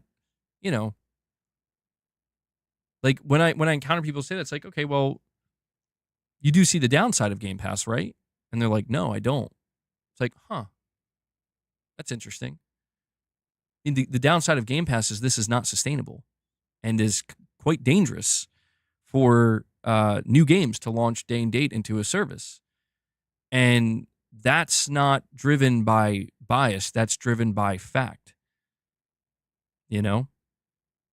And the best that they can come, it's like when the best thing they can come up with is, but Phil Spencer told me, it's like, okay. What did Phil Spencer tell you? He told you that it is sustainable? When's the last time Phil talked about Game Pass?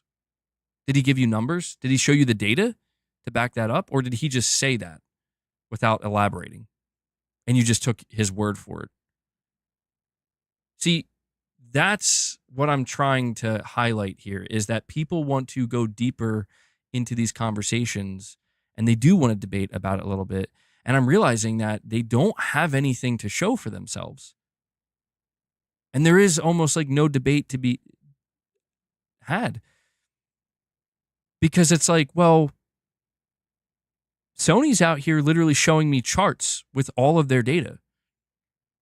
And I can't argue it. No matter, even if I hated PlayStation, even if I was a burned PlayStation player, like I hate the direction Sony's going in, I can't deny that, well, what you're doing is fucking working.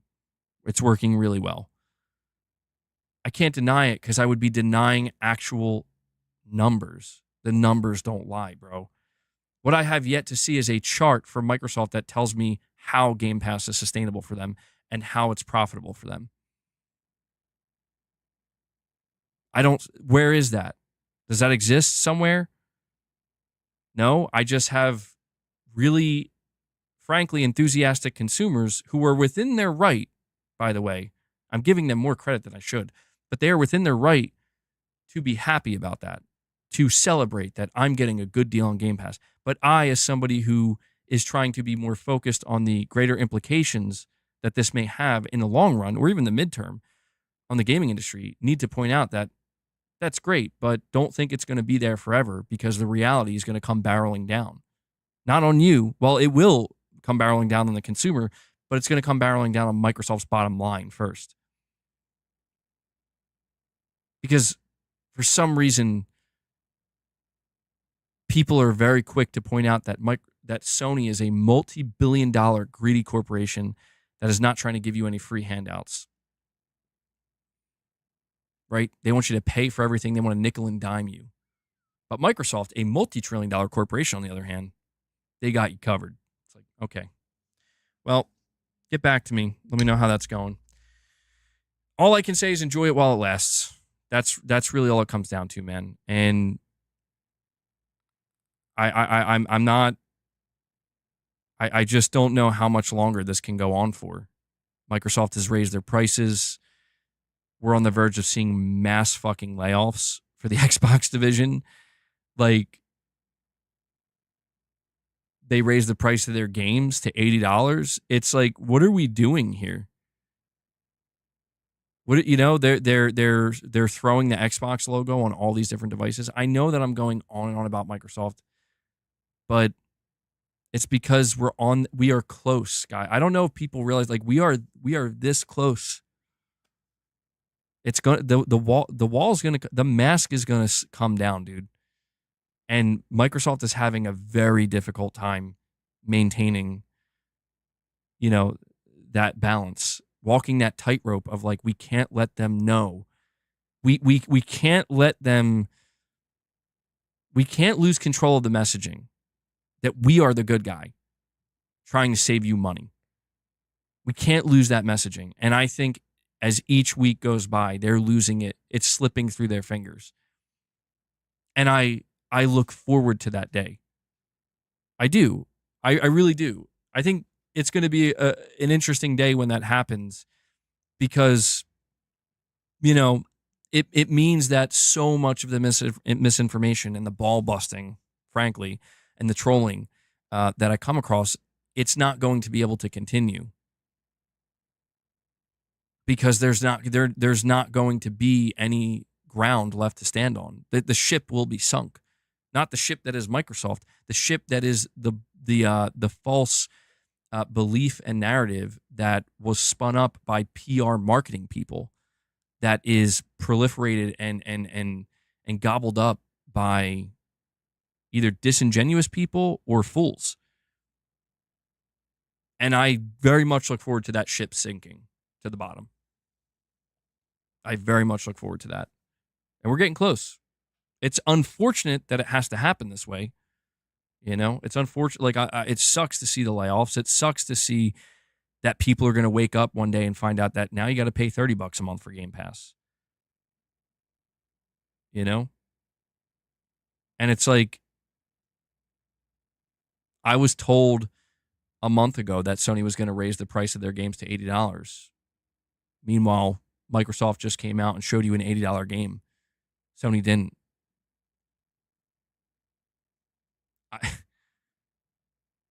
But I'm supposed to be pointing the finger at Sony? Okay. I don't know, man. It's getting wild out here. It's getting fucking wild out here. I don't know what's going on anymore, man. Do I think that Xbox will ever make that mistake again, making a Series S type console? No, I don't think they're going to do that. Well, I don't know if they're going to license out the Xbox console to OEMs. Yeah, we'll probably have like 6 different consoles actually. MBG, people will tell you you're fear mongering.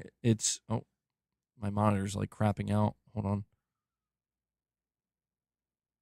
It's pretty difficult to, I think, to prove to them that Game Pass is the downfall when they can easily point to a bad Sony game and tell you it's fine here. Yeah, I mean, that's the thing, man. I've been hypercritical towards Sony as well many times where I felt like they truly deserved it. But I realized in like the past couple of weeks that, man, I've been somewhat manipulated, and I'm gonna go for a little bit longer, Michael. I'll go for a little bit longer. If you guys want to get us to 75, if you want to get us to 75 members before we wrap up, we could end there. By all means, I'll encourage that. We're good though. If we just stick with 65, that's more than enough. But thank you guys for that. But I realized I've been somewhat manipulated where I realize that I've been the one that's kind of caved to the fear mongering that's been happening, where it's like I've been surrounded by so many people for the last 4 months or so. Not you guys, but just different things that I've subjected myself to and places I've engaged with or around, that it's like, trust us, man. Like, trust us. Like, Sony is the one. It's Sony and Nintendo, but especially Sony. Like, they're the worst, man. And what they're doing is bad for gaming, and it's hurting gaming, and you're just too blinded by your love of PlayStation to see that. And I'm like, that's kind of weird. It's weird that I started to kind of give into that mindset because I realized, wait a second. I fucking have lost my mind on Sony multiple times in the last year. I've talked about Concord so much that people have asked me to please stop talking about it.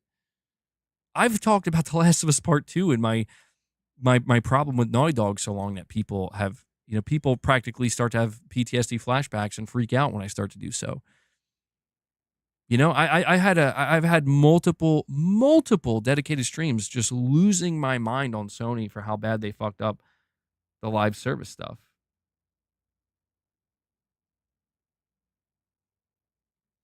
And that's when I realized, like,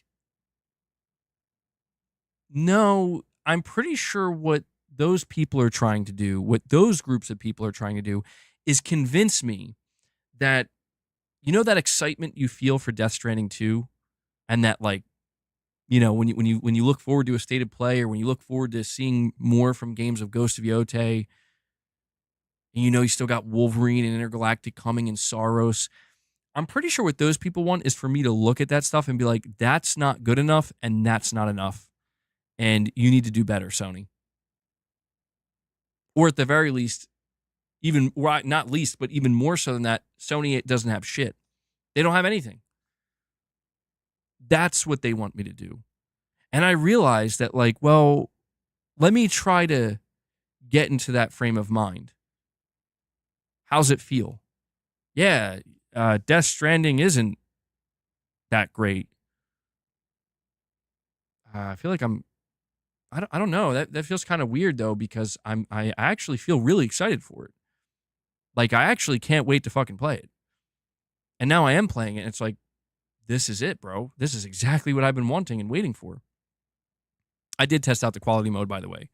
Looks crazy. I'm not going to play it in the quality mode, but it looks like the resolution's insanely high. It's crisp, bro. Straight crispness. And then I think, yeah, Ghost of Yote. Like, I remember when I was like getting gaslit and manipulated with the Ghost of Yote thing, where it's like, didn't you hear she's a fucking, the voice actress she's a political activist on Twitter. And I'm like, wait, no, they went woke. They went woke. And then I'm sitting here like watching the trailer and realizing, though, I'm not seeing literally anything that gives me that indication. And then I'm like, okay, well, let's wait and see more. And then we get more trailers.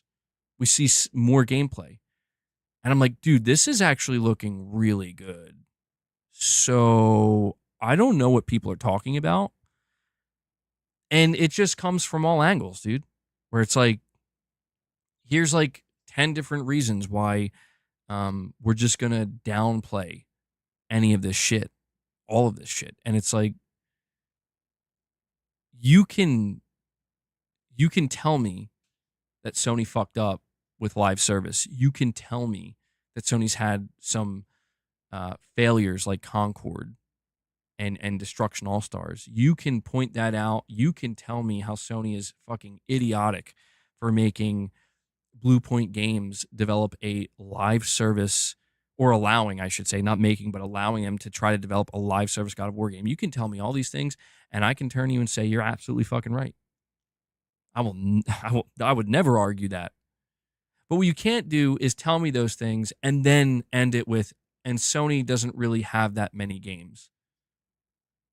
Or Sony doesn't have enough games, I should say. And it's like, whoa. What do you mean by that? Well, yeah. I mean, on top of everything I just listed, they only got Death Stranding. They only got Ghost of Yote. That's just 2 games. And I'm like, yeah, but those 2 games are going to be some of the biggest and best games that come out all year. Does that not count for anything?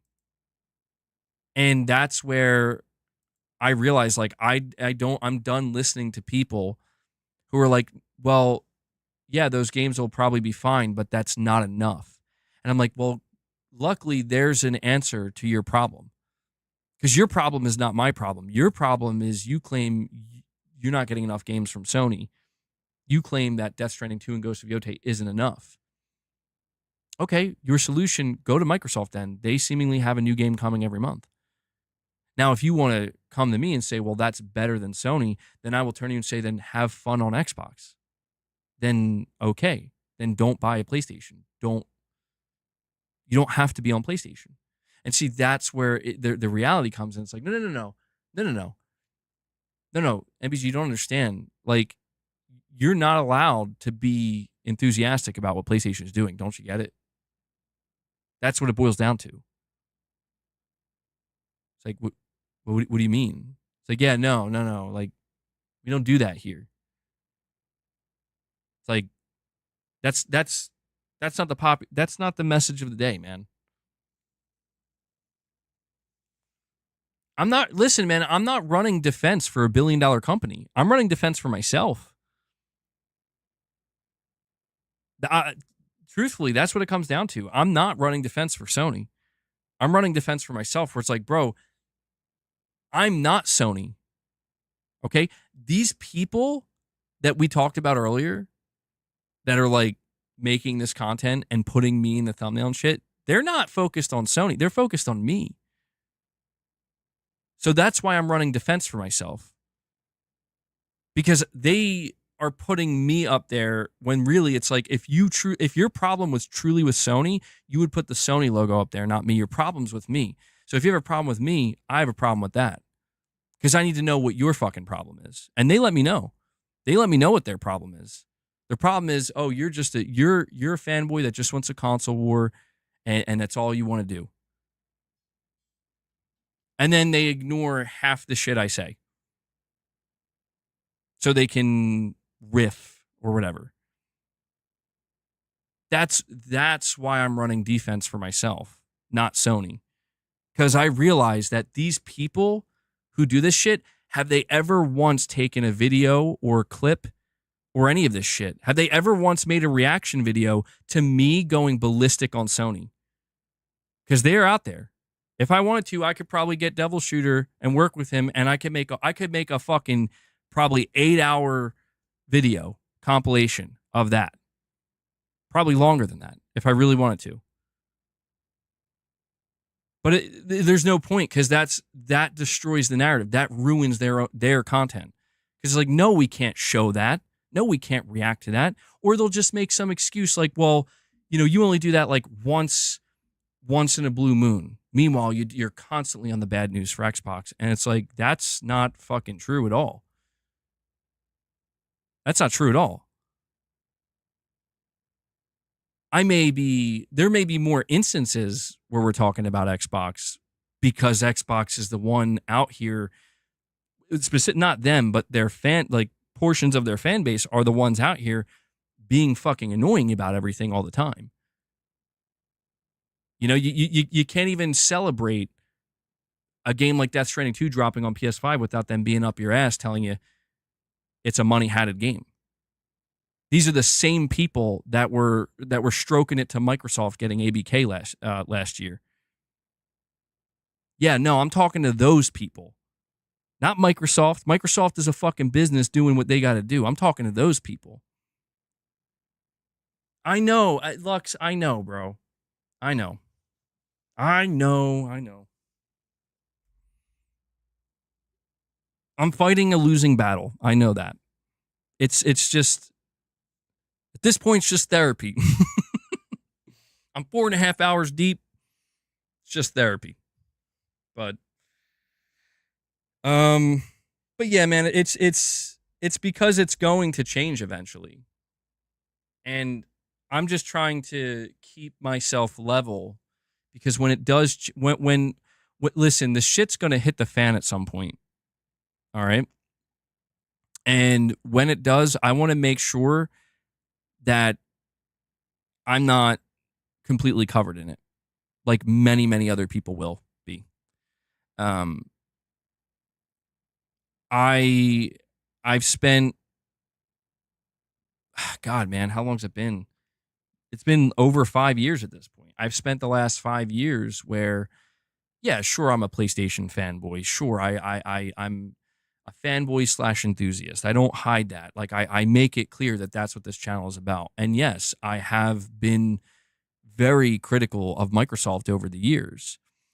But yeah, Garrett, it's like what you're saying, like the drama content and the whatever they want to call it, like that's going to fade away. And the reason it's going to fade away is because people are going to realize that, it's time to move on to something else to be dramatic about. And everybody who's been, what I'm trying to say is everybody who decided to engage in this specific conversation or these types of conversations for the right reasons will be left, because that's why we were here to begin with. It wasn't some kind of like enticing thing. Like for example, Microsoft literally exited the console market, and yet we're still here talking about PlayStation, right? We are talking about Xbox too, because they're still relevant in the grand scheme of things. But it's like, we're talking about PlayStation, we're talking about Death Stranding 2. We're mainly focused on the Sony side of things. But I realize that it's honestly the reason why this has become so much more vocal and so much more apparent, and at least in my face, right? Now, granted, I am in spaces where it exists willingly, but it's been much more prevalent because I realize like that ship is sinking, dude. Not Microsoft, not Xbox. Xbox is going to be fucking fine, bro. Microsoft's going to be more than fine. Microsoft's counting their fucking money. But what I'm saying is like the ship that, this is why they're getting louder. This is why they're getting more aggressive, because they realize that their back is against the wall and that all the narratives all the narratives. Like, this is where learning to take your L's is truly important. Where I've taken my L's, bro. Trust me, I've taken my L's on many things. But you get these people that come in and they're like, no, no, no, you got to take your, like, I'm not asking these people. The L that you need to take is admit that Xbox fucking sucks. Admit it. Admit they suck and you have no idea what you're talking about. That's not what I'm asking. The L that I want them to hold is admit that Game Pass is probably not sustainable. Admit that Phil Spencer probably is a liar and that you can't really take what he says at face value. Admit that the way Microsoft is handling things are likely to become a third-party publisher and nothing more, nothing less. Admit that you would rather them make a traditional Xbox console than you would seeing them convert into a hybrid PC, knowing that that's probably going to be the last thing they ever do in the console space. Admit that PlayStation has been consistent with their game output and their quality, to whereas Microsoft has simply not been up until they bought publishers. These are the L's that people don't want to even acknowledge, and they don't even have to acknowledge all of them. But these L's are important because they are the reality. They are not, it's not fanboy nonsense. It is literally the actual reality. So what I'm saying here is that these L's represent the refusal to hold this L, whatever that L is that I just listed, represents the refusal to acknowledge the reality. And that is why I cannot wait for that ship to sink, because the ship that I'm acknowledging is the deluded, we live in an illusion, okay? We live in fantasy land where we just say what we want and we believe what we want. And when that ship sinks, the entire conversation in this space is going to improve dramatically overnight. And there may be some people who survive on that ship. You know, they'll swim and they'll make it to another island or whatever. But you think they don't call them Microsoft's L's because it's expected of them? I mean, maybe. But see, that's where I actually would disagree a little bit, right? Where these days, I do think Microsoft has improved in some ways. You know, they're not doing the best they could, in my opinion. But this is where I feel like I've actually, and this is how I realized I've been manipulated beyond belief, where like, dude, I have given Microsoft so much credit this year. More credit than I've ever given them. Granted, sometimes I maybe even pushed it a little bit too far, where I'm like, okay, maybe you're giving them more credit than they actually deserve. And I realize that I'm doing this because I'm trying to calm the waters. Like, I'm trying to get people, it's okay, guys, whatever, bro. Like, I'm not trying to fight. But I realized that even when I would try to do that, it wouldn't stop. And that's how I know, like, oh God, this has never been about. This has never been about giving credit where it's due. This has never been about being fair. This has never been about holding L's or holding W's or whatever, taking W's. This has been about a very toxic community, a very toxic group of people that are led by a select few individuals that are making the money. And that's all it's ever been about. And so that narrative, whatever it may be, it needs to persist. It needs to persist. The ship cannot sink. The narrative cannot end, because if the narrative ends, the ship sinks. And if the ship sinks, there's no more money to be made. And that's what it is, man.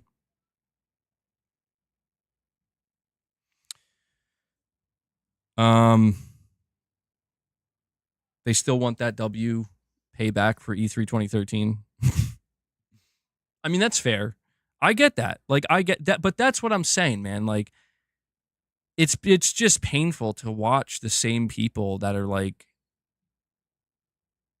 either you never cared about the space to begin with, or you absolutely love the console. It's painful to see those people pivot in a direction that's like, dude, where are you headed? I don't get it. I don't get it.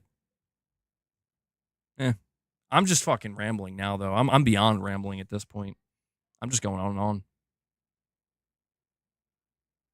I don't know. I didn't know I had this much in me today. All right. Let's see.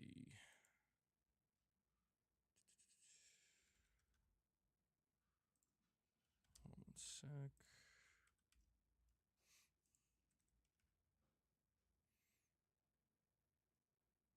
Damn, dude. Death Stranding 2 is still holding on to a 90 with 115 reviews. Holy shit.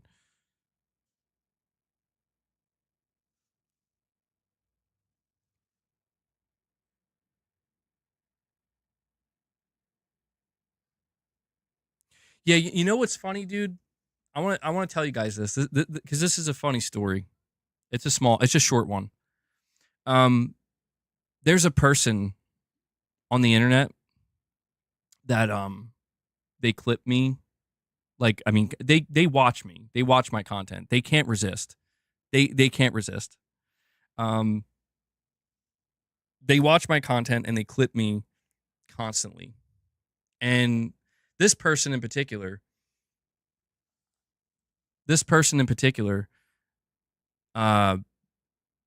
only focuses, it cherry picks. It's like I said, like if I said 20 agreeable things and 15 disagreeable things, they will only pick out the disagreeable things. And they hide it under the guise of like, well, I'm showing you the context. Sure. So you show like 5, 10, maybe sometimes up to 20 minutes on one particular topic, but you ignore all the other topics, right? That's fine, because that person's just trying to make money as well, probably pennies, truthfully, and doing free work for others, that's the funniest part to me, is they don't realize like how much of a, bro, they are the definition of a cuck, bro. And I don't use that word. I don't use it often, but the true definition, because what they don't realize is they're working for free for other content creators. But anyway, I digress.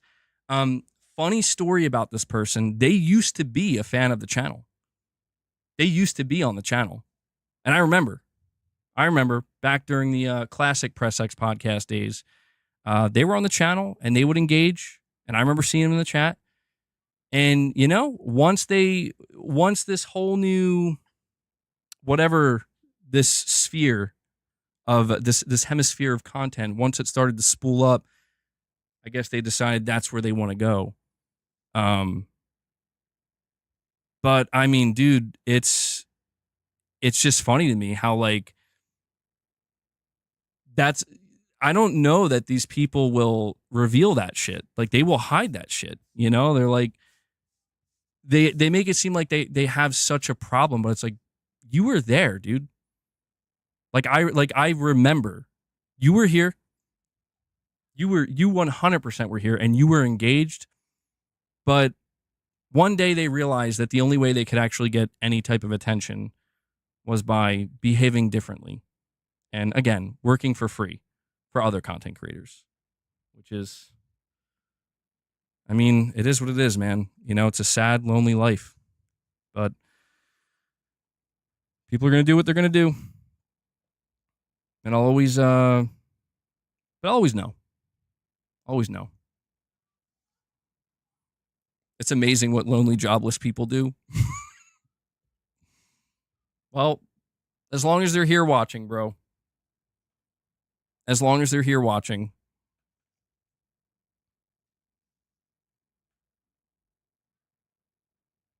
Oh, wait, really quick, because I know this person's watching right now. Do me a favor. I'm crashing out. Death Stranding is out and I'm crashing out. Can you do me a favor? Can you post the first hour or maybe just like a 20-minute? Can you work for me now for free? Because I know that's what you like to do. Can you post, I think probably within the first 45 minutes of this stream, can you post a clip of me talking about Death Stranding 2? And how much I've been enjoying it? How happy it's making me? How great of a game I think it is? Could you do that? I'd really appreciate it. It's not going to, change anybody's opinion necessarily, but it will at least put something decent out there. Just show the other side is all I'm asking. Just show the other side just once. Just once. Do that for me. Omen86, you're saying Microsoft releasing digital only on PlayStation. Try sharing that.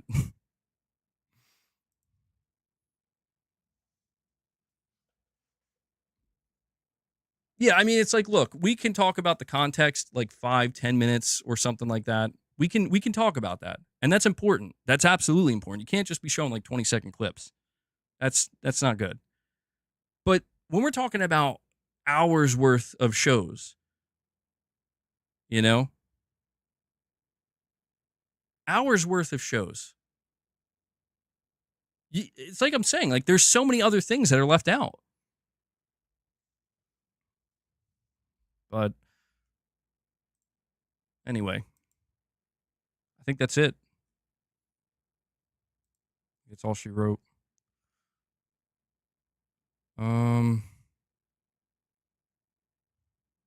What the fuck is this trending? Alrighty then. Make sure I'm not missing anything.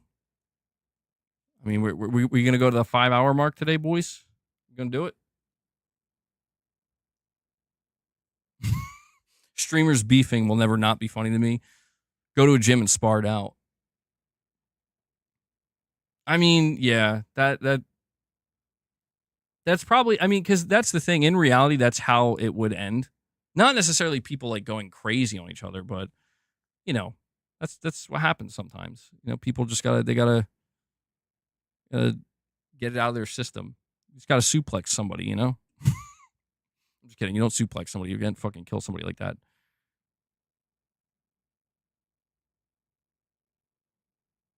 Probably because I'm a cat and not a snake. Tyler, I'm not sure what you're talking about. MBG could be playing Death Stranding 2 instead of talking to us degenerates. A real one. No, I don't think you guys are degenerates. Yeah, no, there's going to be plenty of time to play Death Stranding 2. One of the things I will say about DS2 is I'm planning on taking my good old time with that game, man. Definitely not going to be rushing it. I'm going to be savoring it. I'm only going to be able to experience this game for the first time, one time, and I'm. This is why I realize like I can't do the whole review cycle thing. I can't do it because when that pressure's in the background, I know it does. For some people, they can handle it fine, and it's like it doesn't exist. But I'm not one of those people. If that pressure's in the background, like there's like a deadline. You don't have to meet that deadline necessarily. You're not obligated to, but it's still there nonetheless. Like that the clock is ticking, and I can't operate that way, and that's why I realize like where I am right now, this is ideal for me, where I'm playing it on my own time at my own pace, and that's it. Just like you guys are. I thrive in that. So I'll be definitely taking my time with it and savoring every moment, bro. And Omen86, after dropping many a €2 donations, comes in and drops 10 more memberships on you guys, taking us to 75 on the day he does it. He does it. Holy shit. Omen, thank you so much, buddy. I appreciate you still, after all this time, showing such incredible support. He drops 10 more members on you guys. We're gonna be doing a members lounge hopefully soon. I gotta end I went way too long today. I gotta set something up. We're probably gonna be doing a members lounge. Maybe we could strive for tomorrow. Well, actually, hold on. When is the Capcom show? Because I know that's, tomorrow. 3. Oh, wow. That's not going to be till 6 in the evening for me. Okay. Huh. Well, maybe we could do something weird tomorrow. I don't know. Maybe we could do like a regular stream for a little bit, like a shorter one, and then we could do a members lounge, take a little break, and then come back and do the Capcom reaction together publicly. Maybe we could do something like that. I'll see what we can work out. We've gotten a lot of members this past week. like a lot. So really have to thank you guys for that support. It's absolutely incredible. I'm extremely thankful for the audience that I have here. You guys are the lifeblood of the channel, and I just, I don't want to go on and on about it, but you're the real ones. You make it possible. And so I want to make sure we can still keep doing some members content. I know some people have been asking me if I'm going to stream Death Stranding 2. This is a tough one for me because I would like to stream some gameplay of Death Stranding 2 for you guys, whether that be for members or otherwise. The problem is, I think many of you are playing it now and you don't really want to see that because you're busy playing it too. And um and spoilers, spoilers, and the fact that I'm also trying to just make my way through it. So what will probably happen is I'll try to handle it in a similar manner that I handled Days Gone, where I'm just going to play it on my own time. And when I feel like enough time has passed, probably won't be as long, but maybe like a month and a half or so, maybe 2 months. I beat the game. Most people beat the game. Not too many people are going to want to avoid watching the gameplay because they're like, oh, I don't want to see any spoilers. Enough time will pass. We'll probably do something like that. Who's my favorite Troy Baker character? I mean, probably Joel, but I've heard apparently he does a phenomenal job as Higgs in this game. I haven't gotten anywhere near that, but apparently, like, he deserves an award for like what he's achieved with his portrayal of Higgs in this. So, going to be really curious. He did really good as Indiana Jones. Yeah, that was shocking. For what I played of Indiana Jones, I was like, holy shit, I can't believe that's Troy Baker. That straight up seems like Harrison Ford.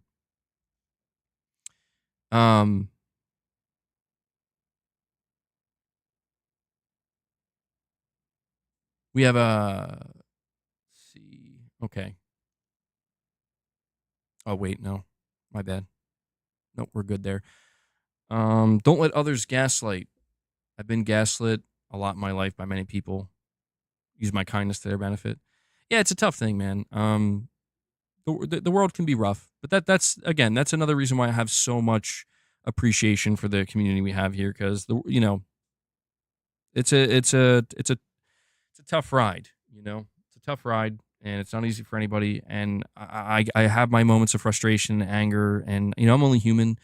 I cave to these emotions at times, but at the end of the day, man, I try my best to maintain what I've told you guys before, and I'll absolutely end it here and say it one more time. And it's that just kind of feel sorry for people. You feeling that type of pity is good. It can be a weakness at times because it can be used against you.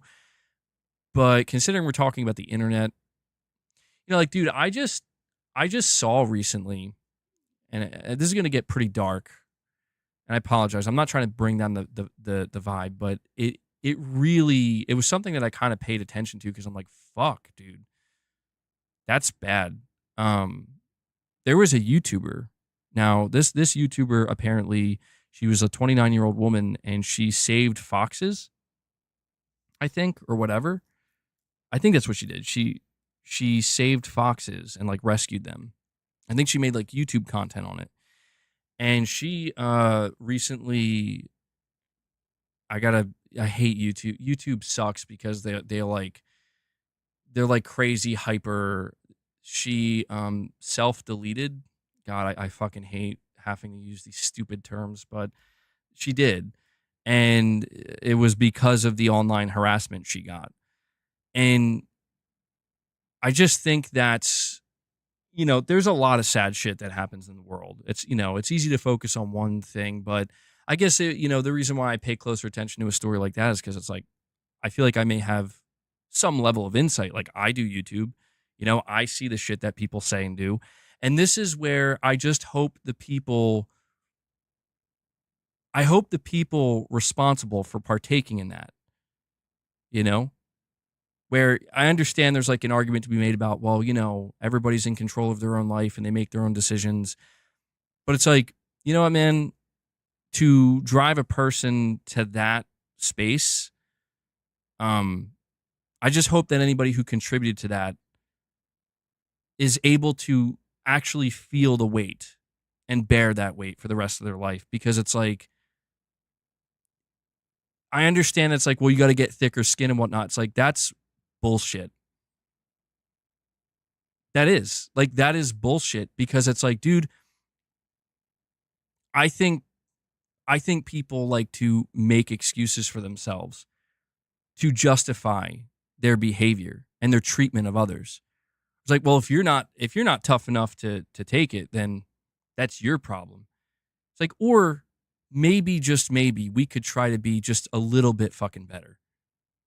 Have you had that thought?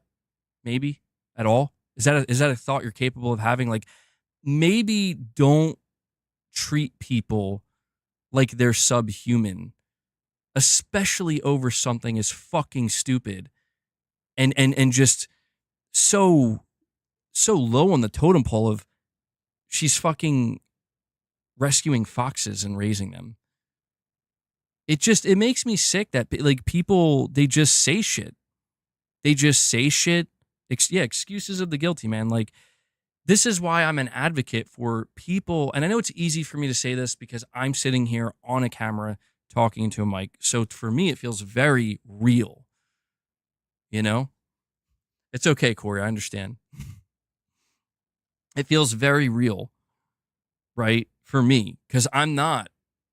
There was a time when I was on YouTube when I wasn't on camera, and I never showed my face, and I was very, it was very anonymous, completely anonymous, and I know what that's like, and I understand that side of it. But I do think that people really need to start collectively doing better, and it's not difficult. It's not, because all that really looks like is just try a little bit. Doesn't mean you can't, get in the spats. We do have to have some level of acceptable. There has to be an acceptable level of, like, if somebody said I was stupid and so I jumped off a bridge, like, okay, well, let's take it. We're not talking about. There's a difference between that, encountering one asshole and being harassed by people. There is a fucking difference. And the people who can't see that difference, it worries me that they don't realize that you may be part of that. You might not be, but if you can't see that difference, you might need to take a step back momentarily and really work to be able to see that difference, because it's real and it exists, and mostly everybody can see it. And what I was going to say is, the easiest solution to this, when I talk about just being a little bit better, is just try your best to speak to people when you decide you're going to be on the internet, as if you are speaking to a real person in real life. I know that's hard, and chances are there's a chance you may actually be speaking to an AI, but that to me is the easiest solution, because that's what this is based off of. Social interaction on the internet is based off of social interaction that humans have had for thousands of years in real life. We just have a new place for it to exist. But because of anonymity, people are more willing to do the opposite. People are willing to treat others like dirt and say things that you have no idea. You have no idea, like, what you could be doing to somebody. And I'm sorry, but people's responses of, well, get thicker skin or get off the internet. Fuck that. How about just be decent? Why is it so hard to say that? That's where I start to get pissed, because people do damage, real fucking damage, and they don't give a shit. And this is why I know it. I know I'm going close to the 5-hour mark. This is why I bring it back down to, or back to what I was saying previously, where when I talk about certain forms of content, how low it is, it's because that's the space it exists in. It exists in that space where it's like, you don't know, you don't know the damage you're potentially doing. And there are people who are not hiding behind the keyboard. You know, there are people who reveal themselves, but there are just as many people who don't reveal themselves. And that fucking pisses me off. That right there, because that is the cowardice that makes me fucking, that makes my blood boil. Of like, you are so fucking, you're such a coward that you will come out here faceless and you will talk the biggest shit and you will say the nastiest shit and you will be the biggest fucking bully on the internet, but you won't even show your fucking face. Coward. Absolute fucking cowards. And that's something that exists all over the internet. And so it's a fucking shame, dude. It's a fucking shame. And it's disgusting, and I don't think it'll ever end. You know, I understand this is just the way of the world. I can't change it, but you want to talk about something I will fight against, something I will push back against, and I will put my full fucking force into it. It's that. I don't like bullies. I especially don't like fucking online bullies who are cowards, who don't even have the balls to show themselves. It's sad. Be better, right? In conclusion, just try to be decent. None of us are saints. At least I assume none of us are. None of us are perfect. Just try to be decent. It's all we can do. It's all we can do. We're not perfect. Nobody is.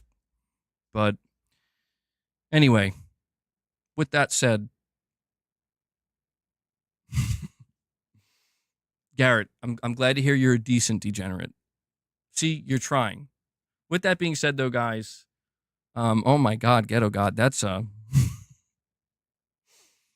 Jesus. All right.